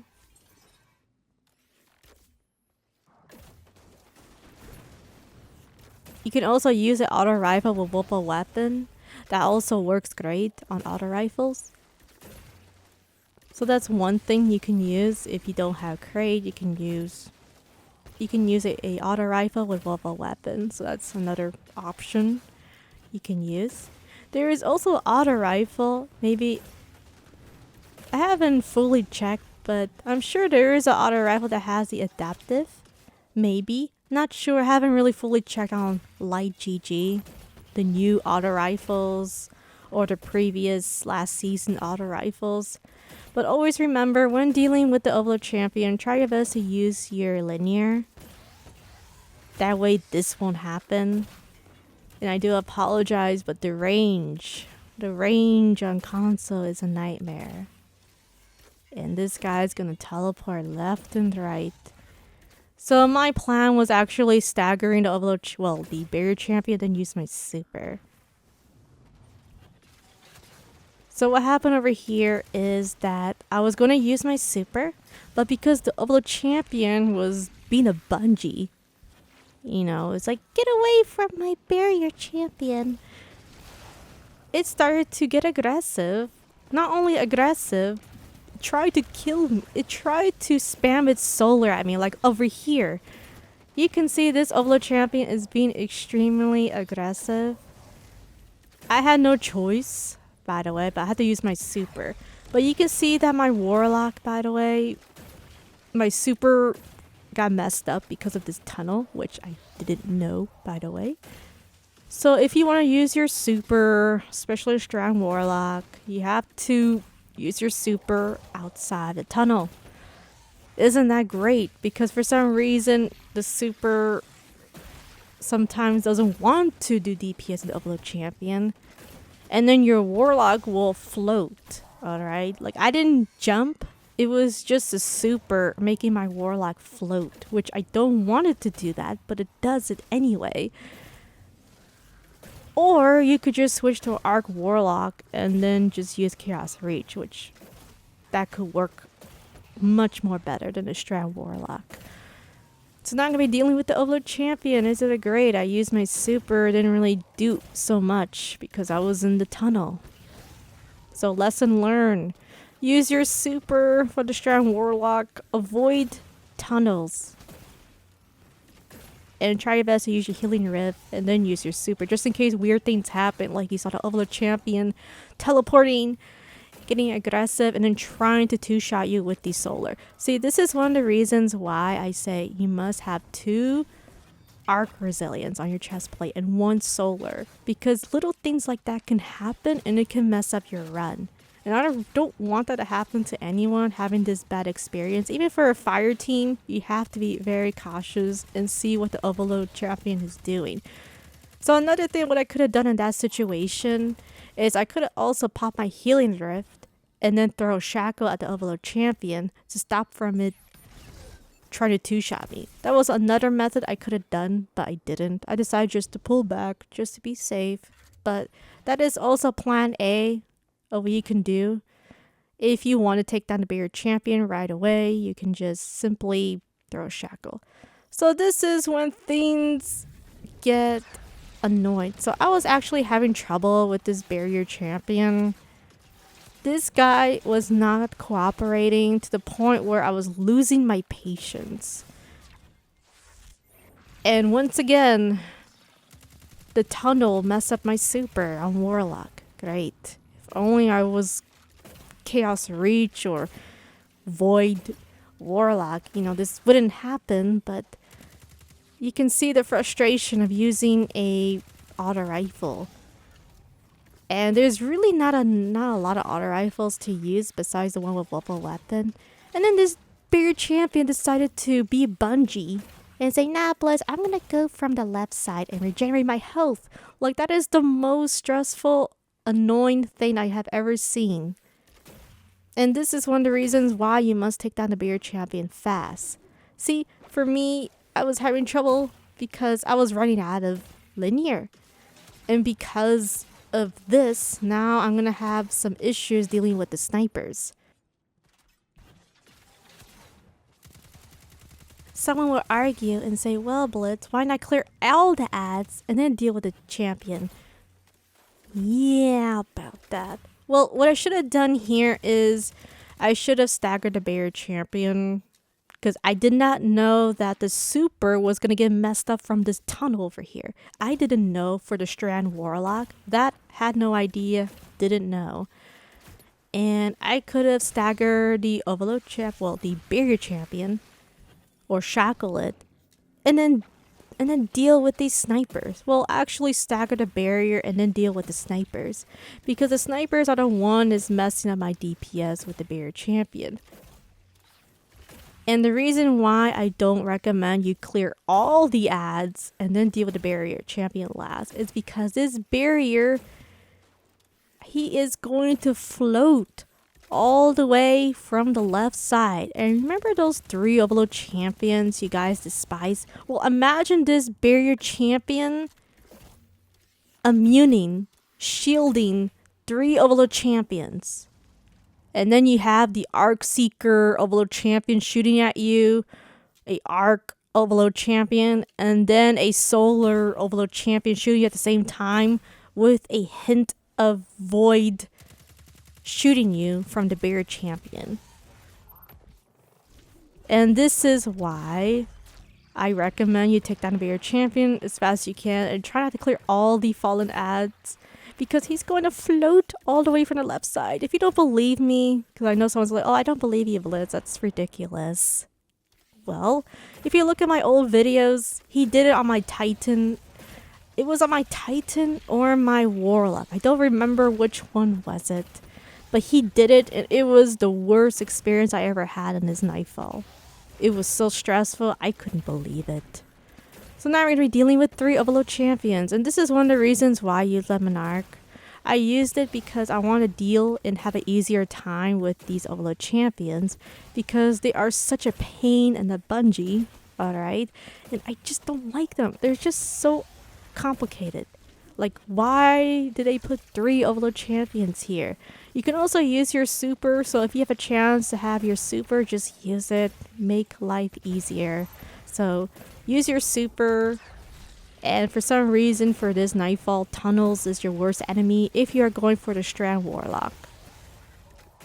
I do recommend trying out the Arc Warlock, because the Arc Warlock with the exotic boots, Geomag, will help you out dealing with the Overload Champions and DPS, especially for the boss fight. Now, I didn't really use the Arc Warlock because I used it so many times. That's why. I know this season, Chaos Reach is better than ever than the previous seasons. Yes, I know that. I know that. It's just that I wanted to try out the Strand Warlock on this Nightfall because I never done it before. Alright, it's just something new. Something new for me. Alright, so for this one, make sure you float away from the wall. There is a bug where you can get one shot. There's this weird glitch. So hug the left side and try not to touch that wall. Because on your Warlock, Titan, or Hunter, if you hug the right wall, you will get a bug. I would say it happens 80%. And you will die. And you don't want that to happen. So in my experience, I always just hug from the left and try to jump away from that wall. So now we're going to be dealing with the boss fight. This is going to be fun, right?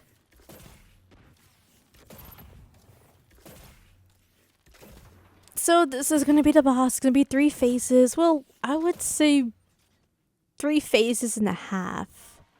Because there is a phase where the boss will go Stormcaller, go Cuckoo for Bungie. Alright. So make sure you use your super. Make sure you do DPS. If you have a linear, just use your linear. I don't know why I didn't use my linear here. I think I was just too focused of where the boss was going to be floating. You can actually manipulate the boss from left and right from these pillar walls. And make sure he doesn't go upstairs. And make sure he doesn't get too close to you on this platform as well. You'll see very soon I'm talking about where I'm trying to manipulate the boss. And if he's going too much at the left side, then I move from the right side. You can see here, he's moving too much to my safe bubble spot. So I'm going to move over here, make him move from the right. And he's moving way too close to me. Then I go from the left side. So this is probably the best way to manipulate the boss and to make sure he doesn't mess with you. Now always take cover when doing DPS because this boss, right, has a sniper. And he uses the solar sniper. Now back in the day, the solar sniper can one-shot you. I'm not sure for this season. I haven't got sniped by the boss. But back in the day, this boss used to one-shot you when Grandmasters was new. And I remember the Arc also can two-shot you. So it was much worse. But I know this season is just, you know, with the power of resilience and more arc resilience, you know, it can really help you out dealing with the final boss. I'm not going to be dealing with the barrier champion, but the boss right now in his cocoon or his resting phase, he can still snipe you with the solar. So always take cover and then do DPS at the boss. See, the reason why I didn't use my linear is because I'm saving it to do DPS on the second phase. The second phase is where it's not the hardest, but I would recommend trying your best to do as much DPS as you can. Then once it is on the cocoon mode or resting mode, you must deal with the snipers that will spawn quickly. Because if you don't take down the shank snipers that will spawn after the boss is on his immune phase, then their barrier champion is going to immune the shanks. And it's going to be a nightmare dealing with the barrier champion. So right now, this is the second phase. So always use your super at the boss. Don't use it on the barrier champion. It's not worth it. So just always save your super doing DPS at the boss. It just works better. You know, you can manipulate the boss. You won't be too distracted, especially with these shanks shooting you. So take your time. Take down the shank. Always see where the boss is going. And you can do precision shots at the boss. So I saw the boss going way too close to me on the left side. So I decided to stand over here. Make him move. Throw shackle. And make sure he doesn't snipe me. Because he can still snipe you with the solar. So just always remember to hide and shoot. Hide and shoot. And make sure you see where the boss is. Because you don't want him too close to you where he can one-shot you. Well, I would say two-shot. I haven't tested out fully. So just be very careful with the boss. You can also use your emote if you don't know where the boss is. Or if you're having trouble of trying to track where the boss is floating. So just make sure you do DPS. And then this is the phase where you need to take down the snipers. So make sure you take down the snipers.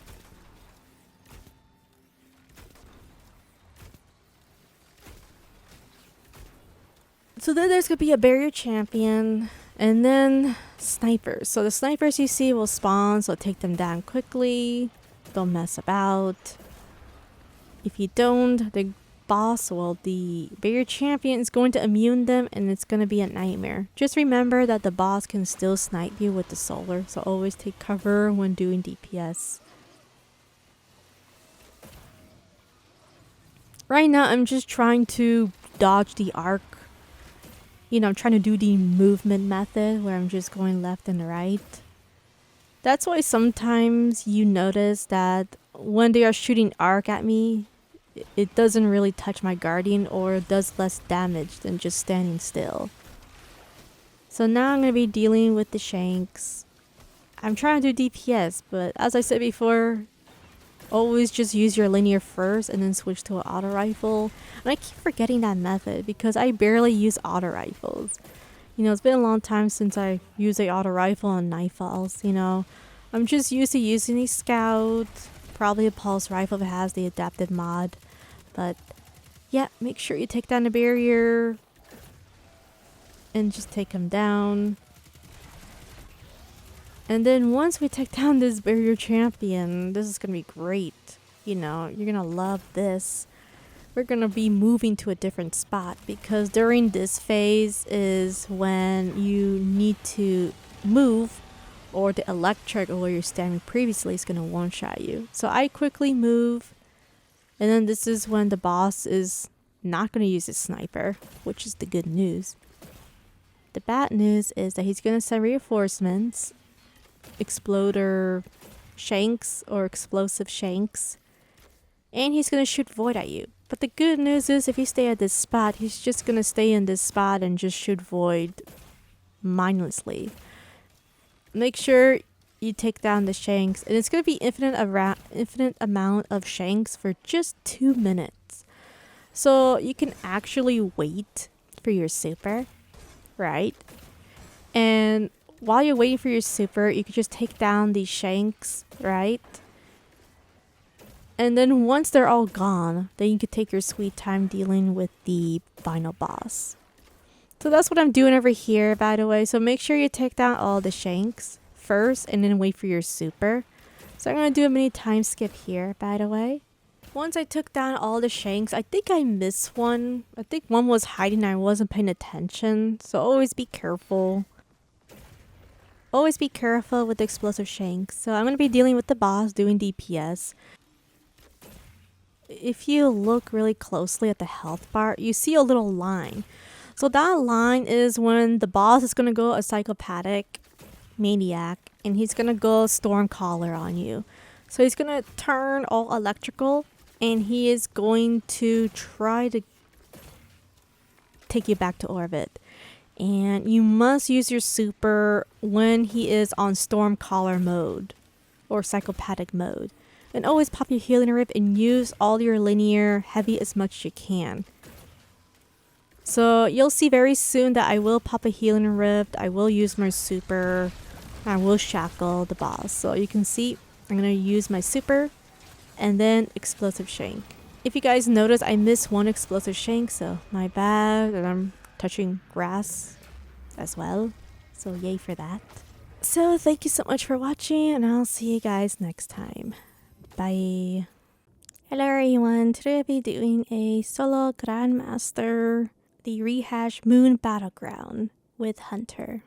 For my subclass I'll be using Night Stalker, here are the mods and fragments I'll be using in this video. For my kinetic I'll be using Wish Ender, but the pink version. Next I'll be using a Arc Glaive. For my heavy I'll be using the Sleepless Rocket.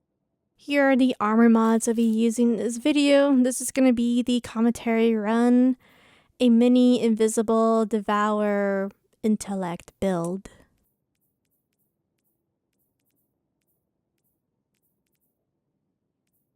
This week I decided to go for the Hunter and for the Platinum rank. I'll be using Wish Ender and 6 Coyote. The reason why I'm not using the Graviton Forfeit is I don't have the tier 10 strength and a tier 10 resilience and a bit of mobility. So I couldn't have the 10 tier strength and my build wasn't working out. So this is a plan B if you don't have the right stats for the Graviton Forfeit.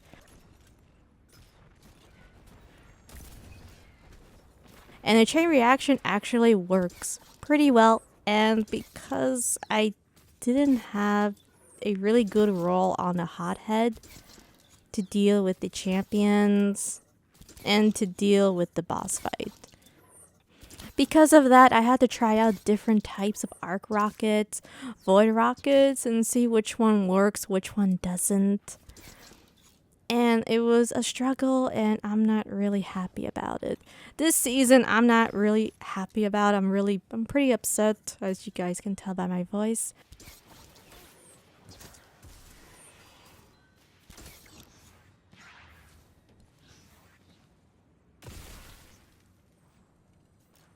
First things first, you must take down the champion as fast as you can. The reason why is you don't want this champion to pull back and then just hang around with the other bigger champion that will spawn too, depending how many ads you take down. So if you do have your super, use it right away, because the problem is you want to take down this champion and you want as much champions to spawn to get this activity done.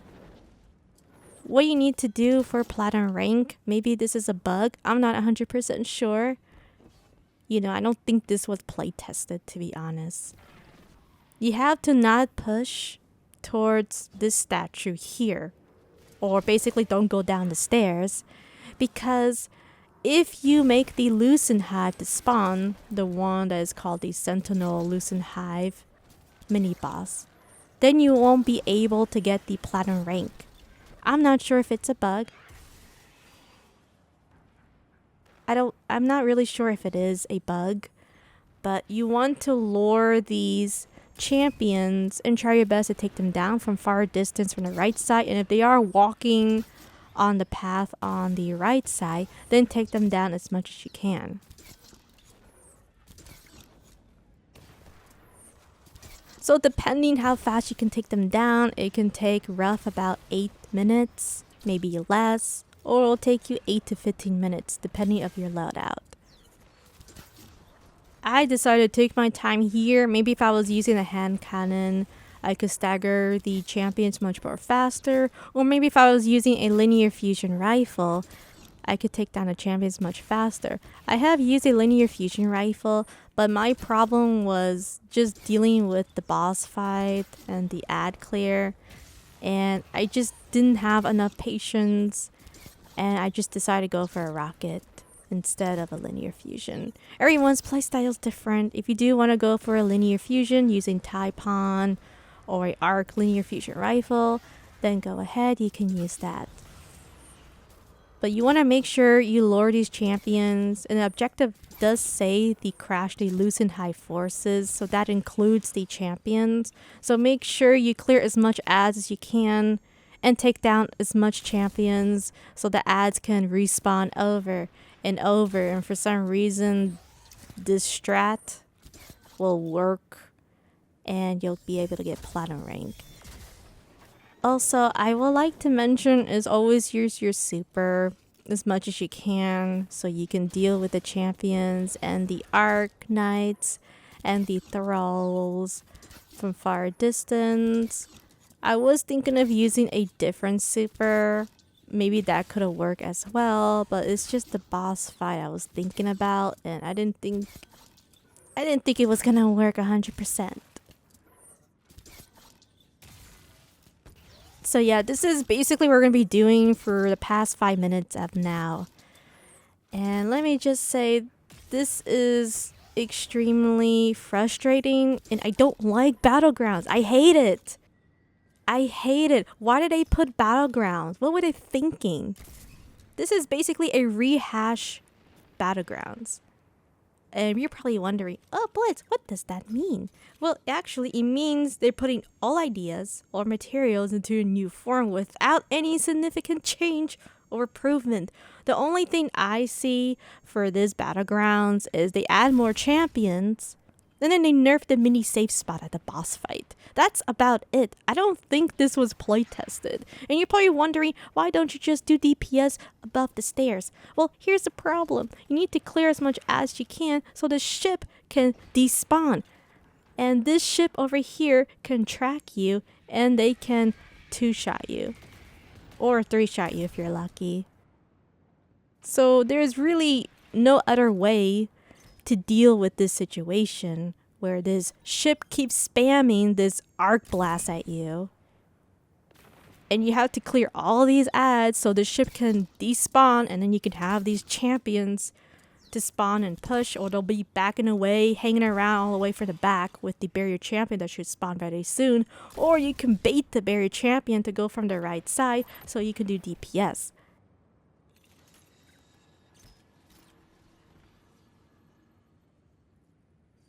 So I am using the glaive to stagger the unstoppable champion and then use my super. That's one of the reasons why I use this type of super over the other one, because I can do at least somewhat DPS dealing with this unstoppable champion with his rehashed battlegrounds. So not everyone knows what's rehashed battlegrounds. Now I'm gonna pretty much say it throughout this whole entire video, and I just despise it.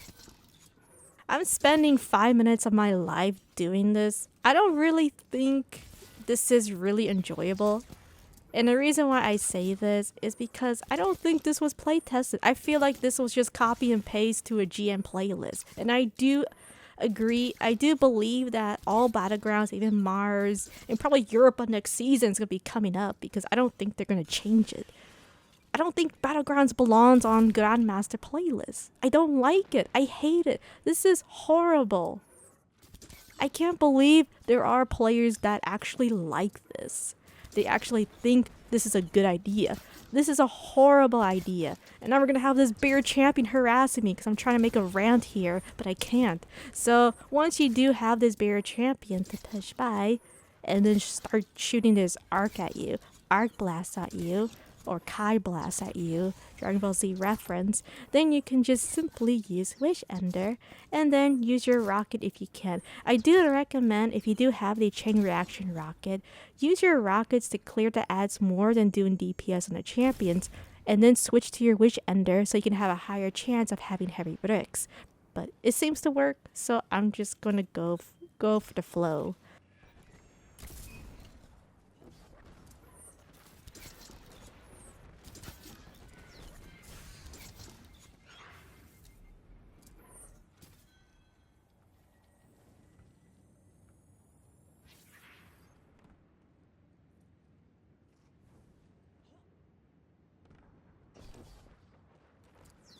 I am just taking my sweet time clearing all these acolytes. Can't really pass that statue from the left side you see there, or go down the stairs, because I don't want the Lucent Hive to spawn, and it's gonna mess up my platinum rank unless they fix this bug. Isn't this great? I'm the happiest Guardian ever. This is the most challenging GM ever. I love it. Sarcastically.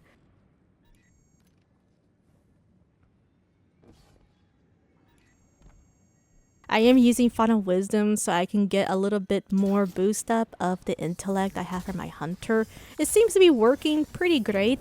That is why I am having my super pretty fast compared to the other previous videos. And of course, yes, someone has mentioned me about Wish Ender. You can get your super fast.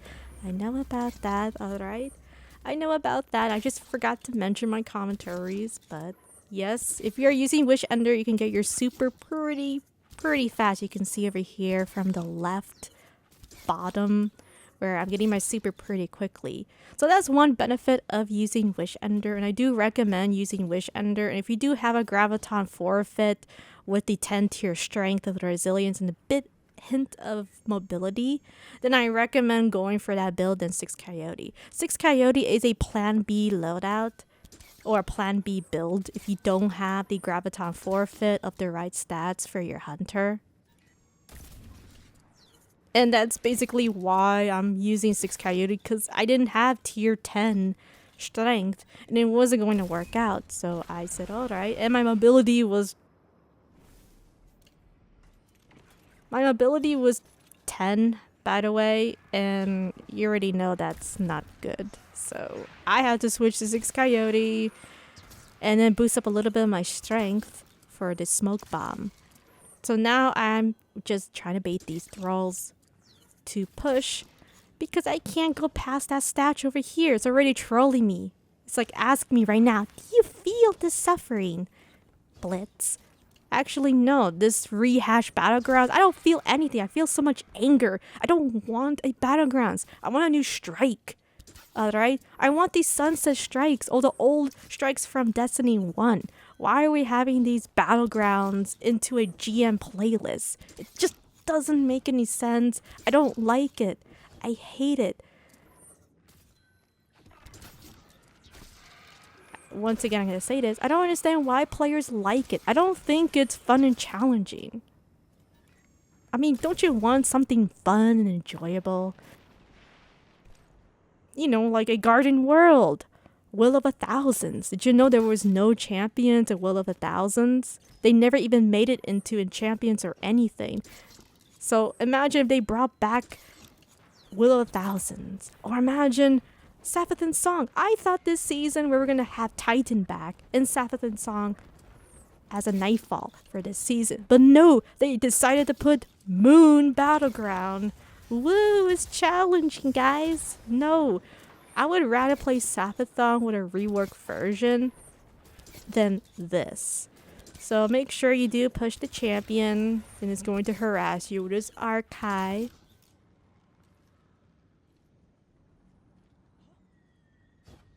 Once we do that, we still have to take down more ads. So I can't pass that troll statue that's giving me this emote that is saying Suffer Blitz or Suffer Fire Team, because this is absolutely ridiculous. I hate this and I am fed up. I did say in my Mars video I don't like Battlegrounds and I despise it even more. I don't like it. I don't support this at all. I really hope they get rid of this Battlegrounds, and honestly I don't think they're gonna do it. I mean, I already have a prediction they're gonna have Battlegrounds again next season, but in Europe probably. Or maybe another Moon Battleground. Do I hear Dreaming City? And it's just gonna go on and on. And then let's not forget Ness's Battlegrounds. They're gonna probably bring that one.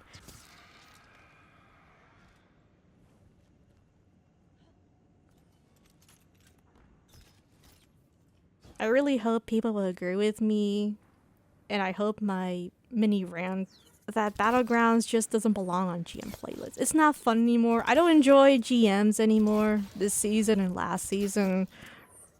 And yes, there is another barrier champion up ahead. So you can actually bait these barrier champions. And once you do, just try your best to do DPS. Use your Wish Ender. And if you have to use a rocket, then use the rocket. I'm just using the rocket to clear the ads so I can make this a bit more easier-ish for my hunter. I mean, yes, I could have used a linear fusion rifle, but the thing is that you have to keep spamming Wish Ender over and over and over again. You're gonna get sick and tired, especially just spamming Wish Ender for 8 minutes of your life at the boss, and then another 8 minutes, and another 5 minutes. If you do have your super, make sure you use your super to do DPS. And excuse my poor super. You know, sometimes the hunter super doesn't track the enemies from far distance. I mean, it did long time ago. What a bummer is that? What a bummer, right?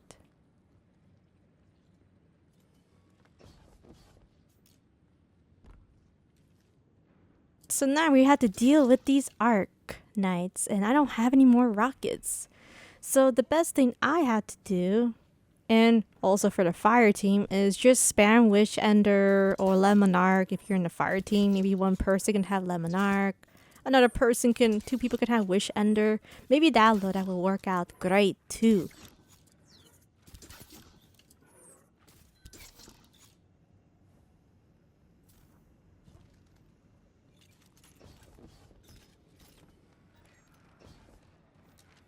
Maybe Leviathan's Breath will work too for a fire team, but I'll be honest, I have not tried the fire team yet.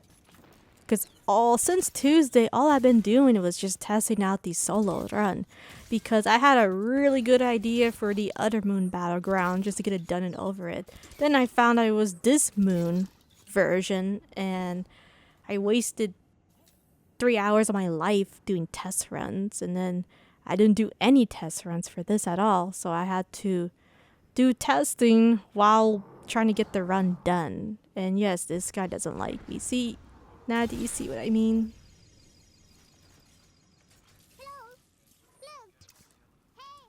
Oh my god.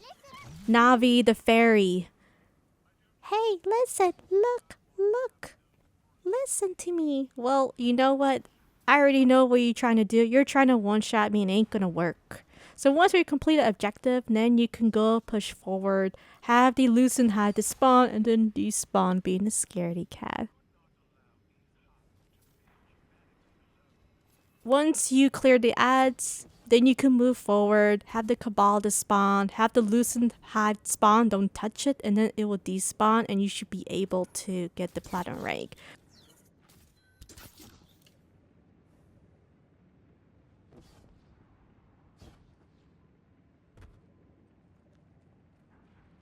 Now here's the best part. So you see these champions here? So I was debating of skipping them, and you're probably thinking, why Blitz? Why would you skip them? Don't you want platinum rank? Well, if you look at the bottom right, it says 0 points. 0x. So that means that these champions are not going to give you any points. And then you know what's the best part? You wanna know the really best part about this? It doesn't give you any revives. What? What do you mean, Blitz? Yeah. So not only you have to kill these champions, I was thinking of skipping them, by the way, but I haven't finished the testing. Unless one of you fire teams will like to sacrifice and do the testing where you do this method, but you skip the 2 barrier champions to see if you get platinum and let me know if it works or not. But yeah, you kill these champions and you don't get any revives and you get no points. Isn't that great? Isn't that challenging and fun? So would you rather play this or Sapphithe's song? Please tell me right now. A Will of a Thousands from Mars, or A Garden World, or Trees of Probabilities. Doesn't those strikes sound more interesting than this one? Yes? No? Maybe? I actually, Blitz, no, it's more challenging. No, what about Festering Core? Remember Festering Core when they made it into a GM for just 1 season and then they sunset it? Strikes had a story. This doesn't really have a story.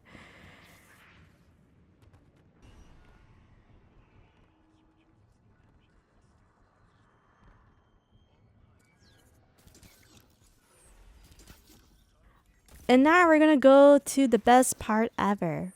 Disrupt the portal ritual.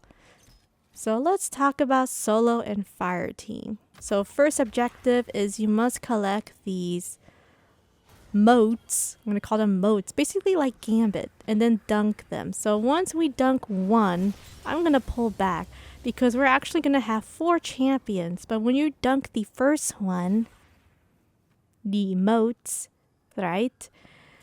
There's gonna be the barrier champion, and then there's gonna be an unstoppable champion. So now you're probably thinking, why you don't just go and deal with the champions on the door?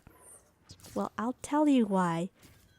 Because of console aim assist on consoles.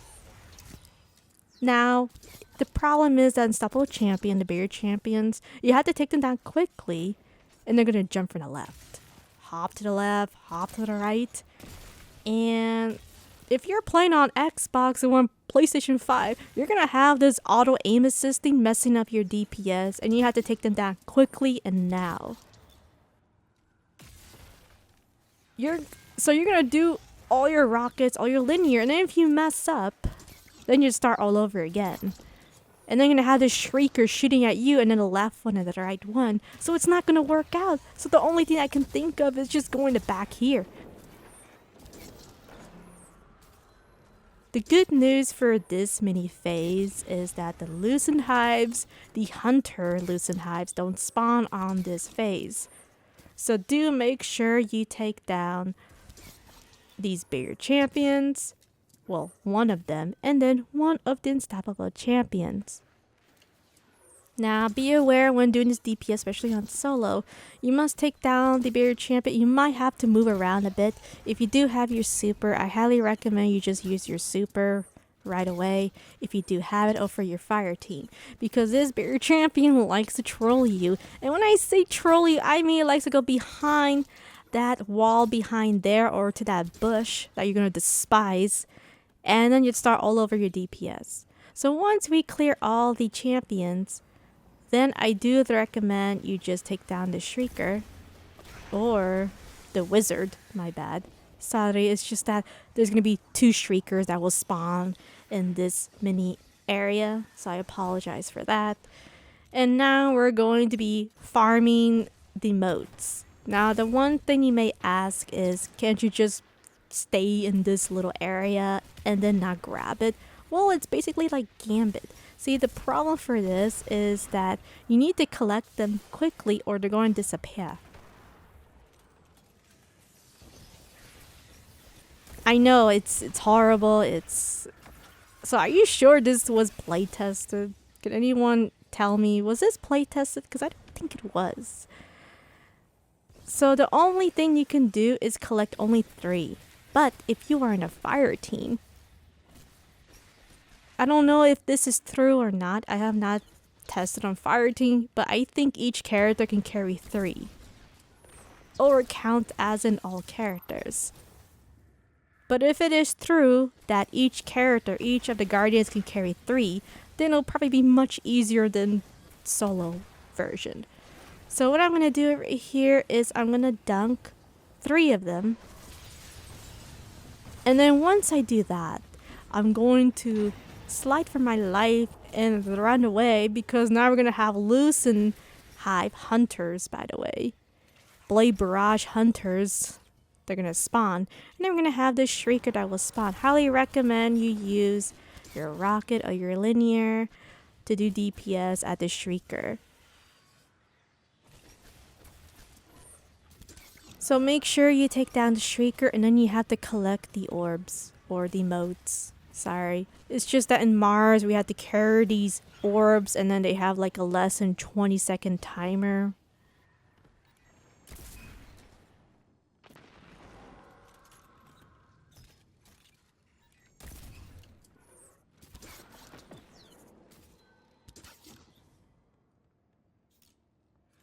Once we deal with the Shrieker, now we have to deal with this Wizard. So I always just use a rocket and then 2 shots of Wish Ender. It seems to be working great. I did try using linear, but with the auto aiming and all that goody stuff, he just kept going back and forth, dancing left and right and hiding. And it was just extremely annoying, and I just lost my patience. I did not understand why it was doing that. I mean, I have seen gameplay, and they didn't really do so much on PC, but on console, they were just acting so bizarre. Just wait till I explain about the boss fight too, because I actually was trying to do the Wish Ender jump method, and it didn't work on console. You have to shoot and peek, just like in Trials-ish. So now I'm going to be getting the next moat. If you do have Graviton Forfeit, then what you can do over here is just use a innocent dodge and then pull back. For me, I couldn't really do that so much. I had to use double of my dodge. I could use my smoke to get a little bit more seconds of invisibility, but I just don't think it's worth it too much, because sometimes the ads are not there. And then I had to wait for my smoke. So I'm going to be waiting for the next wizard to spawn. So I'm going to use my rocket, a little bit of Wish Ender, and he was just being a troll right now. He's just trying to take me down on his overpowered Kai Blast. And now we're going to go and move forward. Now this one is going to be a bit tricky, because now I had to deal with the psychopathic Hunter Lucent Hives. You only can do 3 at a time, so I do recommend to dunk the moats on the front side and then any of the left and right. The reason why I wouldn't really leave the middle one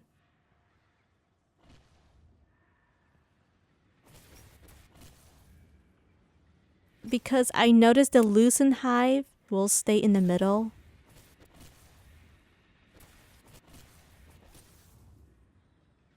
And they will use their super when you are standing in this area right here. So you want to make sure and move the loosened hives on the left or the right side so they won't interrupt you when you are trying to get the motes from the wizard. So for this method, you must turn invisible, dunk the motes, pull back. Is Solar's mini super will track you even if you are invisible. So I am waiting for it to calm down. Calm down. I just want to get this done.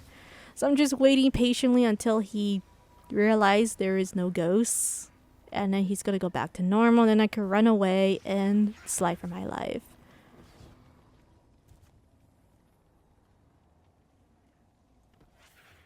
So for this mini phase over here is I'm going to be dunking 3 more, but I need to collect them. So now I have to deal with the wizard once again. And right now I'm just waiting for my dodge because I need 2 dodges to make this work. Unless I had the graviton forfeit, you know, this would have been easier and much more faster to run. But because I didn't have the right stats for my build, it didn't work out, so I had to go for plan B. So I'm going to use Wish Ender, use a rocket, and then make sure I turn invisible and then slide for my life. And then this acolyte's trolling me. I swear, I'm not doing this on purpose. Alright. All these acolytes have a mind of their own and they don't like me.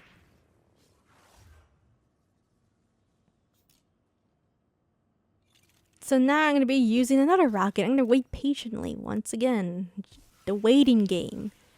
Isn't this fun? I mean, would you rather play Sabathan's song over this? Yes? No? Maybe? I mean, I would definitely rather play Sabathan's song on Titan than this. The rehash Battlegrounds. So this wizard was being complicated. My rocket missed. Which it can happen. Nobody's perfect. So I'm going to be turning invisible once again. I'm going to grab the motes before they disappear. So I'm going to pull back. And then this is going to be the phase, if I remember precisely. Once you dunk the 3 orbs, you're going to have another streaker that will spawn and champions.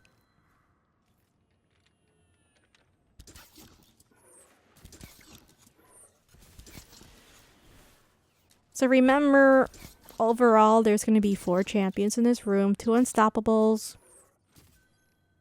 2 barriers, and then you're going to have the 3 loosened hive hunters, or I'm just going to call them loosened hives. So now I'm going to be collecting this mode right here. And then I'm going to pull back and wait for my dodge, so I'm going to do a mini time skip because I don't want to waste people's time. I'm going to touch grass. Once I have my dodge, I'm going to go from the right side. So now I'm going to be dunking the motes or the orbs. I got to make sure the loosened hive doesn't one-shot me. So now I'm going to pull back because he is freaking out. So the best thing I think works is go behind this wall. Just wait. Be patient. And then you can run away. Because the thing is, even if you run away while invisible, it super can track you. And it's extremely weird. I don't know why. But hey, that's the game, you know.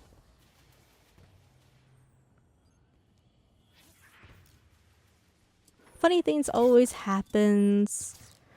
And now I'm going to be dealing with the last 2 champions in this area. Thank the Traveler and the Speaker. You want to bait the Unstoppable and the Barrier champions.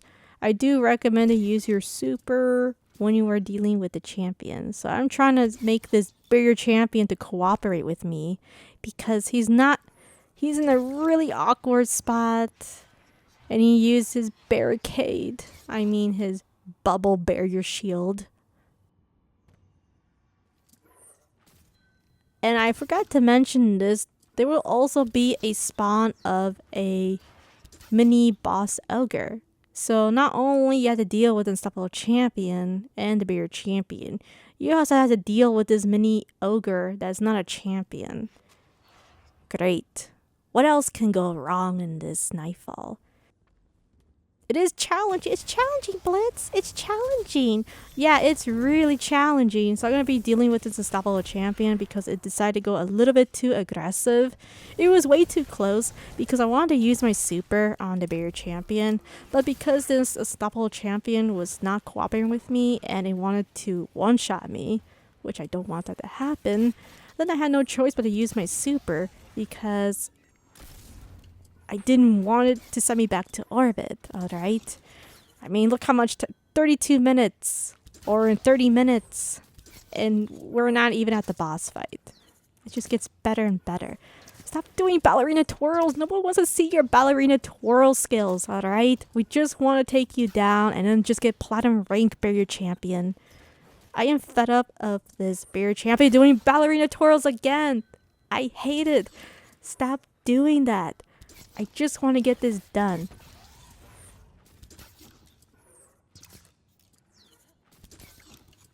Using a linear fusion rifle will work great, but at the same time, I was just using rockets just to deal with the boss fight. Is he gonna do ballerina twirls again? I think he did 4 times already. This is a nightmare. I am so frustrated.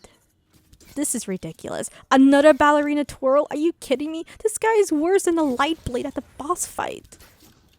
I mean, I know I complain about the ballerina twirls at the Bear Champions, the boss fight, at Lightblade, but this is ridiculous. Are you done, ballerina twirls? And this is why, on console, doing the jump wish ender method is not a good idea.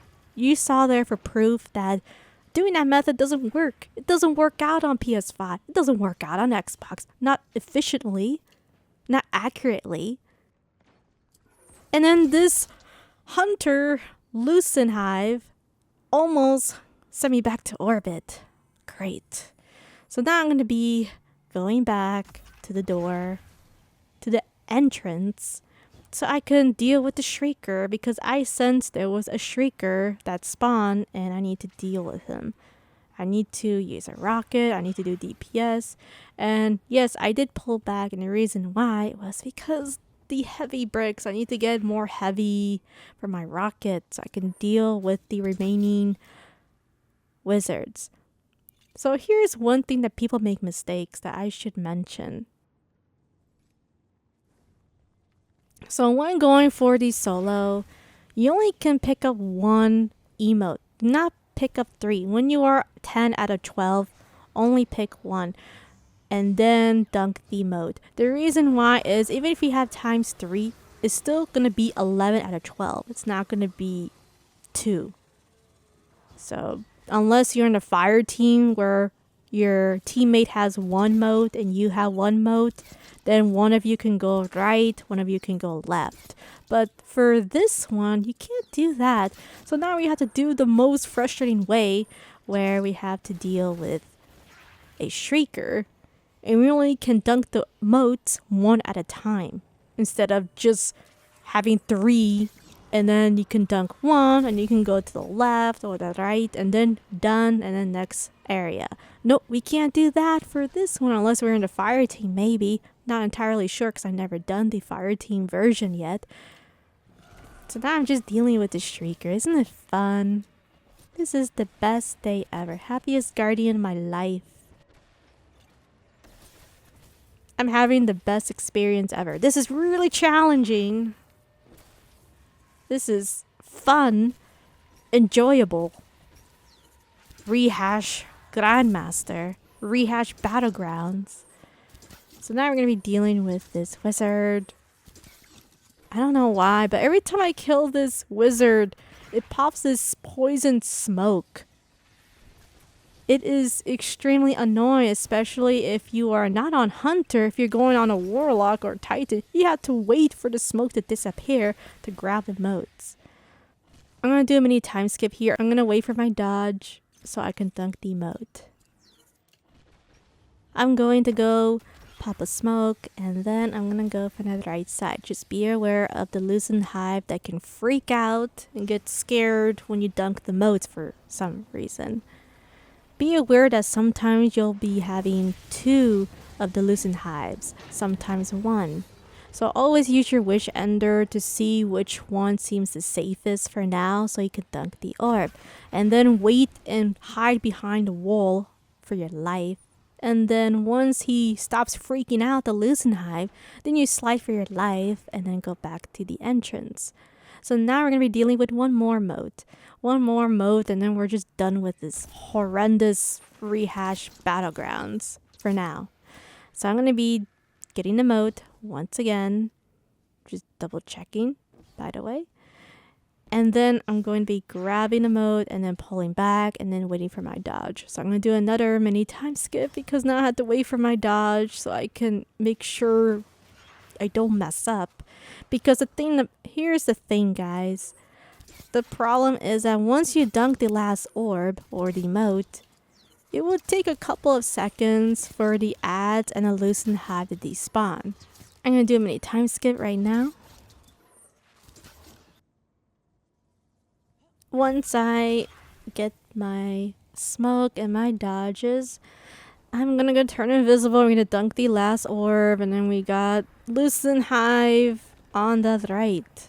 So make sure you dodge, and then you hide. Use your glaive. And I was actually lucky here where the loosen hive didn't react and turn super. So that was lucky.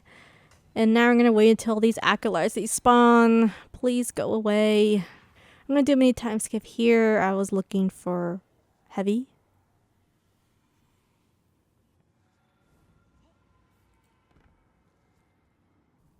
Alright, so now we're gonna go to the next area. And this is the area where we're gonna deal with 2 unstoppable champions and have the poor innocent Cabal. They got sent back to orbit, I guess. I cannot say... Oh, okay, they got killed. They got killed, alright. And now I'm gonna try to save the last general one. Don't worry, I'll save you. I'm trying, but Hunter... I was trying to save this mini-boss. Well, I was trying to save the Cabal, the ally, but it didn't work out. Well, sacrifices will be made.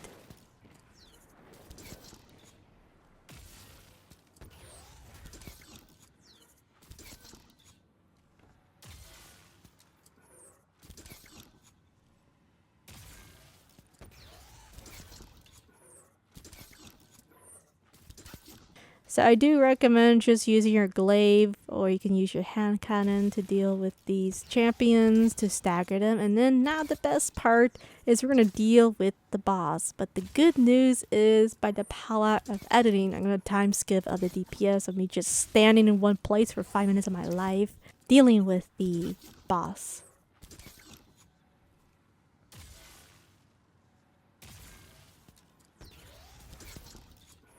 I decided to save my rockets. The reason why I'm not using my rockets is for the boss fight. I want to clear the ads and then deal with the final boss a little bit more easier. Everyone's different. So once I deal with this unstoppable champion, yes, I could have used a rocket, but I'm not going to. Now we're going to have to make the boss to spawn and then turn invisible and run away of our lives because we're going to have a shrieker, which I'll talk about that very soon. So please, unstoppable champion, I just want to get this done.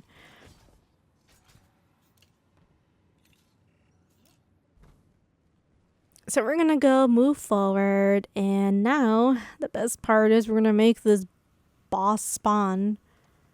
So once he spawns or she spawns, we're gonna pull back, turn invisible, because there's gonna be a shrieker that is going to harass you, and it is an infinite shrieker, by the way.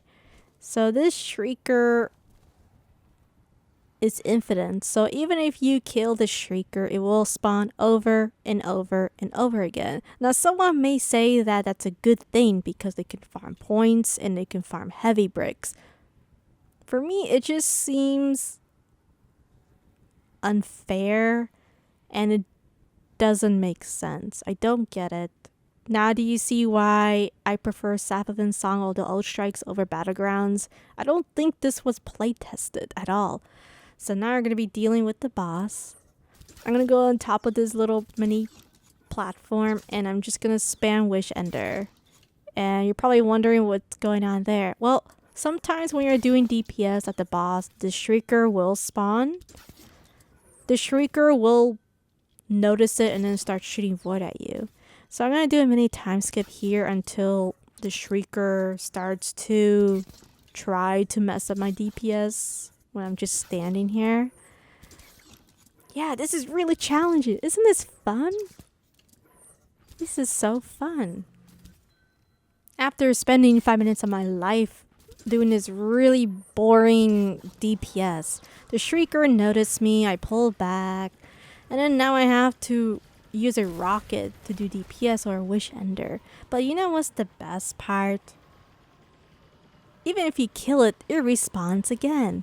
Isn't that fun? Isn't that challenging? Isn't that fairness there? Now back to the DPS of the boss.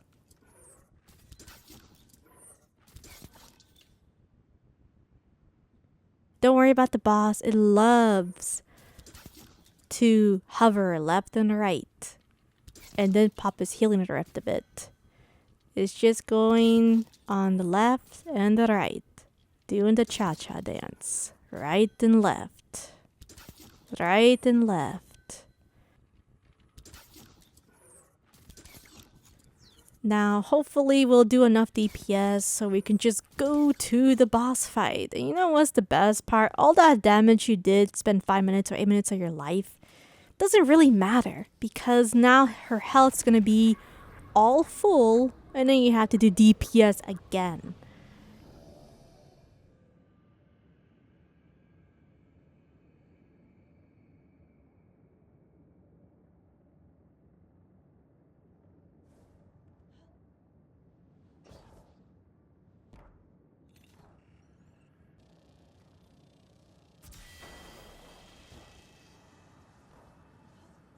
We're gonna start the boss fight and it's gonna be a struggle. So first things first is that I just use my super to deal with the Arcanites.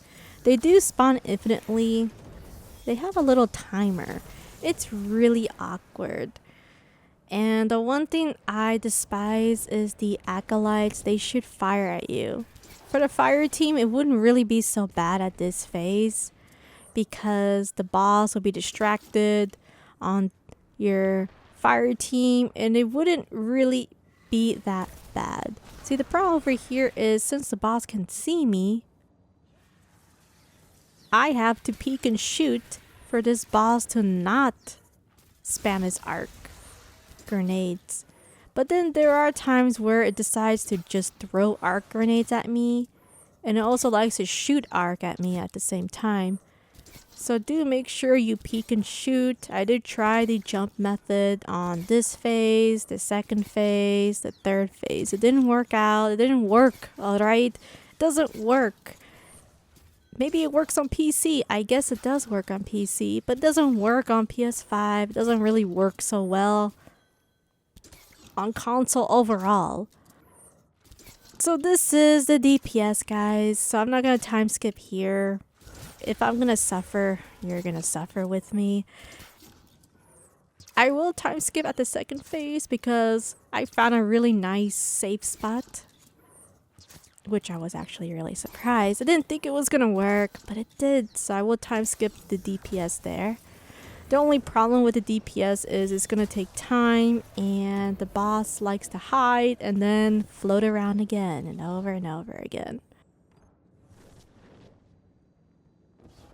So during this phase, you can manipulate the boss, but you have to be aware that the boss loves to surprise attack you. And it's really hard to tell when it's trying to throw arc pulse grenades at you. So just be on the lookout, and be on the lookout that it likes to shoot arc at you at the same time. So because the arc knights were not shooting arc at me, I decided to stand on this spot. And it's not safe 100%. Sometimes the boss likes to throw a arc grenade like it did on the left side. It did throw a arc grenade. And then if it is a little too close to me, I try to make it move from the left side. Sometimes it works, sometimes it doesn't work. But I was having a hard time dealing with this boss, and then these acolytes kept trying to throw fire at me. It was already messed up. It's awkward. It's just bizarre. I don't really like this boss fight, and I just don't like Battlegrounds overall. I don't like rehashed Battlegrounds on our GM. And as I said before, they don't belong on Grandmasters. They don't belong here. I prefer New Strikes, Sunset Strikes, or the Destiny 1 Strikes for the Grandmaster playlist. So right now, I'm just trying to deal with the acolytes, and it's gonna be slow. And this boss doesn't like me. I think it did try to throw something or shoot arc at me, but it missed. If you do have your super, use your super, but I do recommend to save your super for the next mini phase, because the next mini phase is when we're going to deal with ads and the 2 Sapphithon mini bosses that love to spam lightning chakra.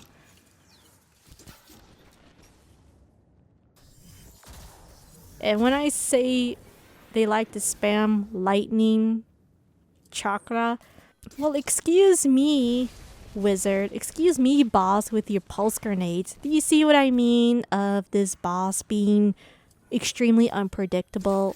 And sometimes they like to throw this arc grenade and surprise attack you. This is why I don't like this boss fight. It's so unpredictable. It's ridiculous. If I was standing there for 1 more second or half a second, I would have been sent back to orbit. But this boss decided to do this sneak attack of throwing an arc pulse grenade at me.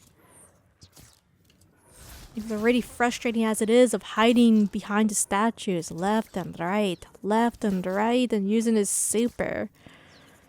So yeah, this is gonna be a long boss fight. I mean, I'm trying, but aim assist is just flinch from the arc knights when they do spawn again.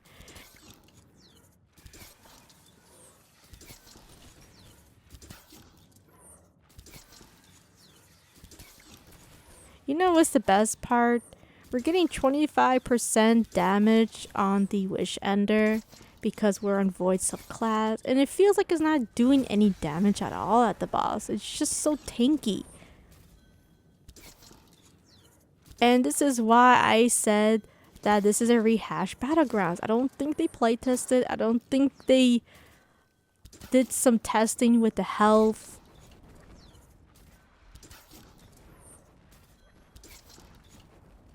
This is just ridiculous. I don't like it. I don't understand how players find this fun. I don't think this is enjoyable. So very soon we're going to go to the mini phase, and everyone is going to love this. You're going to love this, but not me. I'm going to hate this because I had some trouble dealing with the Sapphithon phase where we had to pick up the staff. And here's the one thing I don't like about it. So first of all, we're going to have 1 Sapphithon that will spawn. We have to pick up the staff that will automatically auto-aim shoot the Sapphithon. Now the problem is that when you are using the arc staff, you can't use your invisibility. You have to drop it and then use it. So this is one of the reasons why Graviton Forfeit would be so much easier dealing with this phase. And not only that, the boss or the mini boss, Sapphithon likes to spam this lightning chain of chakra. chakra, alright? Or this lightning storm grenades OP attack, alright? And she likes to do it every 10 seconds, sometimes 12. And they can be really unpredictable. And we're going to have the last 2 champions. So once I deal with these champions, I'm finally done with the platinum rank. So during this part, I do recommend not to anger Sapathon. Make sure you take down the 2 champions, and then you can harass the Sapathon with the Arc Staff.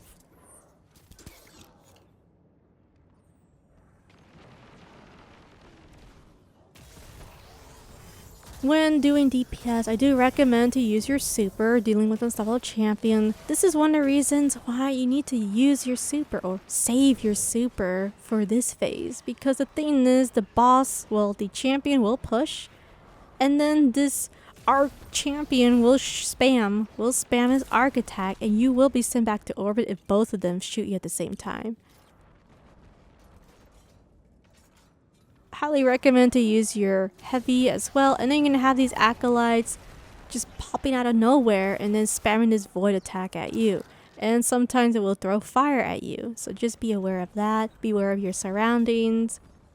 Now I'm just trying to use this method, you know, the jump wish ender method, the one that people are saying, oh, you gotta use it, you gotta use it. I mean, it doesn't really work 100%. I wouldn't be using it, and you can see why. Now do you see why this is such a bad idea to do this method on console? I mean, I tried to do it. I showed it again. Alright, this is the 3rd time I showed it. It just doesn't work. It doesn't work on console. It works on PC. There, I said it. Not being mellow anymore. It doesn't work. It's too much work. Just peek and shoot. Peek and shoot. Don't even bother yourself doing the jump wish ender method if you are on Xbox or PlayStation. If you're on PC, then go ahead, use it on PC. I have nothing against for PC, but sometimes the PC gameplay is entirely different compared to console gameplay.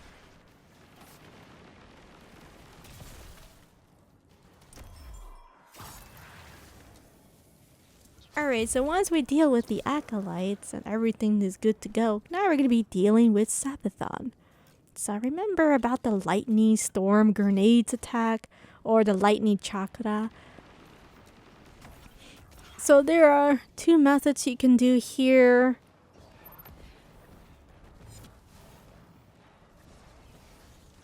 If you are using Graviton Forfeit, then just use your dodge, and then you can pick up the staff. Over here I messed up because these acolytes mess up my DPS. And unfortunately, I have to start all over again. I couldn't dodge because I had to drop the staff. But when you drop the staff, then it despawns back to the middle of the map.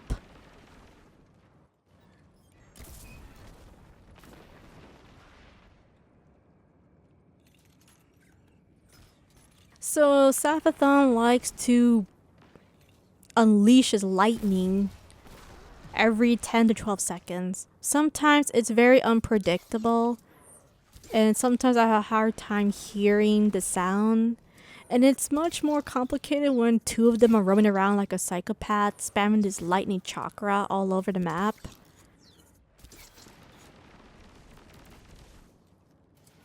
Just be aware of the lightning attack, and if the boss sees you, then you must wait until it goes back to his lightning spam.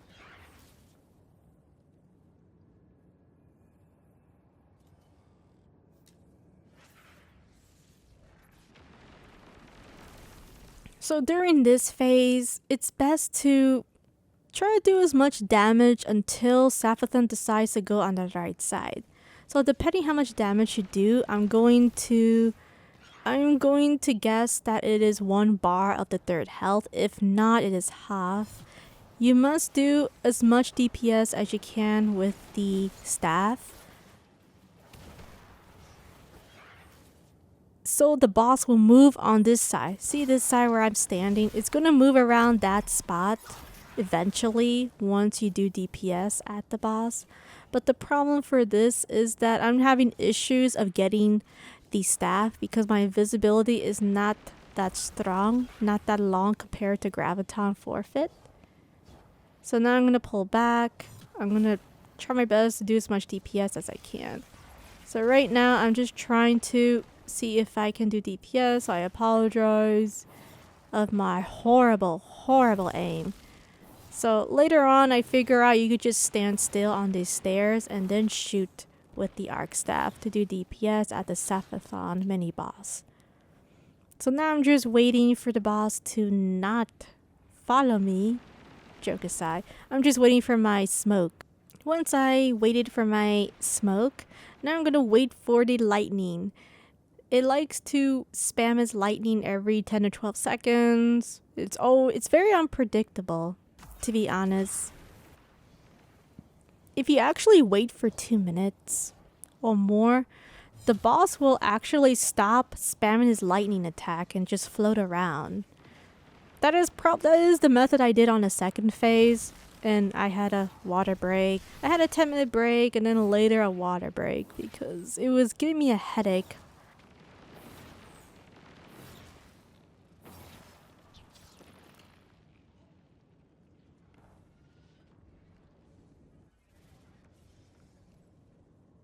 Because it was just bad. It was just bad level design for a GM. You know, if I get headaches, especially something like this, then it's bad. It's not looking good. So now I'm gonna go and grab the arc staff. So I'm waiting for my dodge to smoke to get it back. Once I get the smoke, then I can finally get the arc staff. I'm just waiting for the sound of the lightning chakra, or the lightning storm grenades, or storm lightning. Any nicknames you guys have, just comment below for the boss. So this time I'm going to use my arc staff and then try to do DPS as much as I can. Eventually the boss will move from this spot, and that's what you want. You want the boss to move so you can have an easier time of grabbing the arc staff. So now I'm just gonna wait and see if the boss is gonna be moving.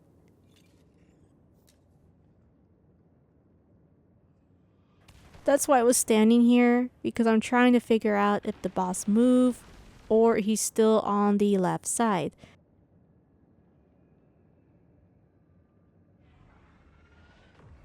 So I was trying to hear the lightning, if she moved or not. Didn't look like she moved at all. And because of that, I have to once again grab the arc staff and then try again. So that's why I was just waiting here and trying to hear the lightning. And it looked like she is definitely somewhat moving, but we want her to move a little bit more from the right side. So once again, I use the arc staff to do as much DPS, but then later these acolytes were throwing fire at me. So what I should have done over there is just go to the stairs area to do DPS at the Saphathon.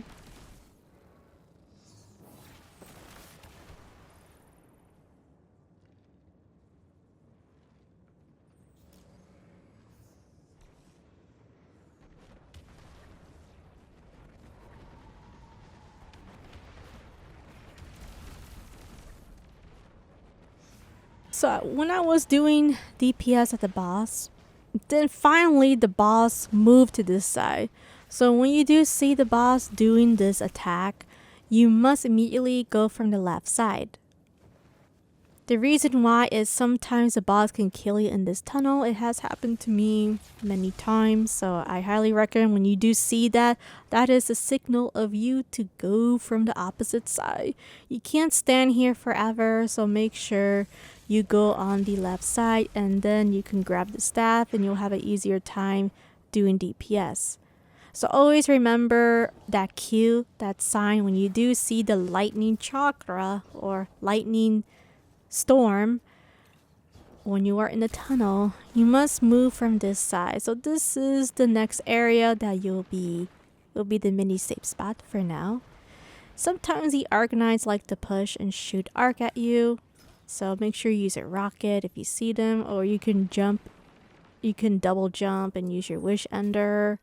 Anything that you feel most comfortable works. Or if you're in your fire team, make sure you have your fire team have invisibility and then just make them move quickly from the other side. If not, then they're gonna be stuck. And then it'll probably be best to just take down the Sapphire before going to the next phase. So here's the question. What if one of your teammates dies on the spot of Sapphire? Here's the plan B. So if you are trying to go from the other side, this spot, and then one of your fire teams got lightning from the boss, the best thing you can do is just grab the arc staff, and of course with your fire team, and then just do as much DPS as you can. Because the problem is that the boss likes to spam his lightning every 10 seconds. And you're not going to have time to revive him in time. And you're just going to waste your revives for a fire team. So best for this method, for this phase, is if one of your fire teams got killed by the mini boss, then you must take down the Sapphire before reviving them. It's just a tip for fire team if something happens where you're trying to revive them but it's not working out. So right now what I'm trying to do here is I am going to hide over here because Sapphire decided to go from the other side. And it was my bad here. Sometimes he doesn't like to move. There are phases where Sapphire doesn't like to move in that spot. But for some reason this video, she decided to just move on the other side. Great, you know. It just gets better and better. So I decided to wait and see what's going on where the boss is floating around. I was trying to hear the lightning, if it's close by or far distance. But this usually doesn't really happen so much, so I was actually really surprised. So I was trying to see where the boss is, and I couldn't see anything. I couldn't see nothing. So then later on, I'm going to try again and see where she is so I can grab the arc staff and just get this done and over it.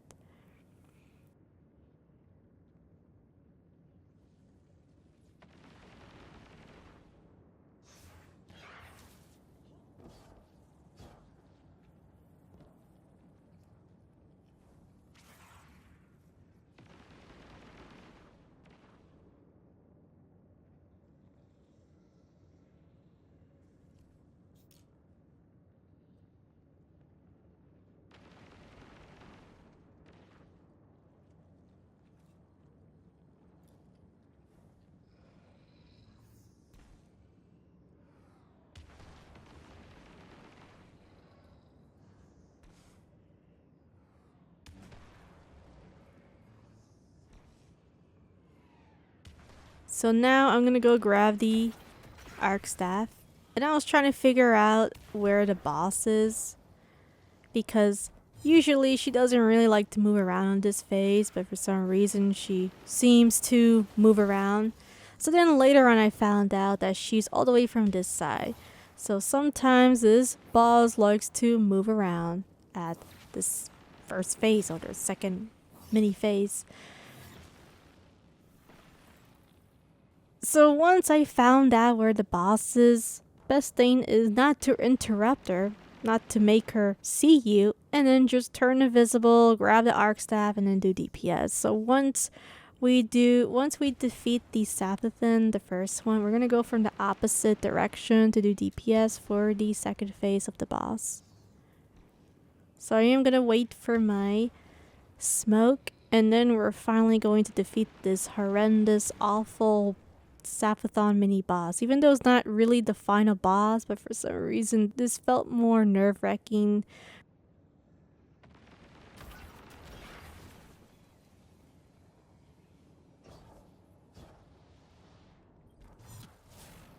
So now you can just stand here, you'll have the auto aim assist, the auto aiming for some reason with this arc staff to do DPS. So right now I'm just trying to make sure she doesn't see me. That's why I was doing the peek and shoot method. So now I'm going to wait for my smoke again. but then I got impatient. I said, you know what, this is ridiculous. I'm just going to use my dodge and then just make it back all the way from this area. So now I'm going to be doing DPS, and then now we're going to go from the opposite direction.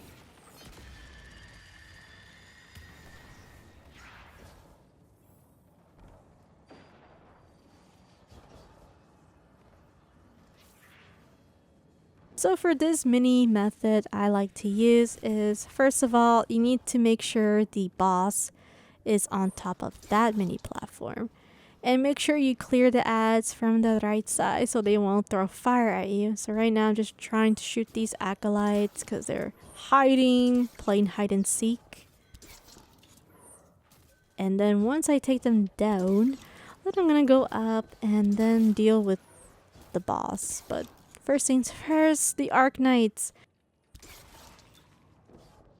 This method I just crouch and then I just start shooting with Wish Ender. So I am waiting for the Arc Knights to see me so I can spam rockets and then use my super at them. So eventually they will see you and then they will try to shoot arc at you. So right now I'm just waiting for them to shoot at me.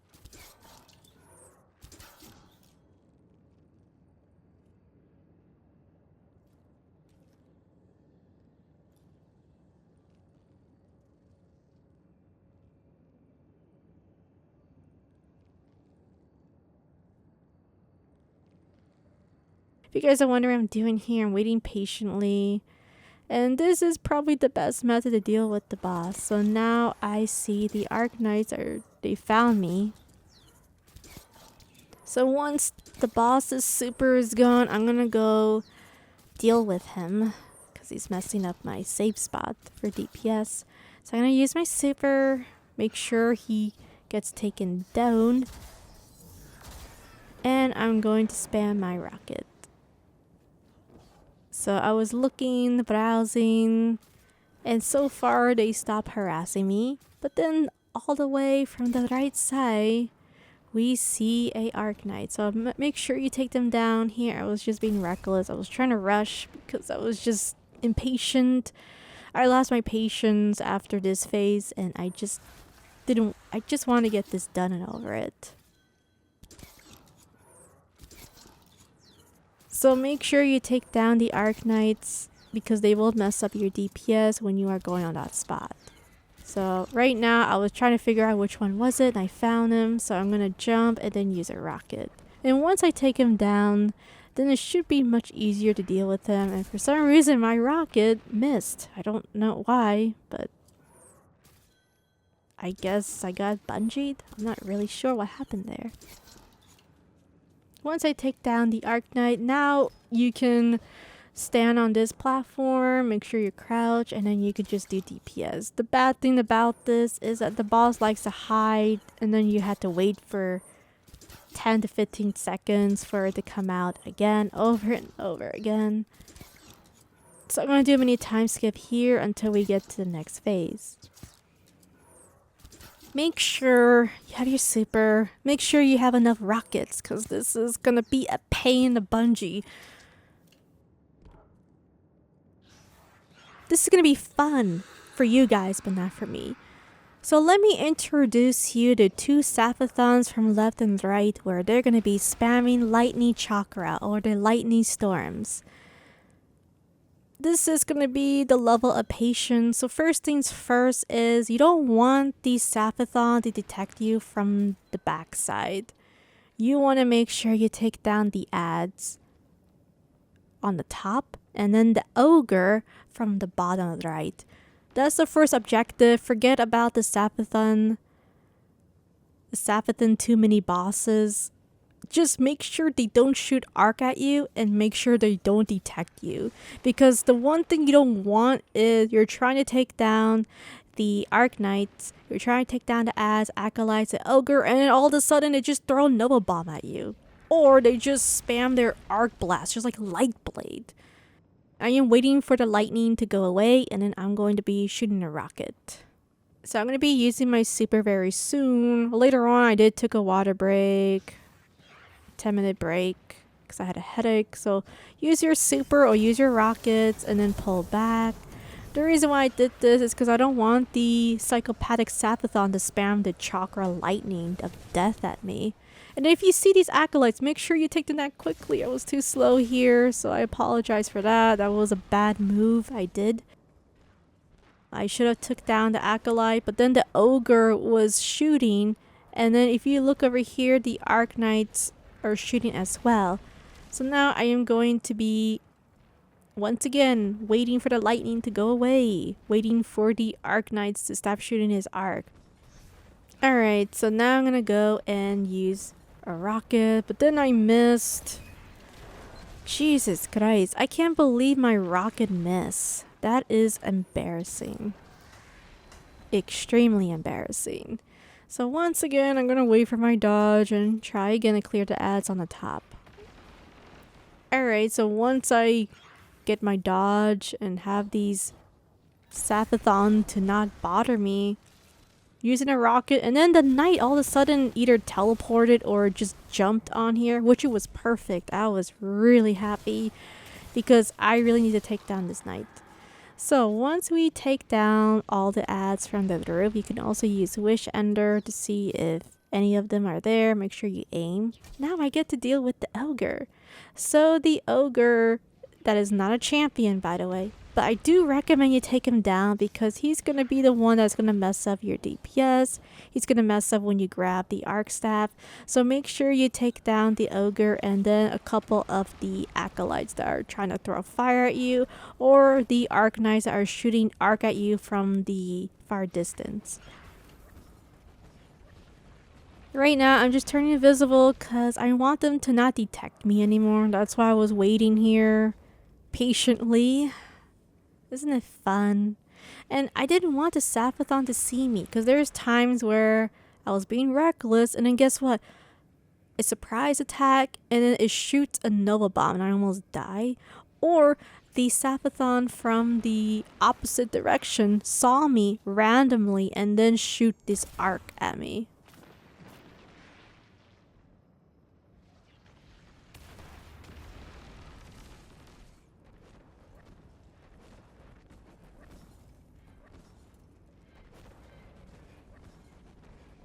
So now I'm going to wait patiently and there is this Arc Knight that is shooting arc at me.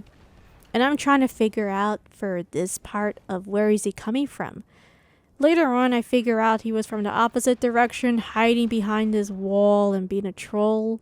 So I did decide to use my rocket instead of the ogre, which I don't know if it was a good move or a bad move, but I just didn't have the patience because the problem with these Arc Knights during this phase is they like to shoot arc and then hide, shoot arc and then hide.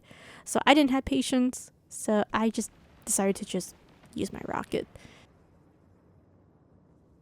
So once everything is quiet, I decided to see what's going on, who's shooting arc at me. This Arc Knight. And then later on I decided to just wait, dodge, and then just get him.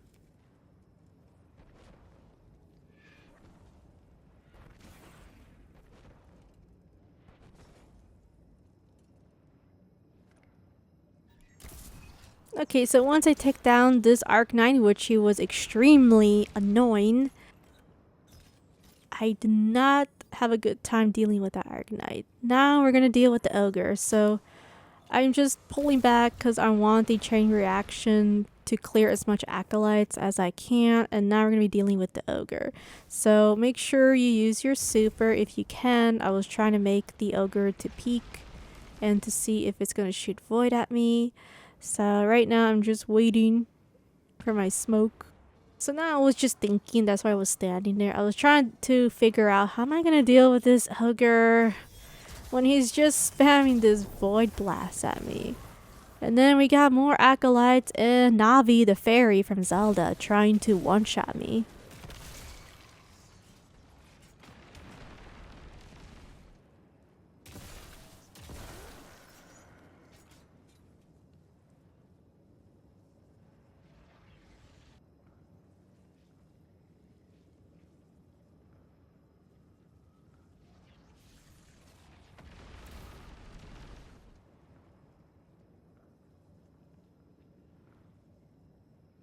So now I'm just going to wait for the Sabathon to use his lightning of chakra. And then I'm going to use the staff, arc staff, to do DPS. So do as much arc staff as you can until she moves. So depending how much health it has, it's going to have the ability, the most annoying part, where it's going to move from the far right side. It'll still be in the opposite direction, but it's going to be from the right side. Now the problem is this. I had trouble hearing the lightning because I was hearing two at the same time and it was really loud. And I couldn't really detect it later on when it did decide to push from the right side. So if you guys are wondering here, I'm just waiting for Sabathon to spam his lightning so I can move and then grab the arc staff. That's why I was waiting here using my emote. So once she uses her lightning, then I'm gonna go push and then grab the arc staff. Later on, I noticed that if you actually wait long enough, it will stop using its lightning attack. I didn't found that out until later on. If I knew about that, where if you wait long enough, it'll stop spamming his lightning and you could just easily turn invisible and grab the arc staff. If I'd known about that method, this part would have been so much faster. I didn't know that if you wait for 2 minutes or longer or a minute, you can make the boss not spam his arc lightning attack, and then you could just grab the arc staff and then it's not going to hurt you. I didn't know that away, but it does spam his arc when it does see you. But if you turn invisible and then just wait, you could just grab it and then you can go for the safest method. The method what I was trying to do, by the way, was waiting for the boss to spam his arc lightning or chakra every 10 to 12 seconds. Like right now, I'm just waiting for it.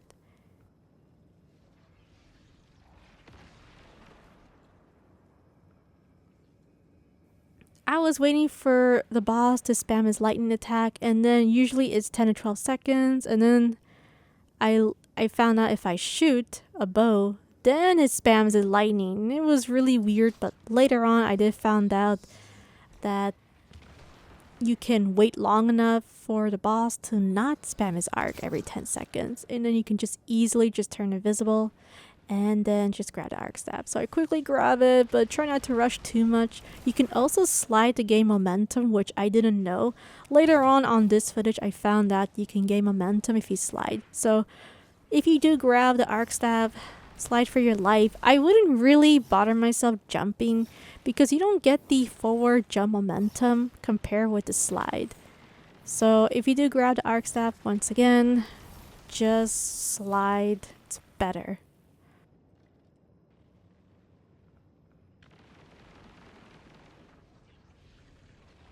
So this is gonna be the tough method, and you're probably wondering what I'm doing over here. So finally the boss from the opposite direction was pushing from the right side, but in the opposite direction. You'll see what I mean when I'm talking about. It does sound a bit confusing.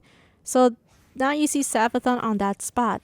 And this is gonna be the hard part, which I didn't know, and I was just trying to do the other method. So there are two options you can do for this one. The first option is you can wait every 12 seconds, every 10 to 12 seconds for the boss from the opposite direction to use his lightning attack.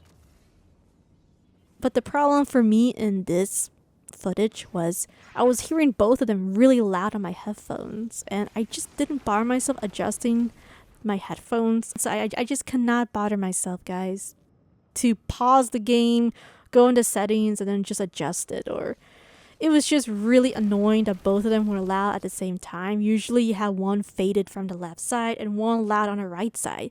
For some reason, my headphones was detecting both of them really loud, and it was just confusing me a lot. So later on, eventually, I just waited for Sabathon to wait for his lightning and then proceed to the arc staff. So I am going to do a mini time skip over here because I did take a water break and a 10-minute break. I waited for the Sabathon to stop spamming his lightning. So when that happened, I decided to pull back, slide, and then do DPS at the Sabathon. So the problem with this method is you gotta be extremely careful. You gotta peek and shoot, and don't mess around with Sabathon, because this is when she can shoot arc at you. And when I mean shoot arc at you, I mean it can one-shot you. So you gotta be extremely careful with this boss. And this is one of the reasons why Graviton Forfeit would help so much for this phase. Because you don't have to wait for your smoke. You don't have to worry about the smoke so much. So you can see here, I was looking, and then I messed up over here. She is going to spam this arc attack at me. And there are times where I pop a smoke and she still saw me while invisible. So that's why I was spamming the dodge more than the smoke. If you guys are wondering, why am I not using the smoke and just using the dodge? Well, because I had a weird issue where the boss saw me even when I turned invisible, but I was using the smoke. So I'm going to do many time skip over here. I'm going to wait for the boss from the other side to stop spamming his lightning. Alright, so I'm gonna go grab the staff. The boss from the right side stopped spamming his lightning attack, and of course took a 10-minute break here and there. So I'm gonna turn invisible, and I'm gonna grab the arc staff. So you can see here, proof here that when you do wait long enough, you can just simply turn invisible and then grab the arc staff. So just be careful with this boss. He decided to shoot arc. I quickly went back to the tunnel. So this is why you have to be extremely careful, and this is why you have to be very cautious. So sometimes when you do the peek and shoot method, it doesn't work 100%. Sometimes it works, sometimes it doesn't work. So you need to be extremely careful. So now I'm going to wait for the boss on the right side to stop spamming his lightning. So right now, I was just observing the boss, trying to see what she's doing. Then I'm going to go pull back, grab the staff, and then quickly slide for my life. My goodness, this Sabathon mini boss is so scary. Did you guys see that? That was like level 2 of Lightning Chakra over there. So now we're going to be spamming the arc staff. And finally, we took down the Sabathon mini-boss, one of them.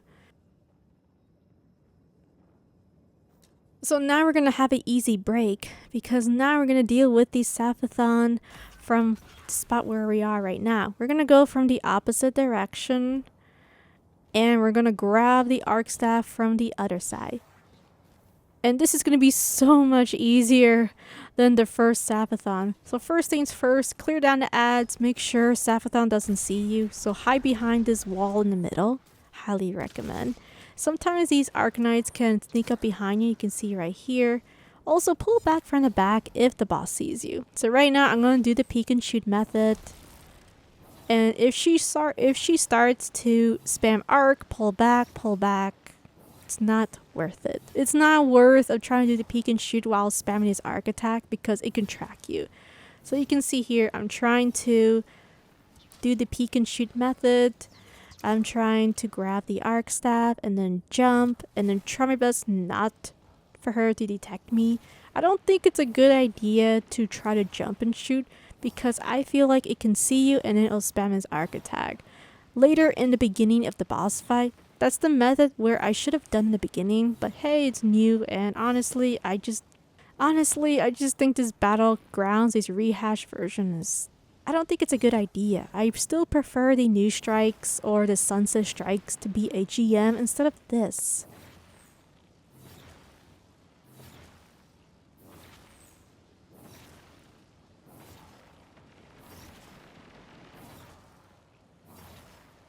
So you peek and shoot. Eventually the boss sometimes will detect you and try to use his arc blast. It has happened to me before on my previous run. So you can see here, the boss sometimes will spam his arc, and it freaked me out a bit. It scared me a bit. So the reason why I jumped there was I freaked out a bit. I panicked because it almost one-shot me. And you know how arc blasts are, even in Lightblade, you know, it's a half a second death. So now I try to see if I can do this method where I can peek and shoot from this direction.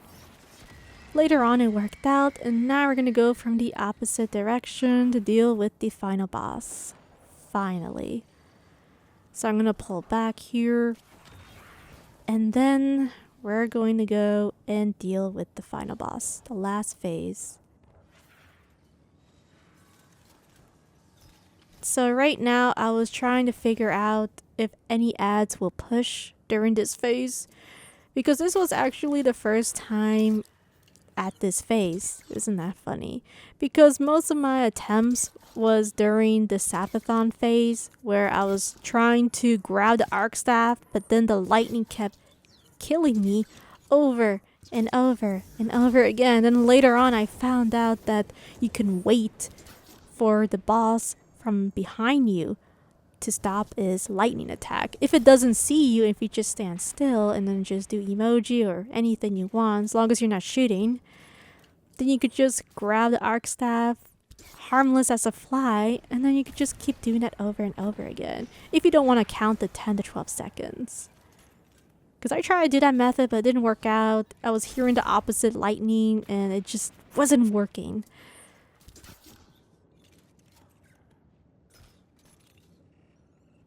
During this last phase, I was being a little reckless. I was just trying to spam all my rockets because I was just upset and extremely fed up with this GM. I just lost my patience over here. At this point, I was just really upset.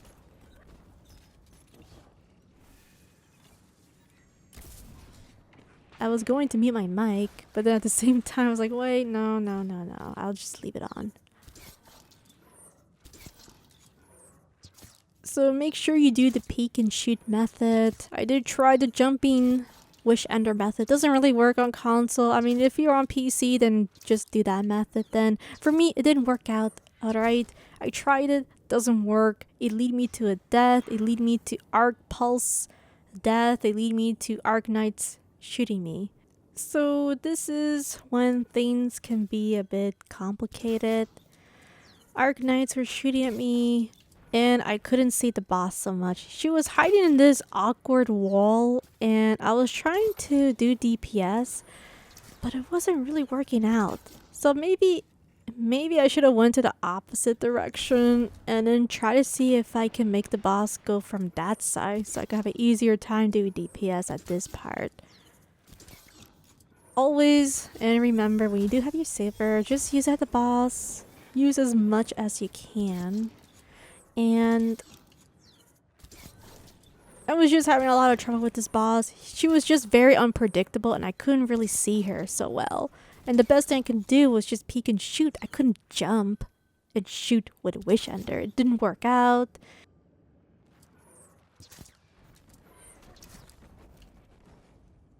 Hopefully this boss is not going to do any sneak attacks. I'm really fed up of this boss doing sneak attacks on me with the arc pulses, arc blasts. It's just plain ridiculous. So now I'm just going to take my time over here. I'm not going to time skip this. I feel like I should time skip this, but I'm not. I'm just going to suffer and you're going to suffer with me. Alright. I already did time skip at the beginning of the tanky boss where the health didn't matter. Alright, so now we're gonna suffer together forever and ever. Now she was just standing there and then now she's just dancing around, floating all over. Then we got this Arc Knight bothering me and harassing me. It's just great. I just love this. This is so fun. This is so challenging, isn't it? I decided to try this spot, do the peek and shoot method, see if that will work out. And if you do have your super, highly recommend to use your super. Take down the acolytes, well, take down the boss. But for some reason, the statue blocked my super.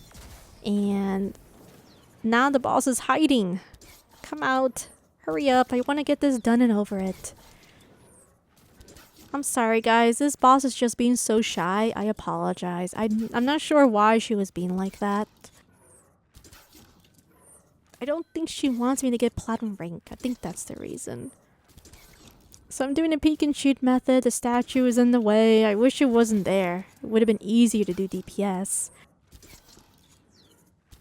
Over here, I was like, okay, maybe I'll try the peek method. Didn't work. Gave up. Right now, it's just floating from the left and right. It's just behaving so awkward. Like, during the last phase, the boss is just behaving so awkward. The more health, the more low the health, the more awkward the boss is. Now she's hiding again. It's wasting 30 seconds of my life over here. And now she comes out. Now she's here. It's like, hey, I'm just taking a break. She's going to use her super. And then hopefully we can deal with this boss. We can finally take this down and then have platinum rank.